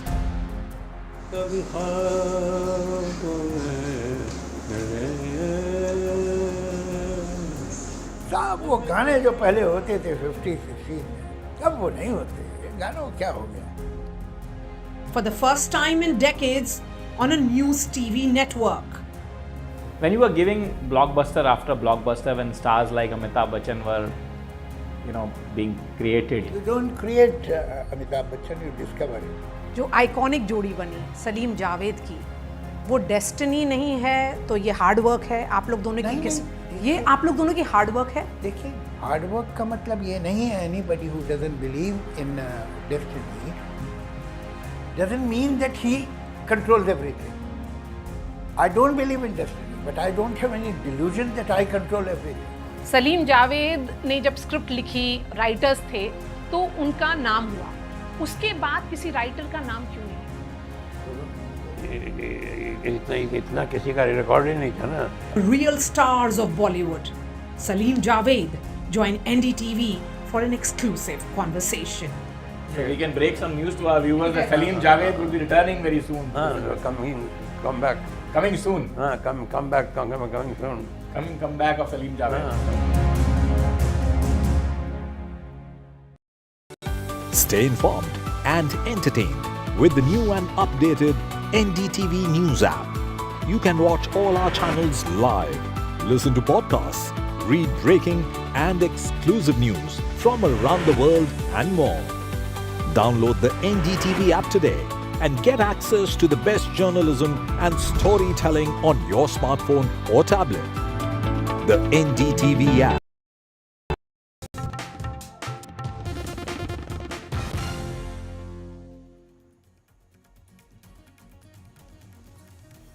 Hello everybody. Even as the brutal rape and murder of a junior doctor at the RG Kar Medical College and Hospital on the 9th of August continues to resonate across the country, TMC has now alleged that the issue is being politicized. It has assured support to the victim's family. Even as in the Supreme Court, there's a bail plea hearing of Delhi Chief Minister Arvind Kejriwal, while India continues to perform very well at the Paralympics. We'll get you all that and more in this bulletin, but first up, the headlines. Kolkata rape and victim skinned, cops offered us money. TMC has assured support to the victim's family. TMC has also said West Bengal government offered to help the parents. TMC has said that vulture politics is happening around the case.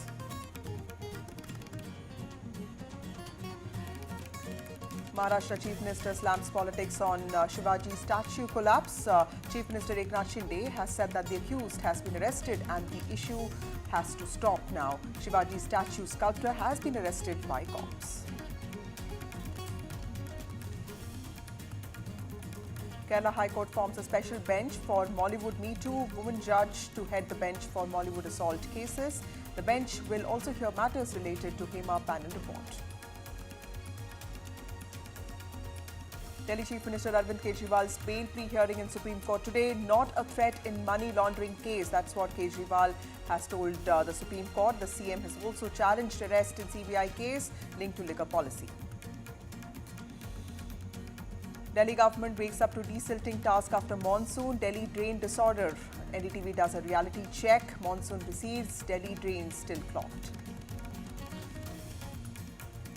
India's historic medal performance at Paralympics. Harvinder Singh wins gold in para archery.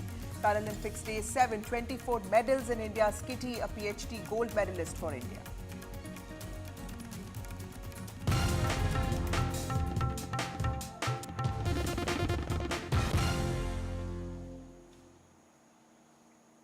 The Congress has again hit out at the BJP and the centre over the Agnipath scheme. The Congress party has said that it will not rest till it finishes Agnipath. Congress has called the Agnipath scheme a betrayal. Remember, it was also part of its manifesto and it has said that it will revoke the scheme if it comes back to power. Congress party today has said that opposition pressure may force the government to make changes. In fact, INC India has tweeted today, and I quote, Modi government will have to stop Agnipath scheme also. If they don't don't do this, we will stop it. It is reported that changes will be made in Agnipath scheme due to pressure from opposition. It is possible that after 4 years of service, now 50% of Agniveers will get permanent jobs instead of 25%. But that's not enough. Agniveer scheme is against the army. This is a betrayal with the youth of the country. It's playing with the national security. Right now, they have forced us to reconsider, but we will not rest until we finish it. Joining us now is Prabhakar, who has more details on this story. Prabhakar, tell us what really led to the Congress yet again attacking the BJP on Agnipath, and tell us what is the significance of this attack? See, remember, this was an issue which, when the scheme was launched, it was JDU actually which started this issue, and they were in the opposition. They were running a government here in Bihar along with RJD. The BJP was the opposition party, so they had completely, they were against this particular scheme, and they wanted the government to scrap this scheme. They said this is not only, this would be curse for the unemployed youth who are actually seeking employment in the armed forces, and this scheme should be scrapped at once. Now the dynamics has changed. The JDU is part of the NDA alliance. So remember, they had not only moved the court on this particular issue, but also had sought intervention of the Supreme Court over the Agniveer issue. Now what we are learning from our sources is that the BJP might actually make some changes, some amendments in the scheme. The amendments might actually be increasing the years these new recruits are supposed to spend in the army. But Congress is not ready to buy that. Congress is saying that they would continue opposing it till this entire scheme is scrapped, because this is something which is against the interest of those seeking employment in the army and the defense forces. Yeah. Right. Thank you, Prabhakar, for joining us with those details. Also joining us now is Pooja Tripathi of the Congress Party, and we have Shazia Ilmi, a spokesperson of the BJP. Thank you both of you for joining me. Pooja Tripathi, first tell us what made the Congress react like this. We know that the Congress has been consistently attacking the government on the Agnipath scheme. It has said that it's a betrayal of India. It has also said that it will also increase unemployment. But one criticism that we've often seen with the Congress's criticism of the Agnipath scheme is that the party has not offered any alternative when it comes to modernization of the armed forces or catering to its increasing demands. What do you have to say on that? Vasudha, when it comes to the topic of modernization of armed forces, you don't play with the fire. Armed forces is the most secure, the most stable, and the most efficient organization that's been functioning in the country. You know, when they introduced this contract scheme called Agnipath, they are just playing with the fire. They're not just playing with the security of the country. They are playing against the aspirational youth who wanted to join army, not just with an intention to serve the motherland, but they also wanted a secure future. And not why just Congress, is the Janata Dal United and Lok Janshakti Party. They've been asking government to modify Agniveer. And this is, let me tell you, I remember General M.M. Naravane saying that if constitution can be amended 100 times, why can't this policy be modified? Having the feedback from the ground. The feedback from the ground is Bharatiya Janata Party is losing badly in Haryana elections, and that's why. And this is the Rajat belt. This is the belt that sends the maximum youth to the army. And you hear any kind of reporter talking to the people on the ground, and they are saying that log khali baithe hain, they don't want to join the army. 4 saal ke liye kyun join karenge? Now that's his feedback.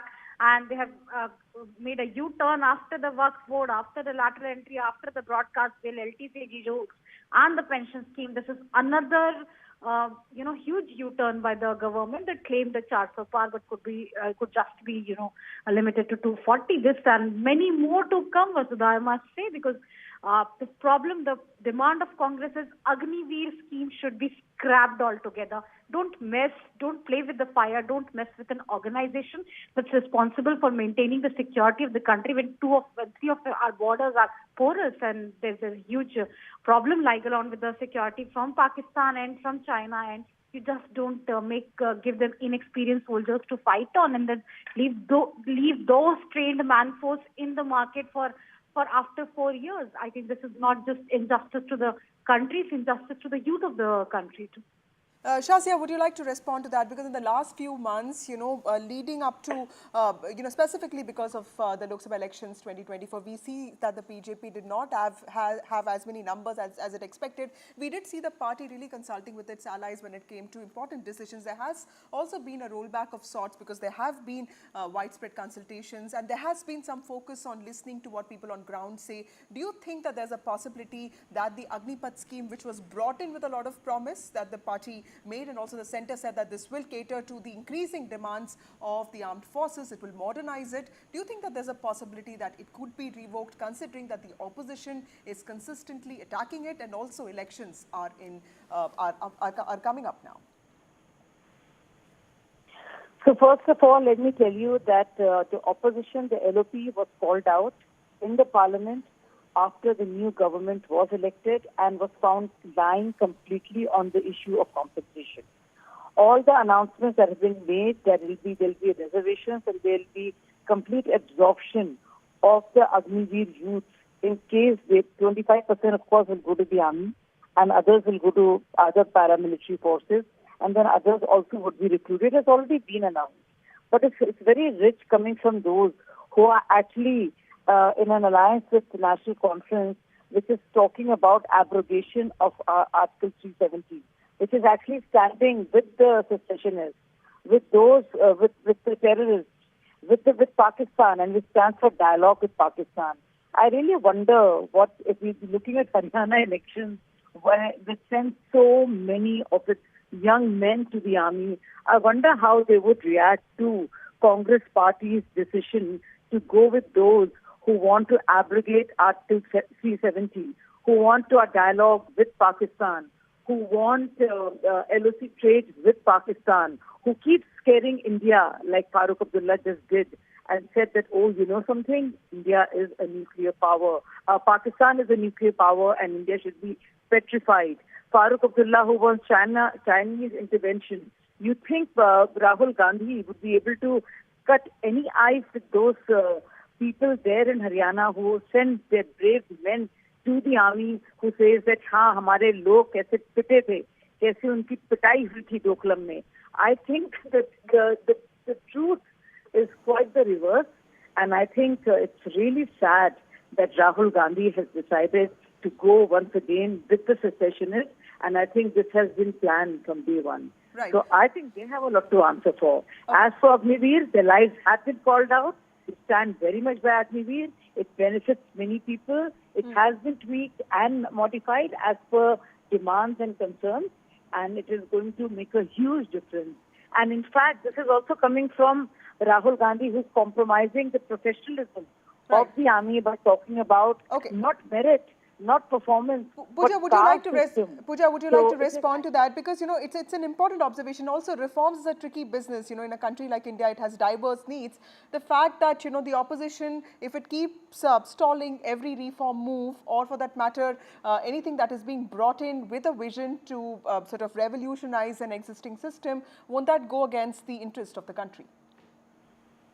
No, I don't disagree with you, Vasudha. It's very rich coming from Bharatiya Janata Party spokesperson that the question was on Agniveer and she went into Article 370 and I went on to GMT elections. But I'll not get into that. Any reform should be kept with a larger goal of a national interest in mind, and that's the basic fundamentals of any government that's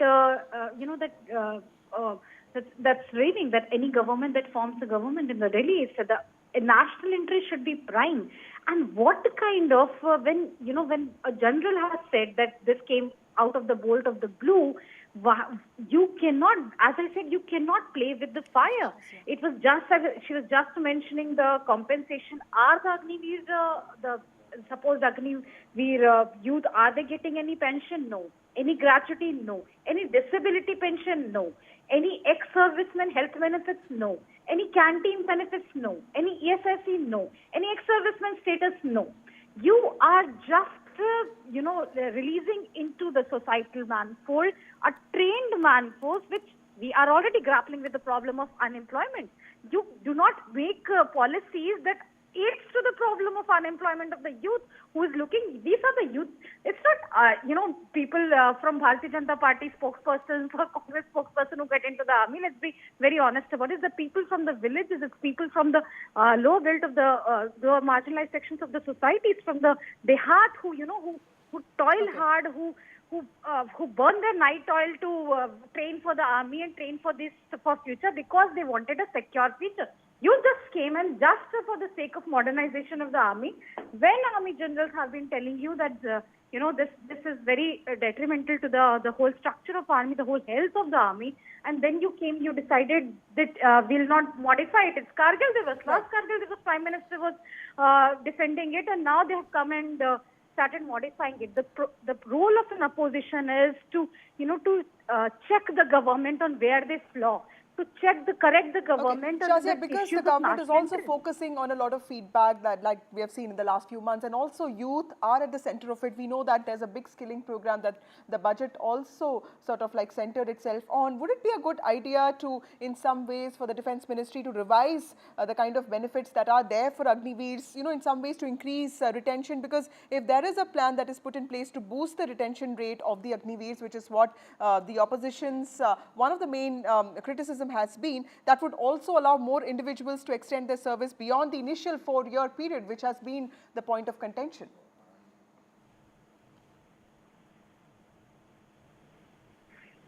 Yes, I disagree totally with the Congress spokesperson, and it's obvious that she wants to oppose for the sake of it, as is the want and mandate of her party. And she wonders why I brought in Article 370. Well, you're talking about the army here. You're talking about Haryana elections here, which is why it's very important for people to know the truth about the Congress party. And we know how Congress has been known for all its corruption in defense deals and where they stood on Rafael.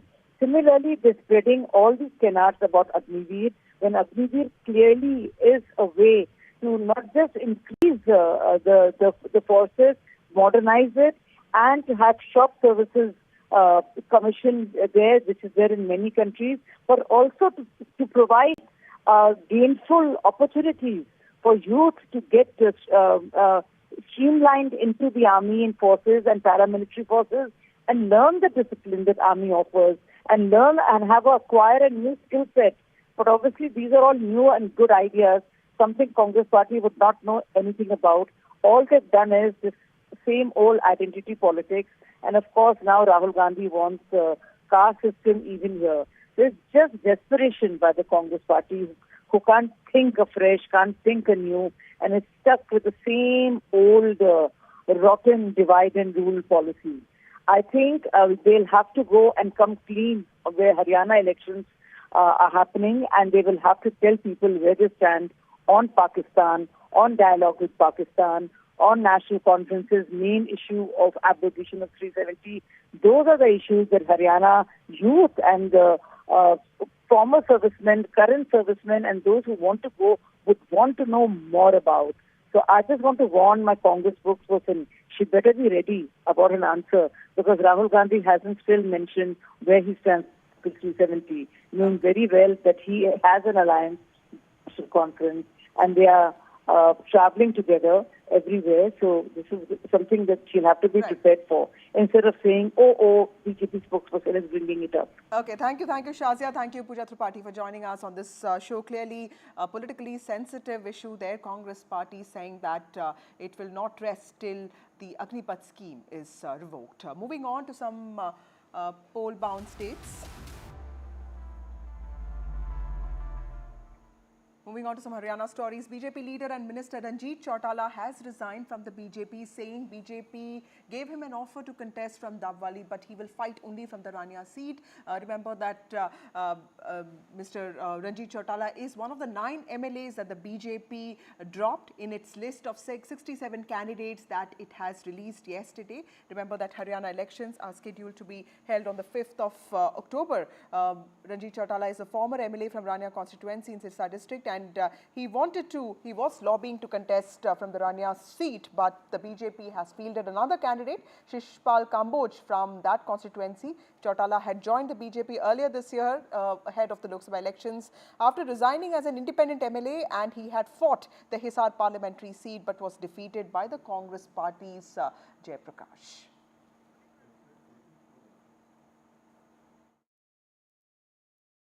Congress leadership decide करेगी, हम कौन हैं decide करने वाले। मैंने पहले भी कहा, आज भी वो है, हाईकमान का फैसला होगा, क्योंकि ये फैसला एंड में ही आता है। जब भी फैसला मैंने तो अनेक बार पहले भी कहा है कि जो पंजाब में चन्नी की स्थिति हुई वही नायब जी की होने वाली है।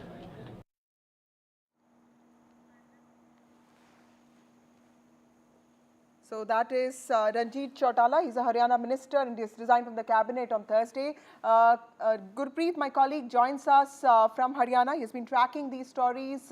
Gurpreet, of the 67 candidates that the BJP announced yesterday, 9 were dropped. 9 MLAs have been dropped, and Ranjit Chautala is one of them. And he says that he was Landslide devastation. which is Rania's seat, and of course the BJP has given it to another candidate, Shishpal Kamboj, and the Congress party is still working on negotiations to bring out its list of candidates. So tell us on both fronts, what is the update that we have? Well, yes, of course, we have seen Ranjit Chautala, who was the former minister with the Haryana government. He has today given his resignation as a minister, and he has already made an announcement saying he is going to contest the election from same constituency, Rania, as an independent candidate. He was asking for the ticket from the BJP party, but party did not give him a ticket, and after that he had decided to contest as an independent candidate from the same constituency. Ranjit Chautala was the minister in Haryana government, and he had also contested member parliament Hisar from the BJP party. Despite having a very close links with the party high command, party did not give ticket. If we can talk about overall Haryana politics, we have seen what we have learned from the BJP leaders and top BJP leaders say they had conducted multiple surveys. They had talked to a lot of workers at the grassroots level so that they will be able to give a best candidate, and that could be possible reasons why these MLAs, 9 MLAs, were not able to get the ticket. Not only MLAs, we have seen the names of the ministers had also been dropped. If we can talk about the sports person, we have seen Sandeep Singh, the former minister, sports minister in Haryana, who was in Haryana government. He was not in the new list where we have seen he was not able to get any ticket. If we can talk about the Congress side, we have seen they are also trying to hold multiple discussion because rebels since this list which was declared by the BJP, after that we have seen a lot of rebels have already speaking very vocally against the party, and they have been given ultimatum to the party, either the tickets should be replaced or they are going to chalk out another political strategy. Same thing the Congress is also facing, and that was the pressure on the Congress party to find out there should be less rebellion and there should be less infighting within the party, and that is one of the reasons why there is a delay for making an announcement for the candidate. So let's see what we have learned from the Congress leaders also. They say it can be possible today at night or maybe in tomorrow morning the list will be declared. Let's see what will be happen once the Congress list will be declared. The same time of rebels will come out and speak against the party or not, and or they are going to make such type of political strategy, they will be able to pacify rebels within the party. So both the BJP and Congress, they are fighting and struggling with the same problem at this point of time. Right. Back to studio. Gurpreet, also tell us what is happening on the Aam Aadmi Party Congress alliance front, because clearly there is a signal from the Congress High Command to go ahead with the alliance. But what is the state unit thinking? Because in the past also there have been disagreements with the Congress High Command and the state units, and that has also had political consequences.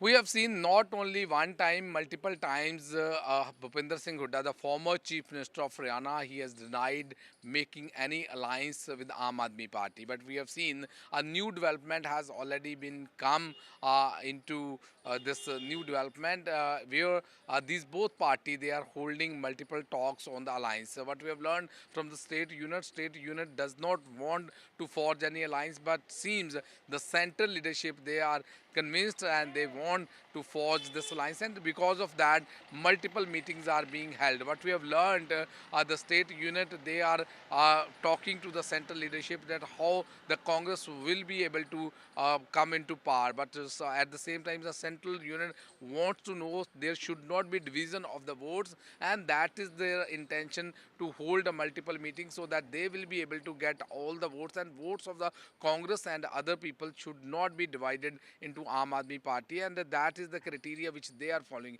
Let's see, because as of now no Congress leader is telling how many seats they are going to give to Aam Aadmi Party and what type of strategy they are making for forging alliance with Congress Party. That is yet to be seen, but yes, talks are already on the way, and we have seen the multiple leaders, they have already confirmed they are on the way to forge any alliance with Aam Aadmi Party.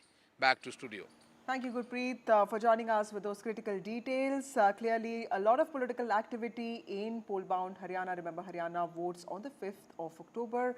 And of course, the election results will be announced on the 8th of October. BJP has already come out with its first list of 67 candidates. The Congress could be releasing its list of candidates soon, is what Gurpreet is reporting. Moving on, the leader of opposition and BJP leader in West Bengal, Shubhendu Adhikari, has written a letter to Shubhendu Adhikari has written a letter to Amit Shah, the Home Minister, requesting him to forfeit the medal, the President's Medal that was given to Police Commissioner of Kolkata, Vineet Goyal. He has said that even the parents of the RG Medical College and Hospital student who was brutally raped and murdered last month have made serious allegations about the complicity of the Police Commissioner, including hurrying up the cremation of the young doctor, and also asking the parents to sign on a blank paper and alleging that money was being offered to them to say that they were not being ill-treated by the police and that the investigation was going on properly. In fact, the parents have also said that no one was listening to them. That's what Shubhendu Adhikari has pointed out in his letter to the Home Minister. The victims' parents have alleged that they wanted the body preserved but were forced to proceed with the cremation. Many questions have been raised, including why they had to wait for 3.5 hours to see their daughter's face. Why was the autopsy delayed? Why did the police file an unnatural death case? That's what he has said, clearly calling for the forfeiting of the medal that was given to Vineet Goyal, the police commissioner in West Bengal. আমার মেয়ে দেহ আমার ঘরে সাইজে ছিল তখন DC not আমাদের ঘরের একটা গলিতে ঢুকে ঘরের ভেতরে তিনি আমাকে টাকা দেওয়ার চেষ্টা করেন এবং তার যা জবাব দেওয়ার আমরা সঙ্গে সঙ্গে সেই জবাবটা দিয়েছি ডিসি সেন্টার ইন্দিরা মুখোপাধ্যায় বারবার প্রেস মিট করে মিথ্যা কথা বলছি মিথ্যাচার করছি কারণটা কি কারণে আমরা করছি এই জিনিসটা তাই যে আমাদের একটা বিশাল প্রশ্ন আমাদের সবসময় মনে আসছে তখন পর্যন্ত না বডি দাহ হয়েছে ততক্ষণ পর্যন্ত 300-400 পুলিশ একেবারে ঘিরে রেখেছিল আমাদেরকে যেই মুহূর্তে আমাদের মেয়ের বডি দাহ হয়ে গেল আর একটা পুলিশ নেই কি করে পরিবার আসবে কি করে কে আসবে কারোর কোনো দরকার পড়েনি কারোর কোনো জানার দরকার নেই সেই মানুষগুলো যদি শ্মশানেও থেকে যেত তাহলে হয়তো থেকে যেত এতটা সক্রিয় ছিল পুলিশ বডি নিয়ে যাওয়া পর্যন্ত যখন দাহ হয়ে গেল তখন পুলিশ নিষ্ক্রিয় হয়ে গেল ঘরে ঢুকে পুলিশ টাকা অফার করছে বাবা মাকে যেখানে আমরা আমাদের মেয়ের বডি নিয়ে বসে রয়েছি ঘরে পরিবারের প্রত্যেকটা লোক চোখের জলে তাকাতে পারছি না তখন পুলিশ গিয়ে টাকা অফার করছে আমাদেরকে এটা পুলিশের মানবিক মুখ তারা আবার বলছেন যে আমরা সব ঠিক কাজ করেছি আমরা সব দায়িত্ব পালন করেছি এটাকে দায়িত্ব পালন বলে এটাকে এবারে এই ভিডিওটাই বলুন গতকালকে যে ভিডিওটা ভাইরাল হয়েছে যেখানে নাকি বলা হচ্ছে একটা যে বাবা মা যারা শোকাহত তাদের সঙ্গে আমরাই শোকে রয়েছি তাদের মনে হয় অবস্থাটা তো আর বয়ান করা যায় না সেই জায়গায় আমরা ধরতে পারবো না স্পর্শ করতে পারবো না এতটা কঠিন সময়ের মধ্যে দিয়ে তারা যাচ্ছে এবং সেই সময় যদি তাদেরকে টাকা পয়সা দেওয়া হয়েছিল ইত্যাদি পুলিশ দিয়েছিল ধামা চাপা দেওয়ার জন্য এরকম একটা ভিডিও যাচ্ছিল তার পাশে পাশে আবার আরেকটা ভিডিও এসছে যেখানে বাবা মারাও এইরকম একটা অভিযোগটাকে অসত্য বললেন এবং তারা বললেন এটা মিথ্যা আমরা কিন্তু আমাদের মেয়ের জন্যে একেবারেই তাড়াতাড়ি যে মেয়ে আমাদের মধ্যে নেই তার জন্য বিচার চাই Meanwhile, fugitive sculptor accused Jaideep Apte has been arrested from Kalyan, and this is with regard to the Chhatrapati Shivaji Maharaj's statue collapse case. The police took Apte to Malwan, where he will be produced in the court today for remand. The sculptor was absconding for several days in the case of demolition of Chhatrapati Shivaji Maharaj's statue in Rajkot Fort of Sindhudurg district. Was taken into custody by the Kalyan police squad at night when he was coming home to meet his family. However, Apte's lawyer, Ganesh Soni, has claimed that he himself surrendered before the police. Politics in the state has also intensified since the demolition of the Chhatrapati Shivaji Maharaj's statue. Remember, the Prime Minister, Narendra Modi, in a visit, has himself apologized for this. The opposition has asked the Mahayuti government, has put the Mahayuti government in the dock, accusing it for corruption. FIR has been registered in this case, and consultant Chetan Patil has already been arrested. Jaideep Apte हो या और कोई हो, वो कानून के सामने सब सरीके हैं, कानून से कोई ऊंचा नहीं है। उसको अरेस्ट किया जाएगा, वो कहीं भी जाएगा, उसको पकड़ा जाएगा और पकड़ लिया है। तो अभी जो अपोजिशन वाले जो राजनीति कर रहे हैं, उनको एक बड़ी चपराक है, एक बड़ा फटकार उनको मिला है। और ये जयदीप आप्टे की चौकसी होगी, कार्रवाई होगी। और छत्रपति शिवाजी महाराज जी हमारे सबके लिए आराध्य दैवत है। ये दुर्घटना बहुत ही दुर्दैवी बात है, लेकिन उसका राजकारण करना, उसकी राजनीति करना, ये तो बहुत बड़ा दुर्दैव है। और इसलिए हम सरकार ये छत्रपति शिवाजी महाराज जी का जो प्रतिमा है, ये स्टैचू जो है, ये भव्य दिव्य जल्द से जल्द वहाँ बनाएगी, ये हमारा मकसद है।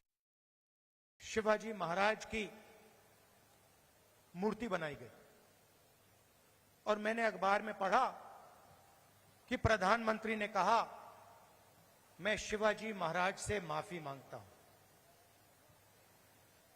अब मैं ये समझना चाहता हूं, प्रधानमंत्री जी ने किस कारण माफी मांगी? अलग अलग कारण हो सकते हैं। प्रधानमंत्री को सिर्फ शिवाजी महाराज से माफी नहीं मांगनी चाहिए। अगर माफी मांग रहे हैं तो महाराष्ट्र के हर व्यक्ति से माफी मांगनी चाहिए। My colleague Anuj joins me with more details on this. Anuj, in some ways, the collapse of the Shivaji Maharaj statue has shaken up the politics in this state. Elections are also coming up. We saw the Prime Minister himself apologizing for this, saying that Shivaji Maharaj is more than a deity for him and for his party. But of course, the Mahavikas Aghadi is in no mood to let go of this party on this particular issue. So tell us, how is the politics around this sort of intensifying? And also, tell us a little bit about the latest arrest in this case of the sculptor who was arrested yesterday. Let us start with what happened the most latest here. Yesterday we can see that the prime accused in this particular case, Jaideep Apte, a 24-year-old relatively inexperienced sculptor from Kalyan, which is a region close to Thane, and we'll come back to why this region is significant, was arrested last night after 10 days. He was absconding for 10 days, and of course some reports state that he was here to meet his family. But Jaideep's lawyer is saying that he surrendered to the court, to the police himself. And politics has, of course, taken a new turn. But politics on this entire issue started at that very moment when the statue in Sindhudurg came down. It's been more than 10 days since the statue fell. And we're seeing that it was an add-on for the opposition, who was already trying to get on very heavily in the government after the Badlapur incident, to form their narrative against the government just a few weeks before the elections. Of course, they had a statewide protest starting from Mumbai, but also in different parts of the state as well. The very first reaction from the Shinde-led Maharashtra government was to, kind of move themselves away from this responsibility and to put it on the Navy. But there you did not see the government speaking in unison, because of course the Deputy CM Devendra Fadnavis from the BJP and Eknath Shinde, the CM from Shiv Sena, very clearly held on to this view that the Navy had more to do with this than the government. But we saw that the second Deputy CM, that is Ajit Pawar from the NCP, state very clearly he was in fact the first person from the administration to apologize for it publicly. And that also showed that everyone was not on the same page over the issue of statue falling down in Sindhudurg in the government itself. And the opposition banked on this and tried to create a narrative of Shiv Premis versus Shiv Drohis in the state. Shiv Premis, which is the follower of the Shivaji, and Shiv Drohis, which is the traitors of Shivaji, rather than keeping it as an opposition versus the government narrative. And we're seeing that several reactions are coming from the government side as well, be it the chief minister, the two deputy chief ministers, or even the prime minister of the country. After apologizing to the state, of course, a few earlier and a few later, they stated that politics should be avoided on this issue, and all the parties, including the opposition, should come and help the government create another statue. But the opposition is in no mood to slow down as far as the criticism on the government is concerned. Instead, they're asking for a quick action against the CM himself, because the government gave the contract to this 24-year-old relatively inexperienced sculptor from Kalyan, which is the home constituency of Dr. Shrikant Shinde, who is the sitting MP from there and also the son of Eknath Shinde. And Kalyan is also falls under the region of Thane, which is the home turf of Eknath Shinde. So all of these, aspects pinpoint towards only one thing, according to the opposition, and that is the involvement of the Bharatiya Janata Party in giving this massive project, which was later inaugurated by the Prime Minister of the country, to this inexperienced sculptor from Thane. Now, of course, from Kalyan. Now, of course, he has been arrested yesterday and he will be presented today. In fact, he has been presented today in the Malvan court. And the two important, cases will be looked into in this particular aspect. Firstly, they'll be looking at culpable homicide, which is something that the government lawyer will try to fight for as far as Jaideep Apte is concerned. And secondly, cheating the government, because we're also seeing contradictory statements coming over the budget and the height of the statue. Right. Thank you, Anush, for joining us with those critical details. Another important arrest in the Shivaji statue collapse case, an episode which has shaken up politics in Maharashtra. Well, time for a short break. More news and updates on the other side.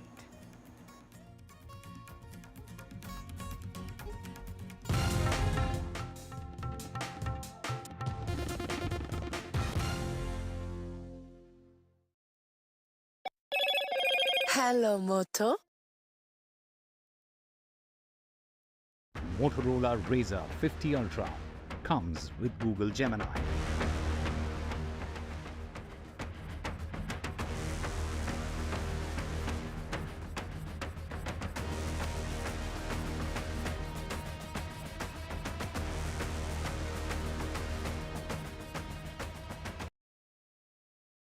New day, new show, a new experience. Start your day with the news, not views. We bring you stories that matter and impact your life. News that informs and keeps you ahead. From Maximum City, Mumbai, to the seat of power, Delhi, NDTV brings you the best breakfast show. Breakfast news on NDTV, 8 a.m. every day. Hi, I'm Shreya Saran.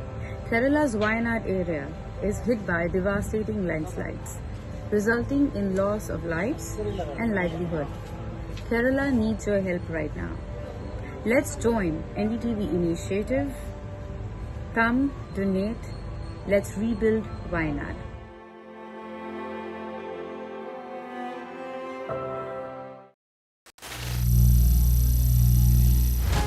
Some people say the metaverse will only be virtual. One day this lecture hall will be made of code, and driverless cars would be trapped in intersections. But even in this maze of the future, you can't wish away health. It's time to become more resilient.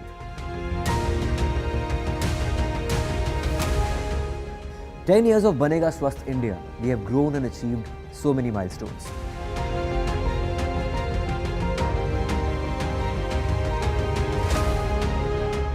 And now I have a plan to beat the urgency, to stop breathing with difficulty, to relieve getting choked with inactivity.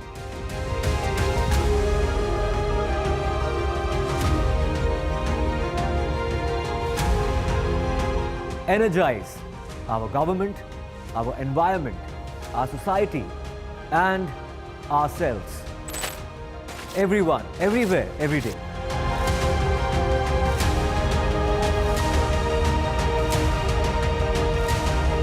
Banega Swasth India. One world hygiene.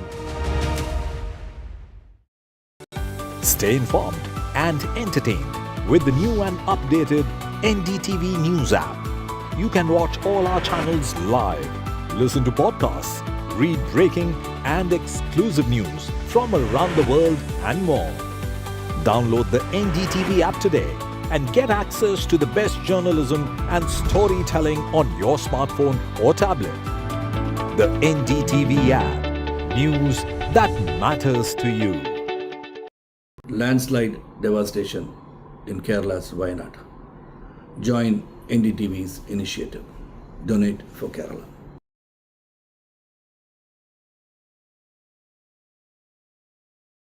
New day, new show, a new experience. Start your day with the news, not views. We bring you stories that matter and impact your life. News that informs and keeps you ahead. From Maximum City, Mumbai, to the seat of power, Delhi, NDTV brings you the best breakfast show. Breakfast news on NDTV, 8 a.m. every day. Hi, I'm Shreya Saran. Kerala's Wayanad area is hit by devastating landslides, resulting in loss of lives and livelihood. Kerala needs your help right now. Let's join NDTV initiative. Come, donate. Let's rebuild Wayanad.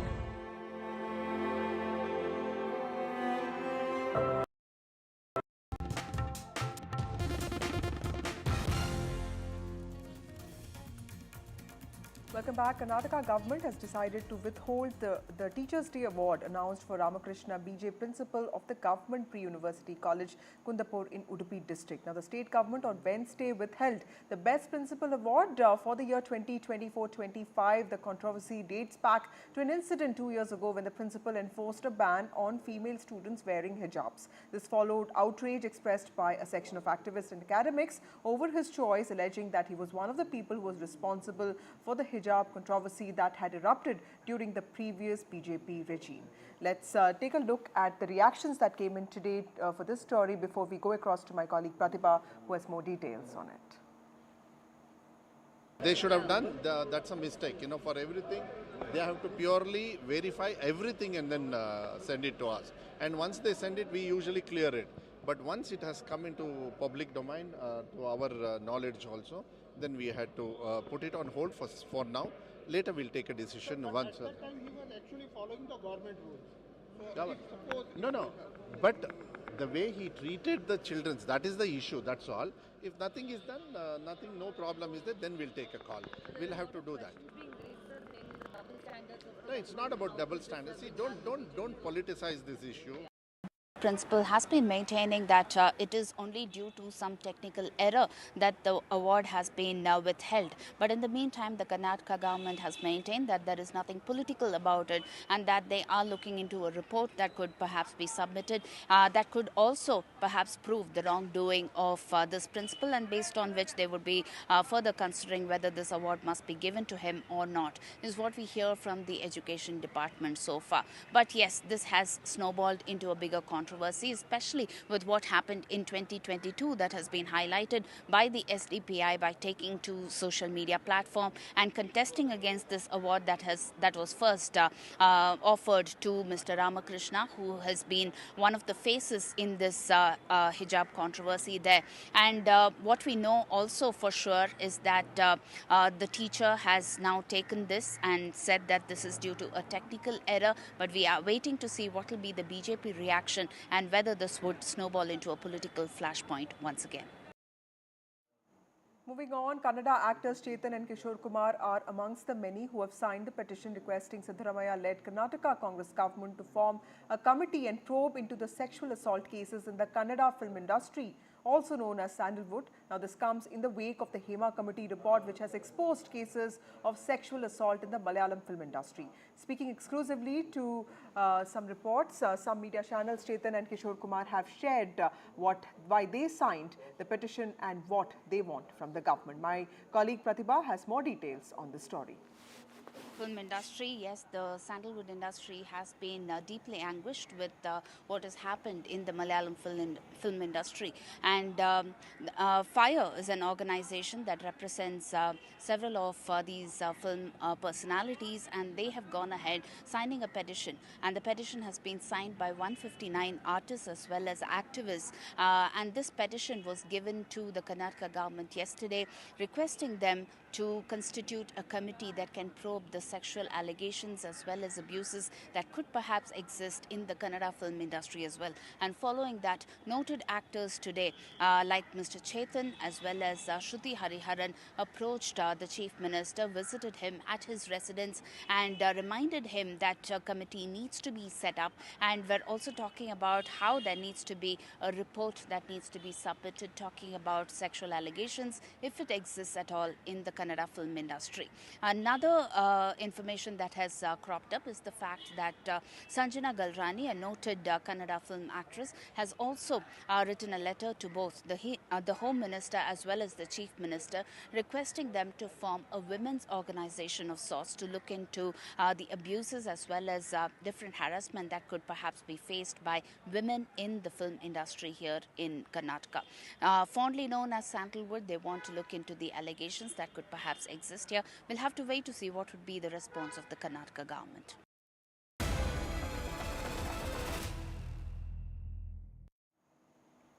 Well, now the Kerala High Court has constituted a two-judge special bench to hear Me Too cases that have come up in Kerala. This is following the Hema Committee report that emerged a few days ago, which showed that women have to face a lot of sexual abuse, harassment and exploitation just for basic jobs in the Malayalam film industry. The Hema Committee related cases now will be heard by Justice A.K. Jayashankaran Nambiar and Justice C.S. Sudha. I have my colleague Ishika, who has been reporting on this right from the start. Ishika, we saw this Kerala state government, the CPM government, also put in place an SIT committee, and now the judiciary has taken note of this. Kerala High Court has put in place a two-judge special bench. Clearly, there is a sense that this is something that only the judiciary should be handling, because governments across the country have not been very cooperative when it comes to women's issues, specifically sexual abuse. So tell us about the significance of the special bench that will be hearing Me Too cases. Well, Vasudha, as you rightly mentioned, this particular development that now comes from the Kerala High Court, that is the constitution of a two-member special bench for hearing all the cases related to the Hema Committee is very crucial, because looking at the sensitivity of the cases so far that has been filed, remember these are sexual harassment cases.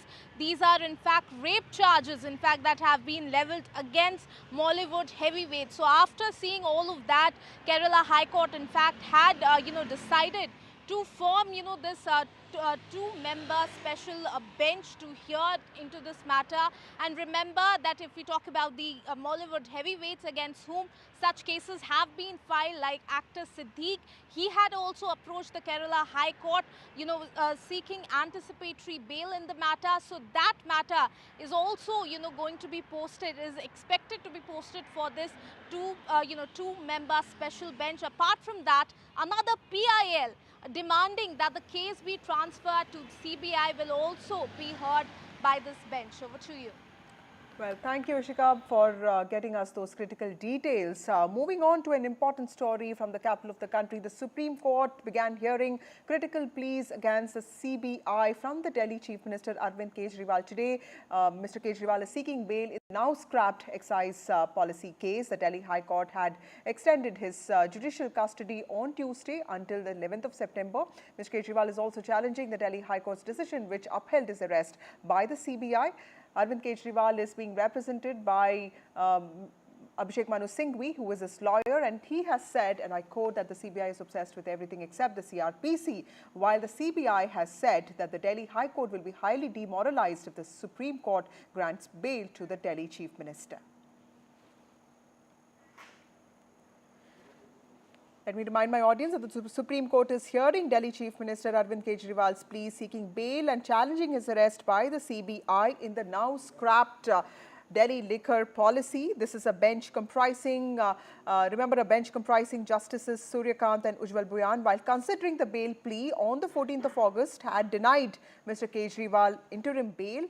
The hearing was then adjourned to 5th of September, which is today, and this had also granted CBI some time to submit its counter affidavit. Now, in its response, the CBI has underscored that the Aam Aadmi Party chief's arrest was necessary due to his evasive and non-cooperative attitude to questions about his alleged involvement in the case. It also argued that Mr. Kejriwal cannot claim parity with the co-accused who have already received bail because he has a distinct role. Remember, former Deputy Chief Minister of Delhi, Manish Sisodia, BRS leader, and MLC K. Kavita, and former Aam Aadmi Party communication in charge, Vijay Nair, have already been granted bail by the top court.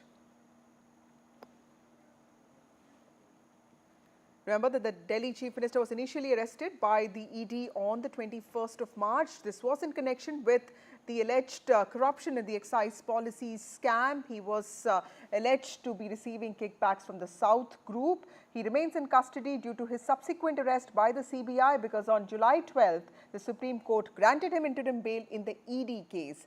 He was taken into CBI custody on the 26th of June from the Rouse Avenue Court, and he was remanded to judicial custody on the 29th of June.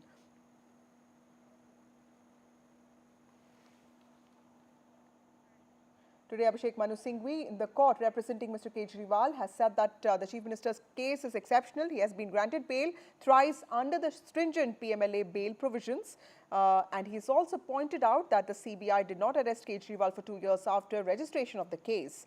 But the CBI has said that the Delhi High Court will be demoralized if the Supreme Court gives him grants bail to the Delhi Chief Minister.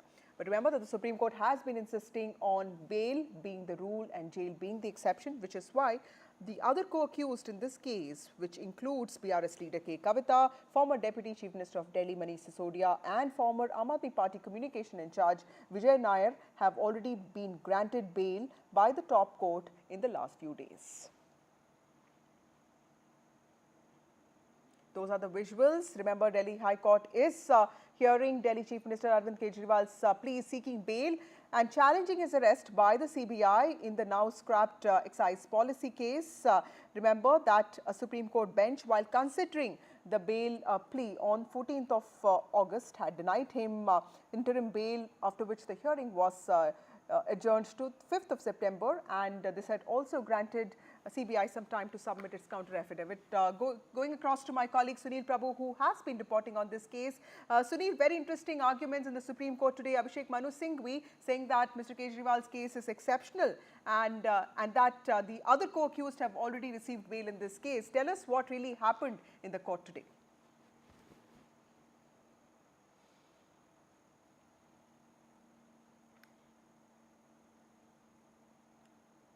Okay, we'll try connecting with Sunil Prabhu in a short while, but time for a short break. More news and updates on the other side.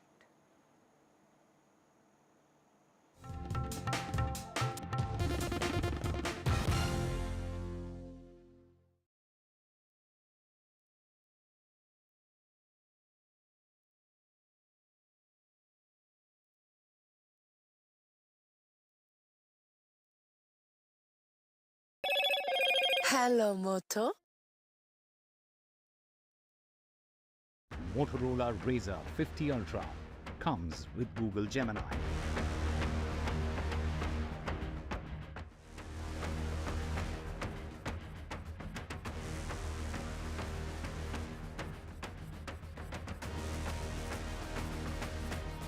Always gladdening to meet my friend and former Prime Minister of Singapore, Mr. Lee Long. It has always been he's been a strong votary of close India-Singapore ties. His insights on various matters are also very enriching.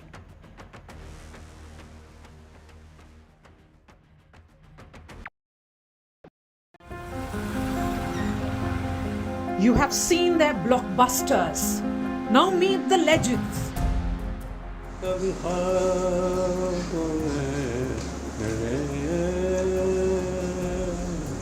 साहब वो गाने जो पहले होते थे 50-60 में अब वो नहीं होते गानों को क्या हो गया For the first time in decades on a news TV network. When you were giving blockbuster after blockbuster, when stars like Amitabh Bachchan were, being created. You don't create Amitabh Bachchan, you discover it. जो iconic जोड़ी बनी सलीम जावेद की, वो destiny नहीं है तो ये hard work है आप लोग दोनों की किस ये आप लोग दोनों की हार्ड वर्क है। देखिए हार्ड वर्क का मतलब ये नहीं है anybody who doesn't believe in destiny doesn't mean that he controls everything. I don't believe in destiny, but I don't have any delusion that I control everything. Salim Javed ने जब script लिखी, राइटर्स थे, तो उनका नाम हुआ. उसके बाद किसी राइटर का नाम क्यों नहीं? इतना किसी का रिकॉर्ड ही नहीं था ना. Real stars of Bollywood, Salim Javed, join NDTV for an exclusive conversation. So we can break some news to our viewers that Salim Javed will be returning very soon. Come back. Coming soon. Come back. Coming soon. Come back of Salim Javed.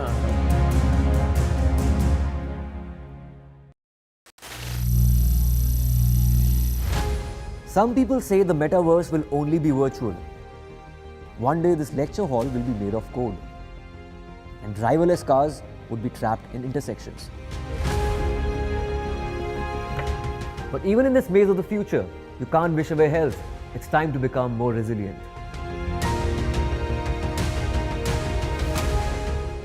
10 years of Banega Swasth India, we have grown and achieved so many milestones.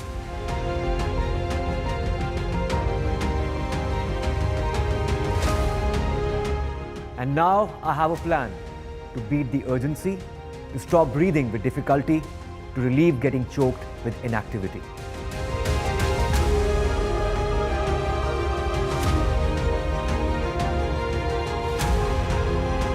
Energize our government, our environment, our society, and ourselves. Everyone, everywhere, every day.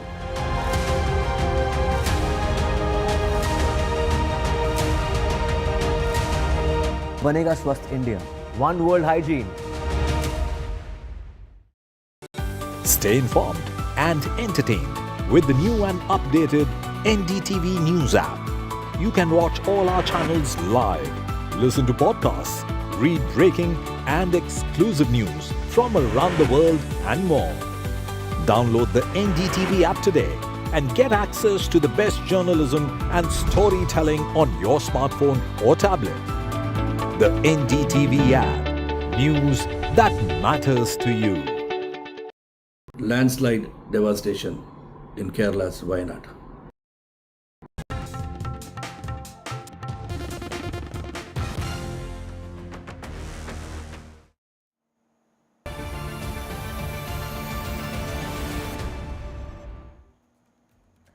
Welcome back. Today is the last date for filing of nominations for Phase 2 of polls in Jammu and Kashmir. 26 assembly constituencies in the state will poll on the 25th of September. Omar Abdullah has filed his nomination from Budgam today. The NC leader has already filed his nominations from Ganderbal yesterday, which is his family constituency. The Budgam seat was held by Aga Ruhullah MP from Srinagar. Meanwhile, the Election Commission of India issued the notification for the filing of nominations for the third and final phase of the polls. As many as 40 seats vote in the third phase of polling, which will be held on the 1st of October.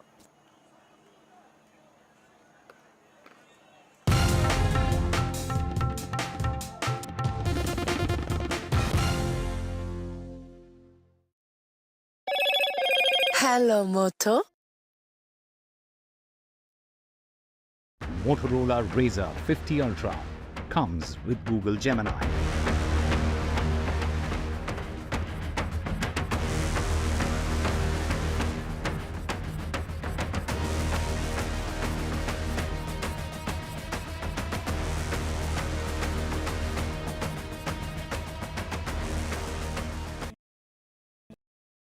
New day, new show, a new experience. Start your day with the news, not views. We bring you stories that matter and impact your life. News that informs and keeps you ahead. From Maximum City, Mumbai, to the seat of power, Delhi, NDTV brings you the best breakfast show. Breakfast news on NDTV, 8 a.m. every day. Hi, I'm Shreya Saran. Kerala's Wayanad area is hit by devastating landslides, resulting in loss of lives and livelihood. Kerala needs your help right now. Let's join NDTV initiative. Come, donate. Let's rebuild Wayanad.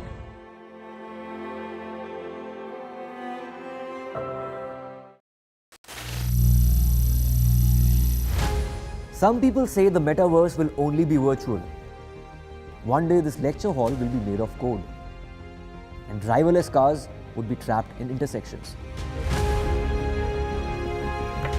But even in this maze of the future, you can't wish away health. It's time to become more resilient.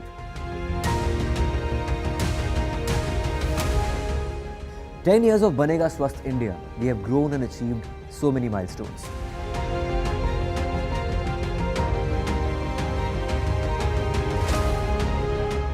And now I have a plan to beat the urgency, to stop breathing with difficulty, to relieve getting choked with inactivity.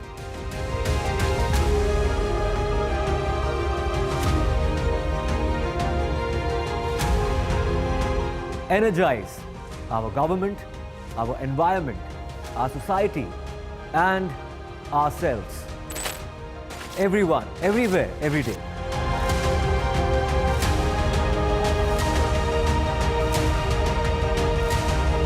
Banega Swasth India. One world hygiene.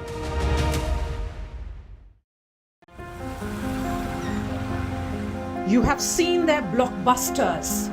Now meet the legends.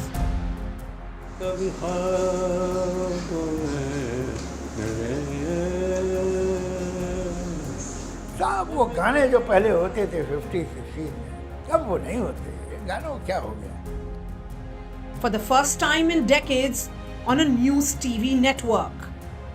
When you were giving blockbuster after blockbuster, when stars like Amitabh Bachchan were, being created. You don't create Amitabh Bachchan, you discover it. जो iconic जोड़ी बनी सलीम जावेद की, वो destiny नहीं है तो ये hard work है आप लोग दोनों की। ये आप लोग दोनों की हार्ड वर्क है। देखिए, हार्ड वर्क का मतलब ये नहीं है anybody who doesn't believe in destiny doesn't mean that he controls everything. I don't believe in destiny, but I don't have any delusion that I control everything. Salim Javed ने जब script लिखी, राइटर्स थे, तो उनका नाम हुआ। उसके बाद किसी राइटर का नाम क्यों नहीं? इतना किसी का रिकॉर्ड ही नहीं था ना। Real stars of Bollywood, Salim Javed join NDTV for an exclusive conversation. So we can break some news to our viewers that Salim Javed will be returning very soon. Come back. Coming soon. Come back. Coming soon. Come back of Salim Javed. Stay informed and entertained with the new and updated NDTV News app. You can watch all our channels live, listen to podcasts, read breaking and exclusive news from around the world and more. Download the NDTV app today and get access to the best journalism and storytelling on your smartphone or tablet. The NDTV app. News that matters to you. Landslide devastation in Kerala's Wayanad. Join NDTV's initiative. Donate for Kerala.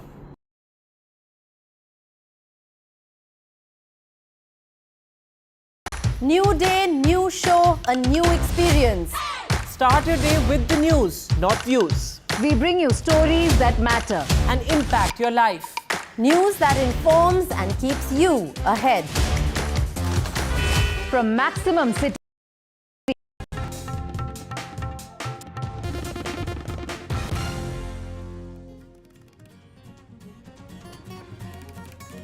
Top court reserves order on Delhi Chief Minister Arvind Kejriwal's bail plea. Kejriwal tells Supreme Court that he's not a threat in money laundering case. CM has challenged arrest in CBI case linked to liquor policy.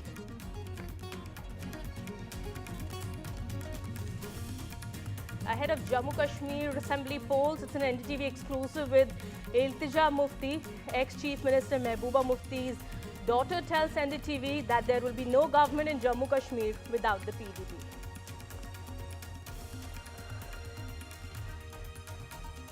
It's Congress versus BJP over the Agnipath scheme. Congress says the opposition pressure is forcing government to make changes. Congress says it will not rest till it finishes Agnipath. The BJP hits back saying that Rahul Gandhi is raising Agnipath for political gains.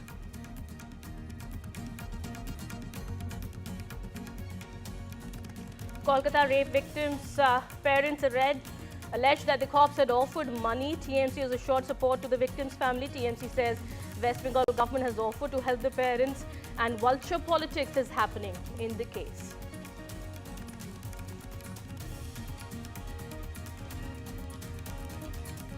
Delhi government wakes up to desilting task after monsoon. Delhi drain disorder. NDTV does a reality check. Monsoon recedes, but Delhi drains are still clogged.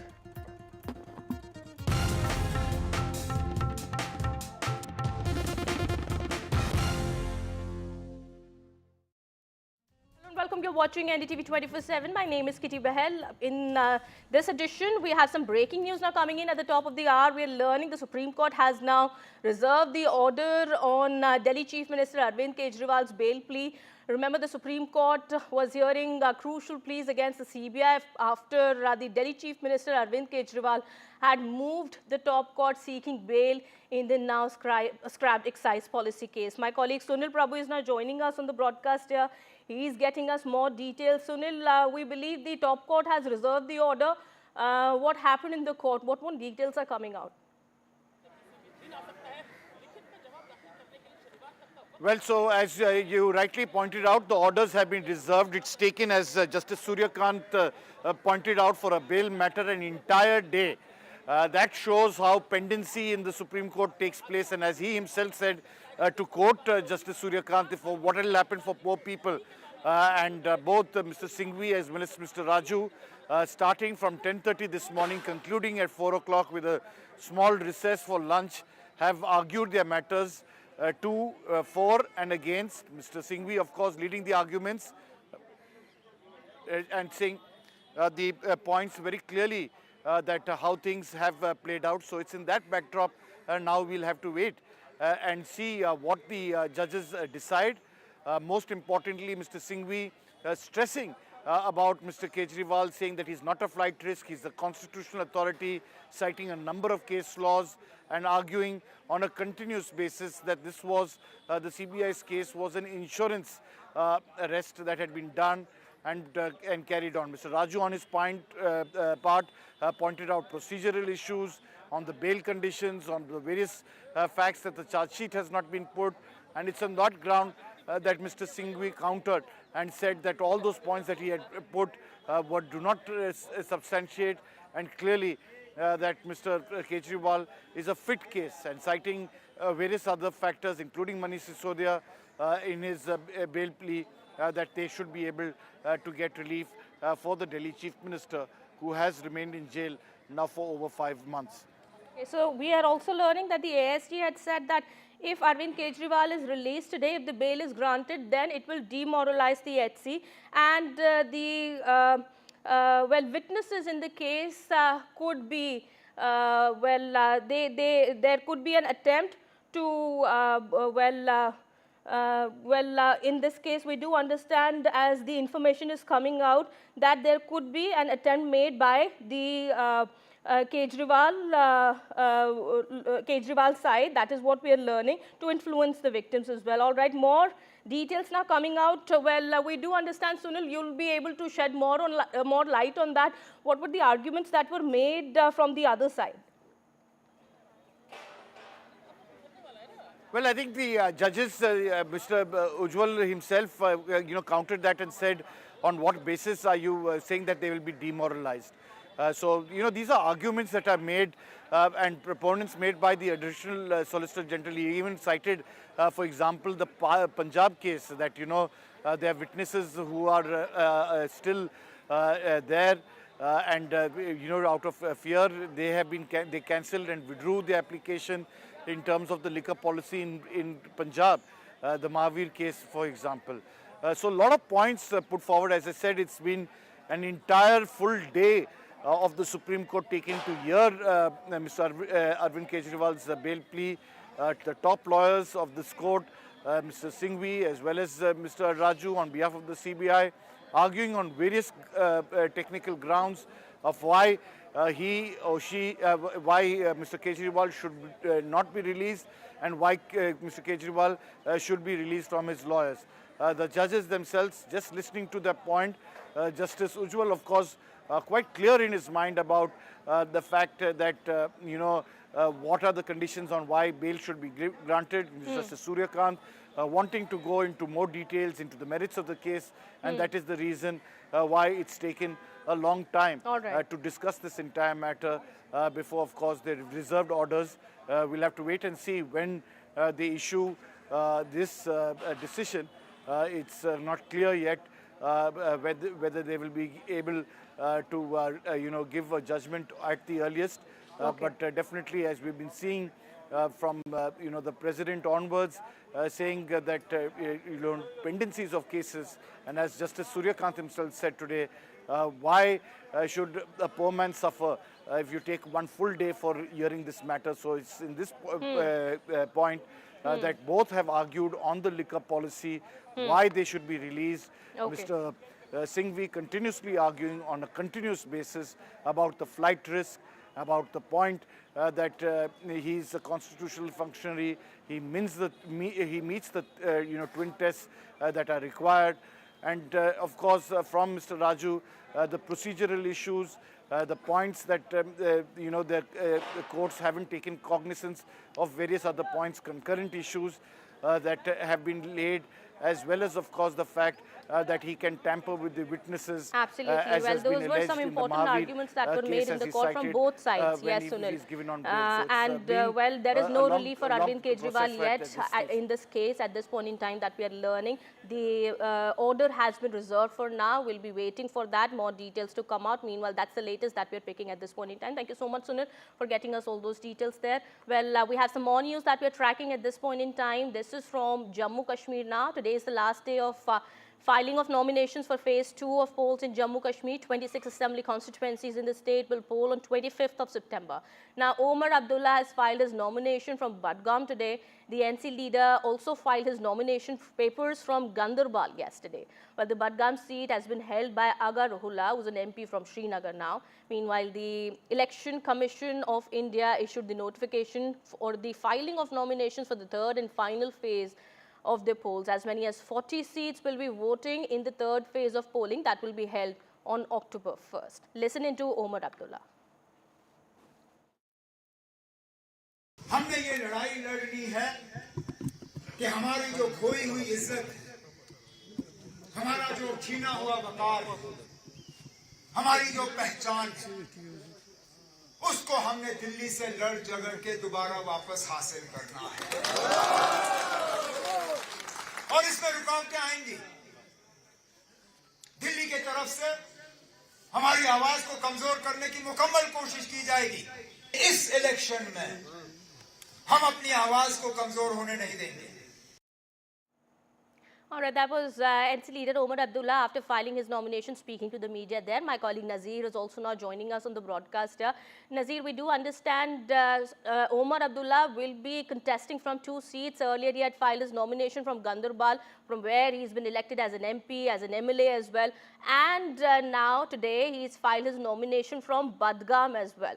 Why was Budgam chosen, as well as the decision to fight from 2 seats? We do understand there were some apprehensions, concern raised by NC workers also about this.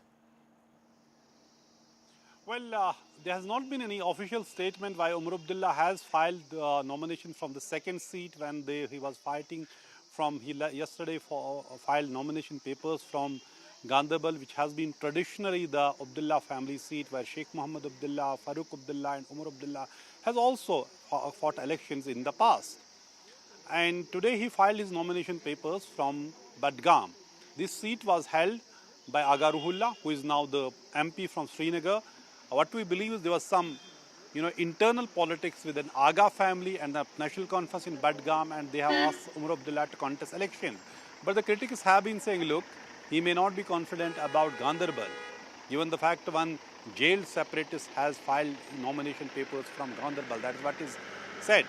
Whether he will get any vote or not, jailed separatists, but there is a perception is being created. Look, like Engineer Rashid won parliament elections from this Tihar jail.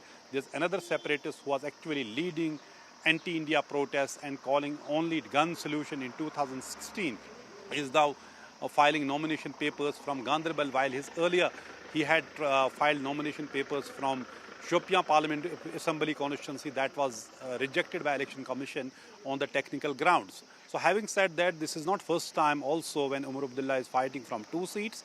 In last elections, he had also fought from 2 seats, one in Srinagar, one in Birwa. He had won Birwa last time, and this time he has chosen to fight from the 2 seats, which is Ganderbal and the Badgaon. All right. And what is the National Conference really hoping for in the elections? We do understand the elections are being held after a long gap.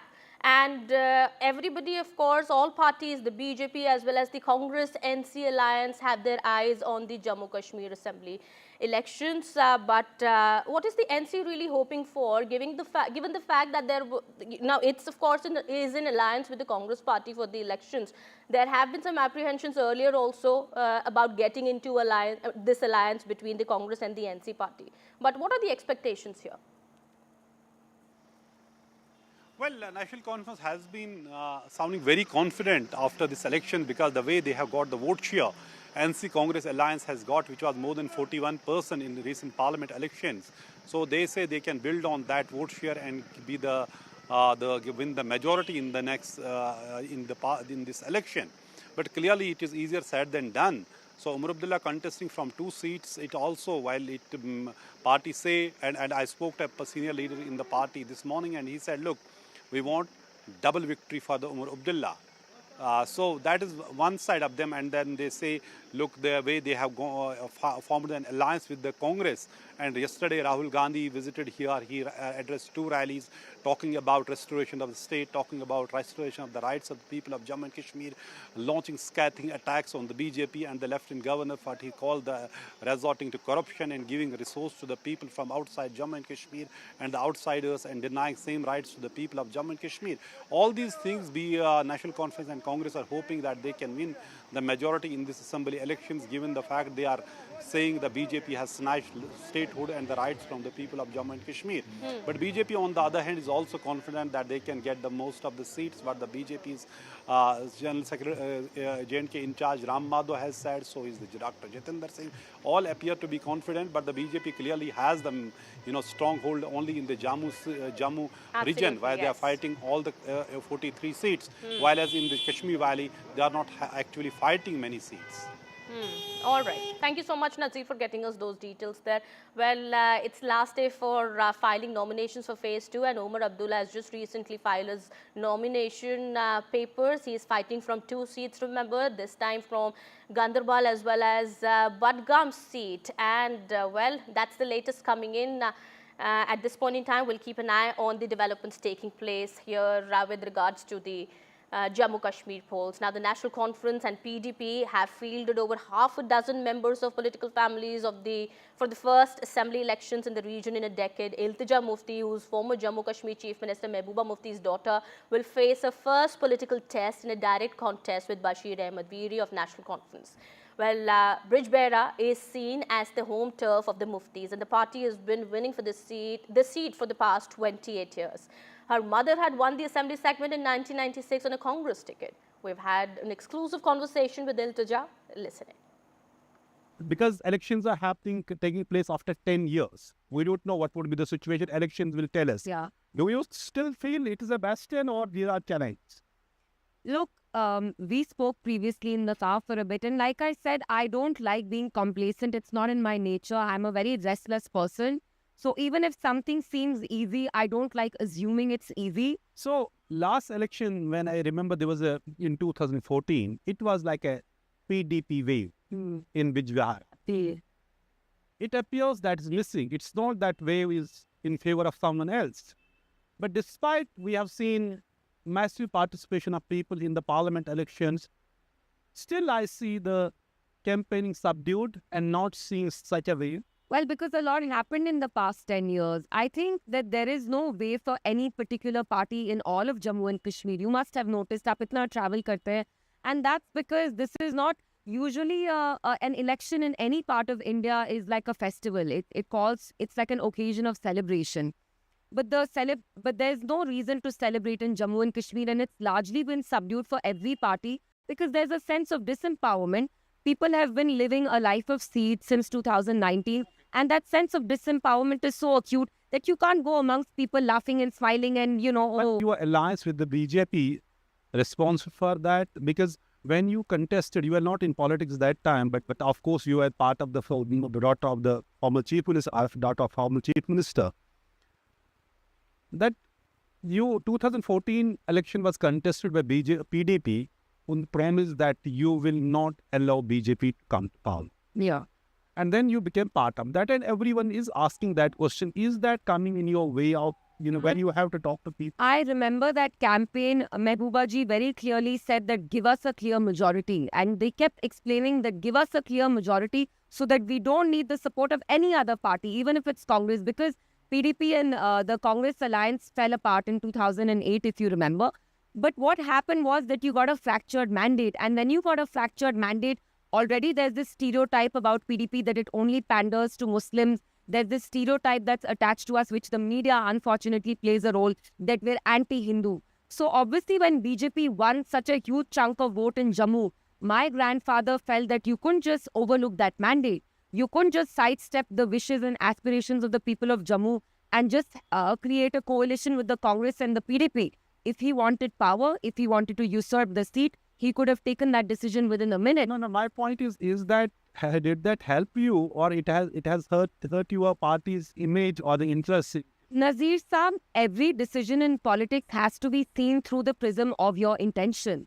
My grandfather did not have the attention of attaining power. जैसे NC करती है, राय शुमारी जब आपको convenient लगा बेच दिया, फिर जब आपको election आप जीत रहे हैं तो हलाल है, जब नहीं जीतते तो हराम है, तब boycott करो, तो फिर राय शुमारी हरा झंडा दिखाओ. We are not like that. We are always very transparent about what we say, and we walk the talk. Okay. But at that time, I think Mufti Sahab wanted to honor the mandate, and that's why. And let me tell you, he went into the grave knowing that he had put at stake what cost him decades to build this party. So now it is after 10 years we're having this election, and we have Iltija Mufti, third generation of Muftis contesting this election, and people will talk all about Khandani Raj, dynastic politics, and it has added. So is it an advantage for you, or it is a disadvantage when you vote people? It depends entirely on me. There are people who turn disadvantages into advantages, and there are people who take an advantage and they'll fritter it away.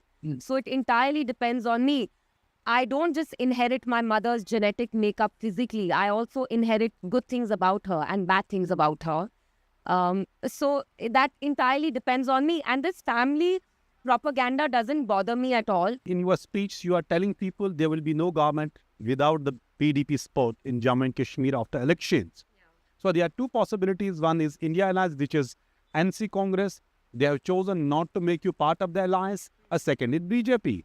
If BJP gets enough numbers and then needs support, or Congress of LC. गांव बसानी लुटेरे वाले आ गए. So don't take this personally, but it's like मुर्गी ने अंडा नहीं दिया है तो सारे मीडिया वाले अंडा लेने आ गए. आप समझ रहे हैं मैं क्या कह रही हूँ? अभी कैंपेनिंग चल रही है. But you are telling this to people. There will be no government. Of course I am, because one thing is very clear. No, there is no way for any one party here. We are all pretty much in the same boat. And so I'm very confident that we will play a critical role in the next government, because if you see, it is going to be a coalition government, and BJP is not going to be a part of it because उनके ज़मीन तो खिसक चुकी है पूरी. जम्मू में उनका white wash होने वाला है. तो you can understand, समझदार को इशारा ही काफ़ी है. तो जब भी एक coalition government बनती है, वो जो लास्ट के 5, 6 या 10 होते हैं, वो डिपेंड करता है कि कहाँ से आए और कौन दे और वो किसको सपोर्ट करे. Which is why I feel PDP will be the kingmaker. And this is politics. 10 years ago, we had 28 seats, but we were in a tight place. We were between the devil and the deep. Why do you see yourself this time? I am not into the number game, but I will again say that PDP is going to play the role of the kingmaker. Okay. All right, that was an exclusive conversation we've had with Iltija Der, who's PDP chief Mehbooba Mufti's daughter, and she is also making her debut in these polls. Some more news now. In some trouble for BJP in Haryana polls. Haryana Minister Chaudhry Ranjit Singh Chautala has resigned from the post of Cabinet Minister. Ranjit Singh Chautala was upset with the BJP for not giving him a ticket from Rania Assembly. BJP High Command has dropped 9 sitting MLAs from its first list of 67 candidates for the upcoming Haryana polls. Ranjit Chautala has said that the BJP had given him an offer to contest from Dabwali, but he will only fight from Rania seat. He said he will be fighting as an independent. Earlier, BJP Ratia MLA Lakshman Napa had resigned from the primary membership of the party. He was also denied a ticket for the October 5th Haryana Assembly polls. In a letter to the state party chief, he had said that he was quitting the party and was also resigning from its primary membership.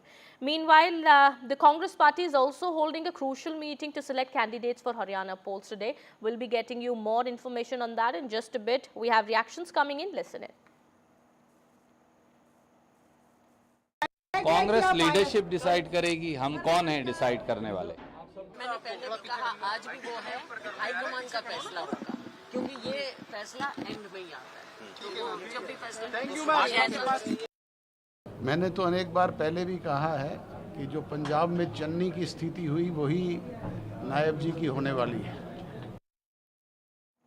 Well, my colleague Gurpreet Chinna is also now joining us on the broadcast. He's getting us more details about the recent resignations that have come in from the BJP. Well, it's a setback for the BJP here ahead of the Haryana polls. Gurpreet, right after the first list was released, in which many names and leaders of the party were not given a chance to contest again.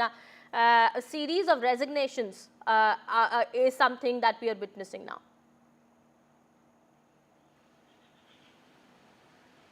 Yes, a series of resignations have been filed by the BJP leaders who are not happy and satisfied with the list which has been released by the BJP central leadership.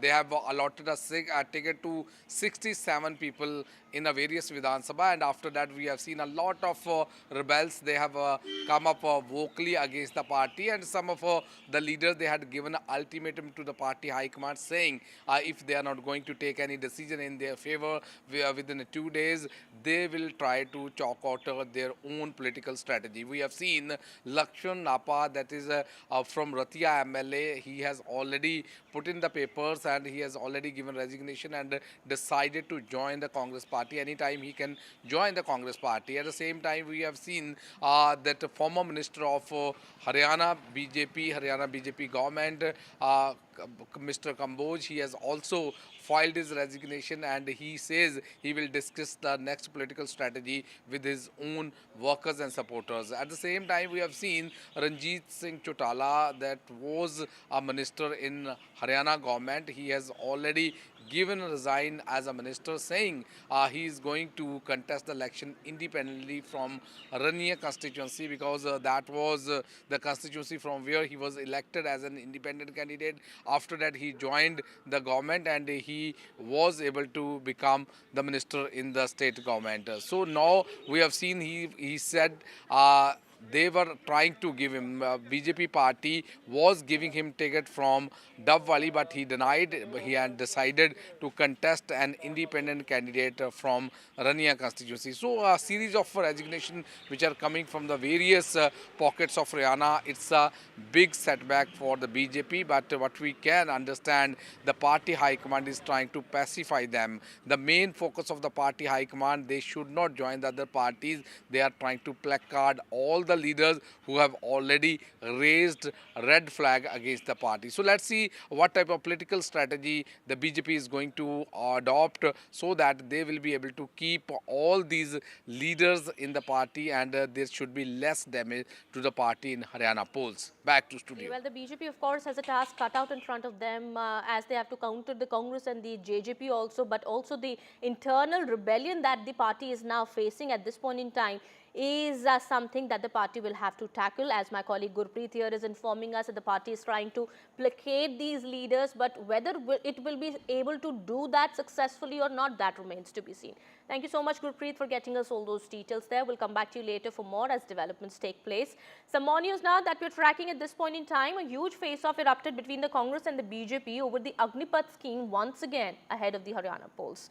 Well, the Congress party has said that it's the opposition pressure that's forcing the government to make changes in Agnipath scheme. The Congress has said that we will not rest till we finish Agnipath. Meanwhile, the BJP has hit back at the Congress party, saying that Rahul Gandhi is raising Agnipath issue for political gains. That's the latest coming in. As per sources also, information is coming that the government could make some tweaks in the Agnipath scheme and more Agniveers may be retained. The government is planning changes to the emoluments and entitlements of the Agniveers. And in between that, we have this political war of words that's taking place between the Congress and the BJP at this point in time. My colleague Vasudha also joins us on the broadcast. She's getting us more on that. Vasudha, the Agnipath scheme continues to be the bone of contention and a huge war of words, of course, once again, that is taking place between the Congress and BJP over this. Absolutely, Kitty. What we understand is that the Congress party has once again attacked the centre, the BJP government, on the Agnipath scheme, saying that it's discriminatory to the Agniveers. It has said that it's a betrayal of not just the people of the country, but also the armed forces. And it has said that the party will not rest till that scheme is revoked. It has also made it a point to mention that in the last few days, several schemes have been rolled back by the centre, and it has claimed that it is because of the opposition's pressure. Now, that of course is a reference to the lateral entry scheme that the government had brought in, and a couple of other things which the government basically has not just rolled back, but has basically said that it will be looking into all of these actions with a lot of, and will be looking at feedback gathering, and also will be looking at consultation. Now, with respect to Agnipath, this has been a point of contention. Remember, it's also been part of the Congress party's manifesto, and it has said that this will only increase unemployment in the country. But the criticism of the Congress's attack on Agnipath is that the Congress party has not been able to come up with a strong alternative when it comes to modernization of the armed forces, or for that matter, even adhering or catering to the increasing requirements of India's armed forces, considering that we live in a very fragile geopolitical situation. That is something that the BJP has maintained. It has said that it has put in a lot of thought into the Agnipath scheme, and when we speak to sources in the government, they've also said that they're also always open to changes. Revoking the scheme is not in question, but they're looking at increasing benefits for the Agniveers, and will also be probably looking at increasing the retention period, increasing the retention numbers, so that more Agniveers will find a place beyond the 4.5 or 4 years that is mandated in the scheme. So clearly, the government here has maintained that it is open to a lot of changes, to a lot of review, but at the same time, it has also said and the Congress party is only politicizing the issue and stifling reforms in the country in the name of politics. So clearly, yet another war of words between the opposition party Congress and the BJP and the LOP. Rahul Gandhi did speak about it in the parliament. There was a lot of controversy over compensation, the kind of what the families were saying. But clearly, there is no conclusion as to what really is the truth there. But the government is standing firm on the ground that it wants to modernize the armed forces and will also want to take it to the next level, considering that India is a growing country, it's a developing country, its needs are also changing. But considering that elections are around the corner, specifically Haryana, and youth is at the center of it, we'll have to wait and watch as to how the opposition's narrative around Agniveer also sort of like influences the voters. All right, so some changes or tweaks could be made in the Agnipath scheme, and there is no hiding the fact that the BJP also in the recently held Lok Sabha elections had faced some setback also after facing criticism from the opposition parties and also the defense sector employees over the Agnipath scheme. That's the latest meanwhile coming in. Thank you so much, Vasudha, for getting us those details. Let's listen into what the Congress and the BJP have to say on this. They are just playing with the fire. They're not just playing with the security of the country. They are playing against the aspirational youth who wanted to join army, not just with an intention to serve the motherland, but they also wanted a secure future. And not why just Congress, is the Janata Dal United and Lok Janshakti Party. They've been asking government to modify Agniveer, and this is, let me tell you, I remember General M.M. Naravane saying that if Constitution can be amended 100 times, why can't this policy be modified? Having the feedback from the ground. The feedback from the ground is Bharatiya Janata Party is losing badly in Haryana elections, and that's why, and this is the Rajat belt, this is the belt that sends the maximum youth to the army, and you hear any kind of reporter talking to the people on the ground, and they are saying that log khali baithe hain, they don't want to join the army, 4 saal ke liye kyun join karenge, and that's this feedback and they have made a U-turn after the Waqf Board, after the lateral entry, after the broadcast bill, LTCG rules, and the pension scheme. This is another, huge U-turn by the government. So first of all, let me tell you that the opposition, the LOP, was called out in the parliament after the new government was elected and was found lying completely on the issue of compensation. All the announcements that have been made, there will be reservations and there will be complete absorption of the Agniveer youth. In case 25% of course will go to the army and others will go to other paramilitary forces, and then others also would be recruited. It has already been announced. But it's very rich coming from those who are actually in an alliance with the National Conference, which is talking about abrogation of Article 370, which is actually standing with the secessionists, with those, with the terrorists, with Pakistan, and which stands for dialogue with Pakistan. I really wonder what, if we're looking at Haryana elections, where they send so many of its young men to the army, I wonder how they would react to Congress party's decision to go with those who want to abrogate Article 370, who want to have dialogue with Pakistan. All right, we're shifting our focus now to some more news that we're tracking in this point in time. Family members of a doctor who was raped and murdered last month in Kolkata joined the protesting medical staff at RG Kaur Hospital today. They have accused the Kolkata police of trying to cover up the case by quickly cremating the doctor's body. During the protest at the hospital where the body was found on August 9, the family demanded justice and alleged that a senior police officer had attempted to bribe them following the acknowledgement of the incident. আমার মেয়ের দেহ আমার ঘরে সাইজে ছিল তখন DC not আমাদের ঘরের একটা গলিতে ঢুকে ঘরের ভেতরে তিনি আমাকে টাকা দেওয়ার চেষ্টা করেন এবং তার যা জবাব দেওয়ার আমরা সঙ্গে সঙ্গে সেই জবাবটা দিয়েছি ডিসি সেন্টার ইন্দিরা মুখোপাধ্যায় বারবার প্রেস মিট করে মিথ্যা কথা বলছি মিথ্যাচার করছি কারণটা কি কারণে আমরা করছেন এই জিনিসটা তাই থেকে আমাদের একটা বিশাল প্রশ্ন আমাদের সবসময় মনে আসছে তখন পর্যন্ত না বডি দাহ হয়েছে ততক্ষণ পর্যন্ত 300-400 পুলিশ একেবারে ঘিরে রেখেছিল আমাদেরকে যেই মুহূর্তে আমাদের মেয়ের বডি দাহ হয়ে গেল আর একটা পুলিশ নেই কি করে পরিবার আসবে কি করে কে আসবে কারোর কোনো দরকার পড়েনি কারোর কোনো জানার দরকার নেই সেই মানুষগুলো যদি শ্মশানেও থেকে যেত তাহলে হয়তো থেকে যেত এতটা সক্রিয় ছিল পুলিশ বডি নিয়ে যাওয়া পর্যন্ত যখন দাহ হয়ে গেল তখন পুলিশ নিষ্ক্রিয় হয়ে গেল ঘরে ঢুকে পুলিশ টাকা অফার করছে বাবা মাকে যেখানে আমরা আমাদের মেয়ের বডি নিয়ে বসে রয়েছি ঘরে পরিবারের প্রত্যেকটা লোক চোখের জলে তাকাতে পারছি না তখন পুলিশ গিয়ে টাকা অফার করছে আমাদেরকে এটা পুলিশের মানবিক মুখ তারা আবার বলছেন যে আমরা সব ঠিক কাজ করেছি আমরা সব দায়িত্ব পালন করেছি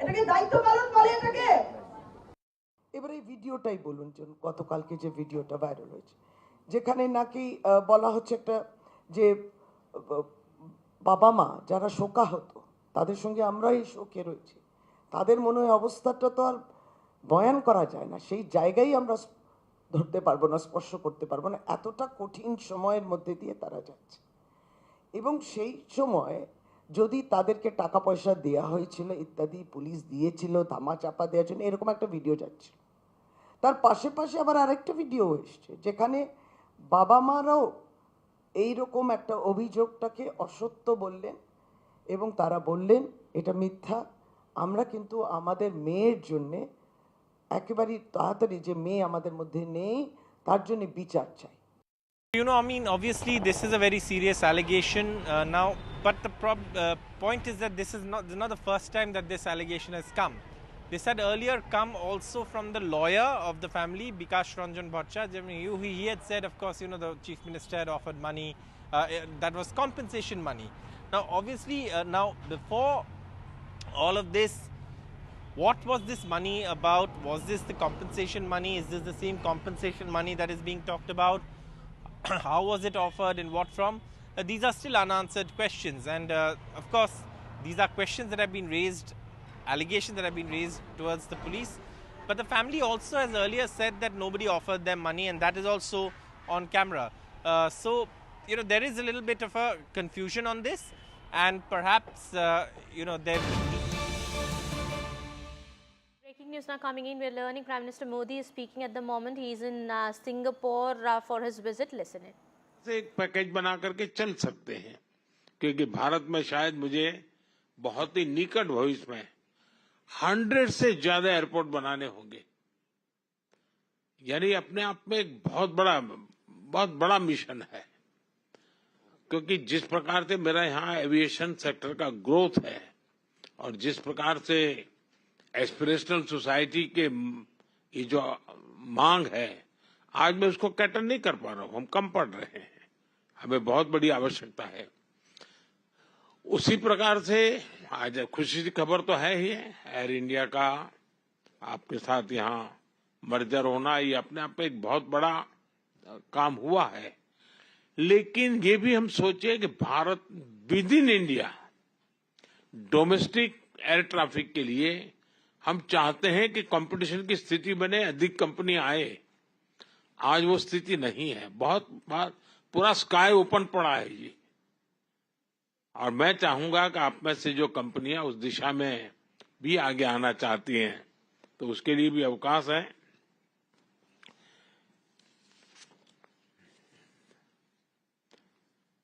एनर्जी सेक्टर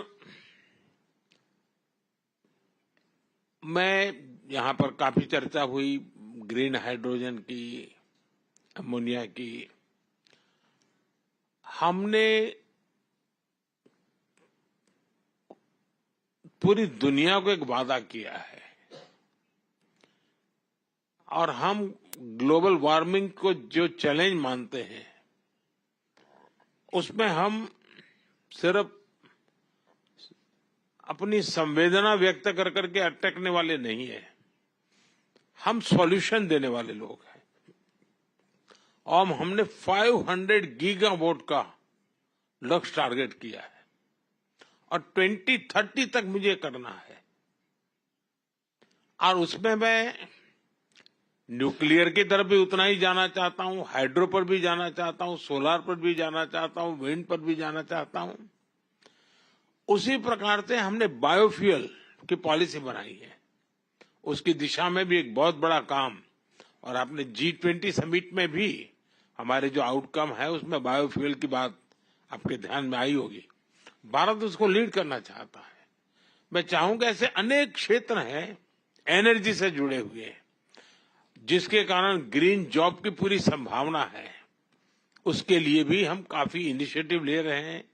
मैं आपसे आग्रह करूंगा, आप आइए। हम देश में दूसरे प्रकार से भी एनवायरनमेंट को एड्रेस करना है, जैसे हमारी स्क्रैपिंग पॉलिसी। ये इतनी बड़ी अपॉर्चुनिटी है। मैं सरकार के सारे पुराने व्हीकल स्क्रैप करने की दिशा में जा रहा हूं। इतने बड़े देश में सारे पुराने व्हीकल स्क्रैप होना है, इतना बड़ा काम है। अगर आपकी कंपनियां मान लीजिए इन्वेस्टमेंट करें या खुद इस दिशा में आए, और उसके कारण इलेक्ट्रिक व्हीकल का बहुत बड़ा नया मार्केट बनेगा। जैसे मेरे मन में है कि मेरे देश की मेरी पहली प्रायोरिटी सारे एम्बुलेंसेस, जितने पुराने एम्बुलेंस हैं, उन सारे एम्बुलेंस को स्क्रैप कर देना और उन सबको नए, और वो भी हाइब्रिड, इलेक्ट्रिक व्हीकल भी हो और हमारे जो रेगुलर जिस प्रकार का फ्यूल का उपयोग करते हैं, ताकि कभी एम्बुलेंस को रुकने की नौबत ना आ जाए। अब आप कल्पना कर सकते हैं हिंदुस्तान जैसे इतने बड़े देश में कितनी बड़ी आवश्यकता होगी। पब्लिक ट्रांसपोर्ट तो स्क्रैपिंग का एक ऐसा बड़ा क्षेत्र है, अगर आप वहां की कंपनियों को फाइनेंस की मदद कर सकते हैं और थोड़ा शुरू में, क्योंकि एक प्रकार से ग्लोबल गुड के लिए है, ये एनवायरनमेंट की दृष्टि से बहुत बड़ा काम है, तो आपके लिए एक बहुत बड़ा अवसर के रूप में। आप जानते हैं, मैं पहले भी कह चुका हूं, रिफॉर्म के क्षेत्र में मेरी सरकार बहुत प्रतिबद्ध है और हम रिफॉर्म हमारे देश की आवश्यकता, हमारे देश के भविष्य को ध्यान में रख कर रहे हैं, लेकिन हम ग्लोबल स्टैंडर्ड को मीट करने वाले रिफॉर्म्स भी कर रहे हैं। और रिफॉर्म परफॉर्म ट्रांसफॉर्म करके संकल्प को लेकर के हम चल रहे हैं। और जैसा गौतम जी ने उल्लेख भी किया मेरे लास्ट भाषण का, मैं तो कहूंगा हम रिफॉर्म करेंगे, आप परफॉर्म कीजिए। अवसर ही अवसर है और इसलिए मैं आप सबको, और आप जानते हैं जहां तक पॉपुलेशन के हिसाब से दुनिया में हमारा जितना है हिस्सा, पहली बार हम उस स्थिति पर पहुंचे हैं कि हमारे पॉपुलेशन का जितना परसेंटेज है उतना ही परसेंटेज, उससे +1 हम ग्लोबल गुड में कंट्रीब्यूट कर रहे हैं। यानी एक वैश्विक जिम्मेवारियों को संतुलित रूप से यानी निभाना, ये बहुत कम लोग कर सकते हैं जो आज इतना बड़ा भारत देश कर रहा है। तो मैं मानता हूं कि इसको आप आगे जाकर के अपने फायदे में भी कैसे बदल सकते हैं। आप देखते हैं फिनटेक की दुनिया में भारत के पास टैलेंट भी है, उसका लाभ तो मिलेगा, लेकिन भारत के लोग टेक्नोलॉजी के अडॉप्ट करने में कितने तेज है। आज फिनटेक की दुनिया में हमारा यूपीआई, फाइनेंशियल डिजिटल ट्रांजैक्शन, दुनिया में जितना रियल टाइम ट्रांजैक्शन होता है उसका 50% अकेले इंडिया में होता है। इसका मतलब ये ऐसा क्षेत्र है कि जिसमें, इसका मतलब ये हुआ कि फिनटेक की दुनिया में अगर ग्लोबल लीडर बनना है तो भारत को केंद्र बिंदु बना करके बड़ी आसानी से आप फिनटेक की दुनिया में आप आगे आ सकते हैं। स्टार्टअप के अंदर हमने काफी रिफॉर्म की है। इस बजट में भी हमने स्टार्टअप को काफी रिलैक्सेशन दिए हैं। भारत में टियर 2, टियर 3 सिटी में भी बहुत तेजी से स्टार्टअप ग्रो कर रहे हैं। 10 साल के भीतर हम करीब 10 साल पहले 100 स्टार्टअप थे, आज करीब 100,000 से भी ज्यादा स्टार्टअप है। बहुत बड़ी मात्रा में ग्लोबली लोग इन्वेस्ट कर रहे हैं और सक्सेसफुल स्टोरी है कि बहुत बड़ी मात्रा में उसमें से यूनिकॉर्न्स बन रहे हैं। मैं चाहूंगा कि आपके यहाँ जो फाइनेंस के वर्ल्ड से जुड़े हुए लोग हैं, भारत के स्टार्टअप की दुनिया को अगर तराशेंगे तो उनके सामने बहुत बड़ी संभावना है। हम बहुत एग्रेसिवली सेमीकंडक्टर के क्षेत्र में जा रहे हैं। अब तक करीब 5 कंपनियां ऑलरेडी अपना काम शुरू कर चुकी हैं, आगे भी औरों की संभावनाएं हैं और हम पूरी इकोसिस्टम को लाने वाले हैं। हमको एक छोटा सा टुकड़ा, एक आध हिस्सा करके अटकने वाले नहीं है। भारत के पास टैलेंट है। आज दुनिया में जितने भी चिप्स हैं, अगर उसका राइटिंग का काम है हो रहा है, सब बड़ी कंपनियों के रिसर्च यूनिट वहीं पर है। अब हम चाहते हैं कि हम खुद ही यहाँ पर उस दिशा में आगे बढ़े, तो आपके लिए वो भी एक बहुत बड़ा स्कोप है। भारत में एक स्टेबिलिटी है, पॉलिटिकल स्टेबिलिटी है, लेकिन हम हमारी नीतियों में प्रिडिक्टेबल नीतियां लेकर के चल रहे हैं, लेकिन प्रोग्रेसिव पॉलिसी लेकर के भी चल रहे हैं। हम दुनिया में जो भी संभावना है उन नीतियों को और